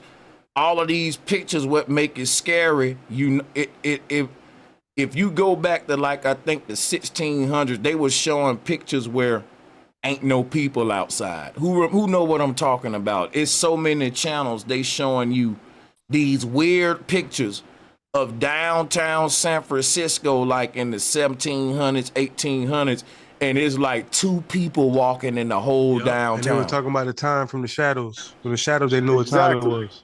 And they do that on Devil's Advocate. That when it was the middle of the day. Nobody was inside. In New York, it comes out, and there's no people. They're showing you something. And dig this. The people that's walking around these huge concrete settings, they going home and living in wooden shacks. That don't make sense. How the fuck you living in a wooden shack? So that's showing you something happened on the earth and we lost the knowledge and we had to look at the world and relearn this shit and rebuild skyscrapers and all that. And we just going back to the future. How we lose the knowledge? I just said it, a Carrington event. Why? See, the stuff that I'm explaining, y'all never witnessed before, so you still don't get what I mean by saying a Carrington event. It's like now scientists will say it was a solar flare from the sun, a huge electromagnetic pulse, or what they call an EMP wave. It can decimate when they say there was no stone left unturned. It was something happened on Earth that destroyed, it created a lot of ruins in just a little amount of time. And the only thing that was left standing was like the pyramids, the Olmec heads. Now, this is a theory, but it makes sense to me because I think some of these stuff is built in hear me out, right? Just listen to me. The pyramids, the Olmec head, Stonehenge, a lot of these buildings like the one I'm showing you here, they are built on certain magnetic ley lines. Whenever there's a huge EMP wave, these are the only safe zones. So these magnetic ley lines are like stable points. Like, let's say it's like if the whole Earth is being shaken apart, these are the only places you're going to have for refuge. These people will be the ones repopulate the Earth. And all of these great structures are built on a magnetic ley line to back up what I'm saying right now. And it's still standing, even though it's a lot of stuff around it that's crumbled from some kind of event. And scientists still trying to explain that too, though. And the book of Genesis, is the beginning and the end. Adam, the beginning. Eve, the evening, the end. It's the beginning and the end of an old civilization, the beginning of this whacked out world we live in now. Beginning and end, Adam and Eve. Sanchez, you cooking, man. You cooking. Because from my prior knowledge before this, it kind of connected the dots. I see what you're saying now. I see what you're saying. Because ain't no reason you supposed to be riding on a horseback, right? On a dirt road, y'all throwing poop in the road, building wooden shacks, but y'all showing up at events at places like this. And it looked like the gods built this shit. Like, and you see what I'm saying, though? You cooking, bro. Thanks, brother. You fucking cooking. Excuse me, language. You cooking. And guess what? Sense. You don't see a lot of people pointing this out, though, Cabron. It's a lot of stuff that don't line up with the timelines. Like, they talk, the giveaway is the Paul Bunyan shit. Because these people was talking about lumberjack culture in the 1900s and 1800s with these big stone structures in the background. It don't add up. What our ancestors wouldn't chop in no they had stone. Bro, when you're working stone, that shows some kind of technology you using. And guess what they tell you? Oh, they was rubbing rocks against each other, carving it by hand. What the fuck? Knock it off. Knock it off, bro. Yeah, right. Knock it off. Yeah, right. Knock it off. Now we boo-boo the fool. I'm gonna let y'all cook and mute my mic a minute and let y'all cook, man. It's a 5-bit. I want to say salutes to the panel and the chat, man, for sure. All I want to say is it makes sense. It do make sense. From my part, we appreciate you for that, brother. For having an open mind. You know what I'm saying? Some people always want to be stubborn. And for you to have an open mind and see, you know what I'm saying, you cognitive to be like, hold up, something ain't right. That do make sense. That's real. Respect, brother. Now, from my part, now I'm just gonna try to connect the dots. That's all I'm here from. But you never looked into like the old the cities of the 1800s? No, I haven't. And the monuments and how beautiful they were. Like, you go downtown now, none of those. You might see one old piece. Just go when you go down. Like, where you from? What city you in? You are in the city? I'm from Dallas, born and raised. Go to Dallas. When you go downtown, just look around. You might see an old building. And it'd be so beautiful, intricate, maybe a courthouse or something. See what I'm saying? You'll see like big monuments and statues of people or men or women or creatures, all that stuff, gargoyles, whatever. It's downtown. You'll see them. And definitely in Dallas, because I think Dallas on the 33rd parallel. I've heard of this knowledge before, but now I said I've heard of this knowledge before. Now I'm just connecting the dots. That's all Right. I'm doing. I'm just connecting it. Those buildings, they generated free energy. That's the whole Yep. secret. That's the crazy part about Tartaria. You're right, We Sacred. discovered that they had free energy, but it was like a real subtle energy. But they could power everything they needed. Because they had like brass. They had a cathode, then they had like the brass It's with based on the green magnetics. top. Like they knew how to ionize the atmosphere of the Right. ethereal pressure and They- and have weather just like Sacred Nellis just said. It's what we should be doing today is using the energy and using all the free energy we could be using. They were doing it back there. Something happened. I think they created AI and it took them out. That's what I think. But anyway. That's just like the bells. So you think the AI got rid of all the bells? Yeah, because my city downtown still got every city got a bell. My bell still ring at 12 o'clock.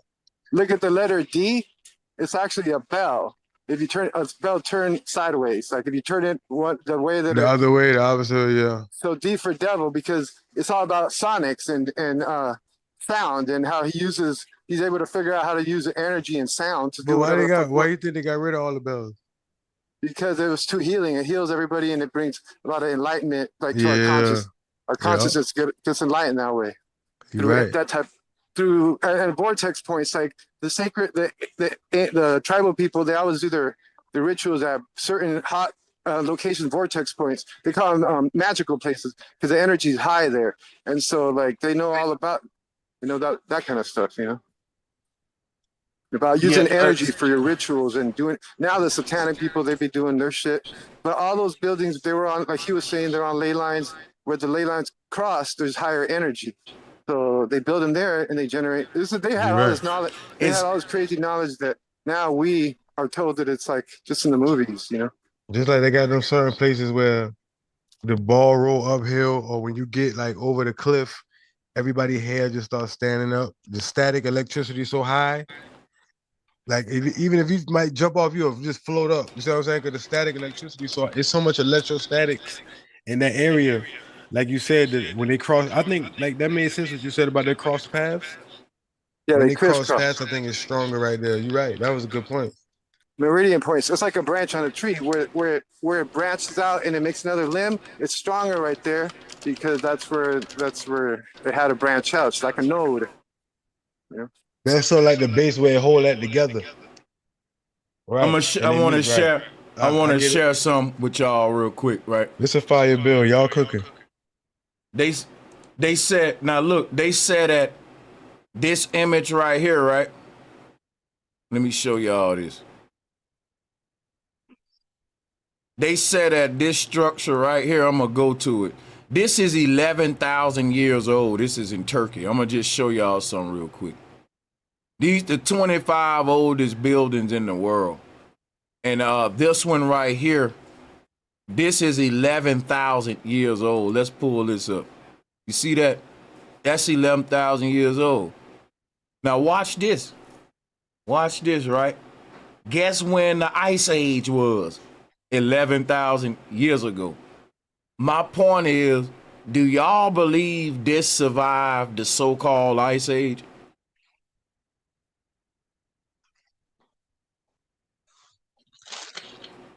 The reason that's important, right?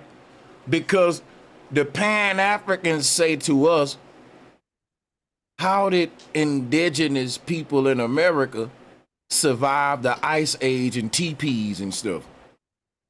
Now, my whole thing is, there are so many stone structures around the world older than the Ice Age. That's real intricate. I know that. My whole thing is like, I don't think the Ice Age took place because these structures wouldn't have survived it, man.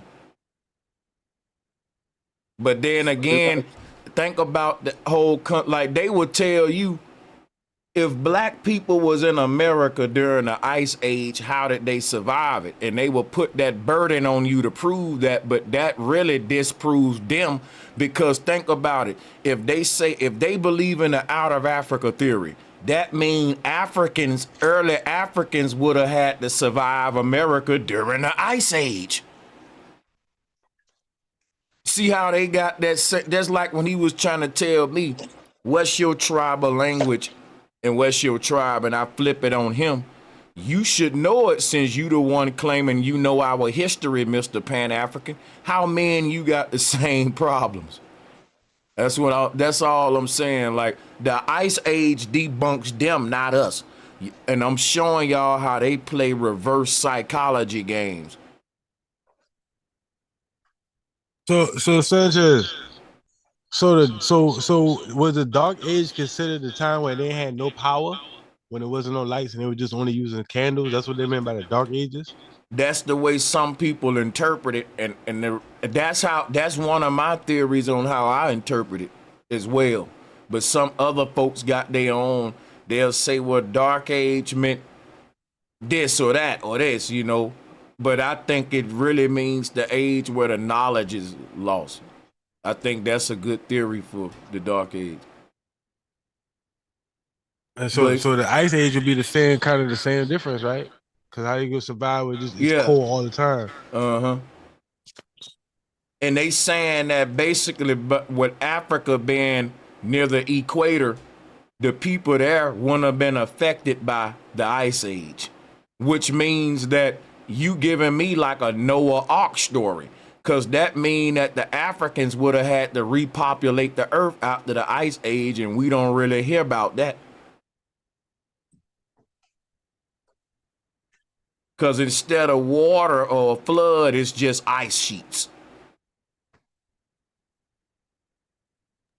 And the Africans will be like Noah, because they in the ark, which is the motherland, keeping them safe from the Ice Age to repopulate the earth. And that's why they say we can all trace our blood back to the, you know. But my thing is, I'm trying to see when the Africans would have already populated every continent prior to the Ice Age, because then they would have had to go back and repopulate them after the Ice Age. That's the whole nail in the coffin. I know is that the deserts, that's all pulverized civilization, and that's what they are. That's why it's sand, and they say, I don't know, it's just a lot of like sacred, the word sand means, because they're telling you something like what the Great Pyramid, they think that's the Great Pyramid. That's a little leftover piece of a giant civilization that got turned to dust. It's a popular survivor. There was much bigger pyramids, and that's what the mountains are. So like the continents and islands are actually destroyed structures that got melted in that cataclysm. And then the oceans used to not be there, but the pan got flooded. So the continents and islands are just structures that got melted that remain above the floodwaters. The oceans used to not be there. It used to be Pandora, like Pandora. So our civilization was so advanced, and we were giants back then, that we can't even fathom it. And talking about it, you sound completely crazy, like you're nuts as fuck. But everything I could do. We giants right now. Exactly. I could do it like a 10-hour special and show you pictures to prove all this shit, but all I can do right now is use my words. But yeah, we're giants. We're just the same. Size is just relative. You know?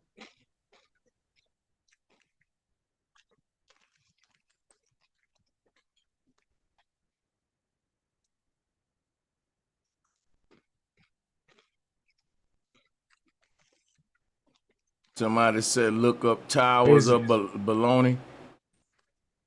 Places like Angkor Wat and all that. Beautiful. Beautiful. How old Angkor Wat is, Sanchez? Let me give you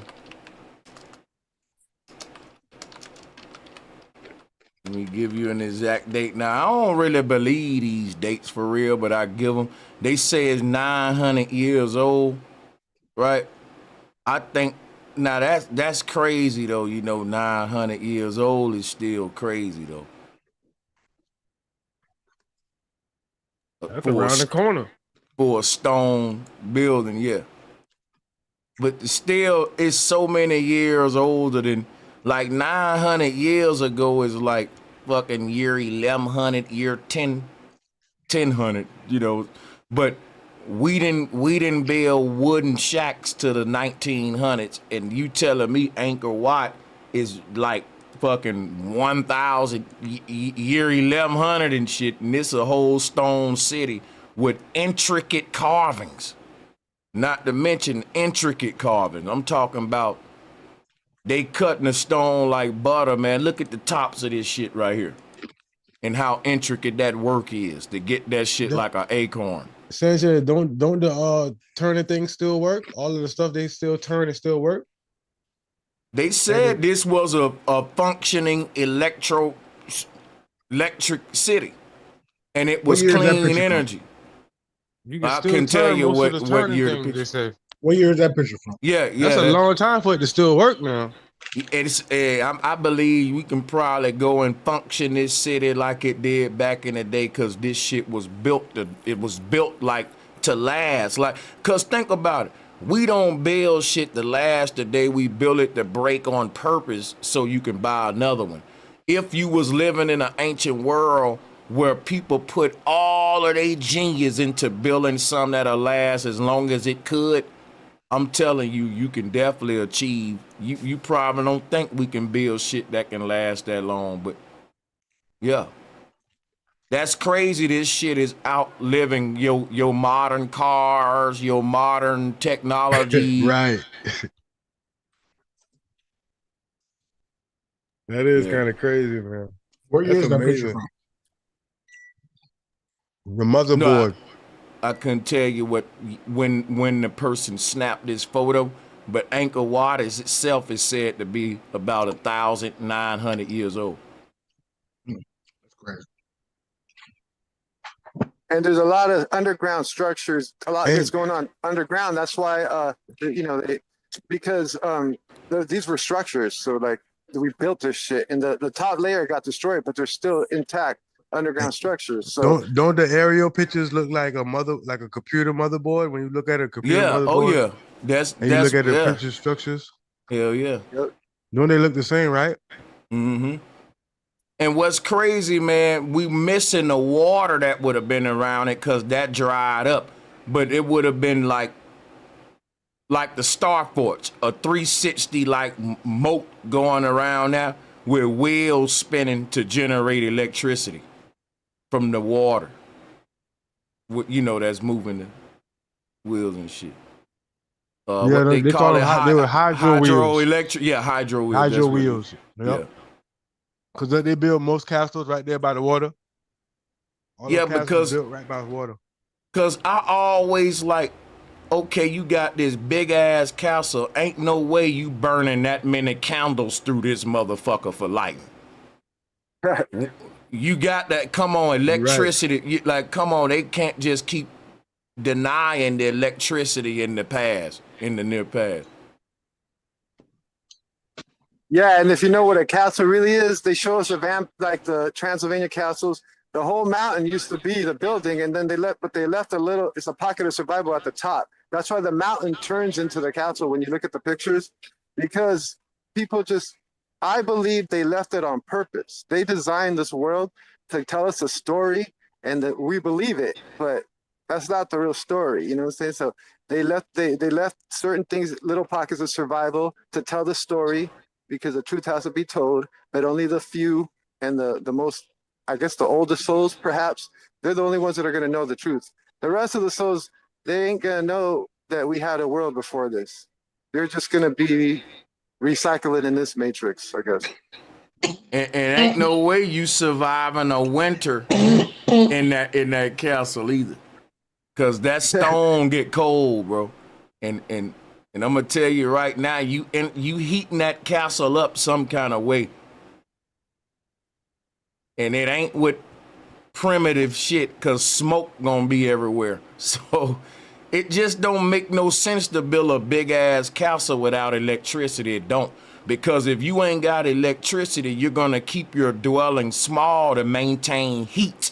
And we see that with the Bushman tribe, the Ashanti tribe. It's common sense.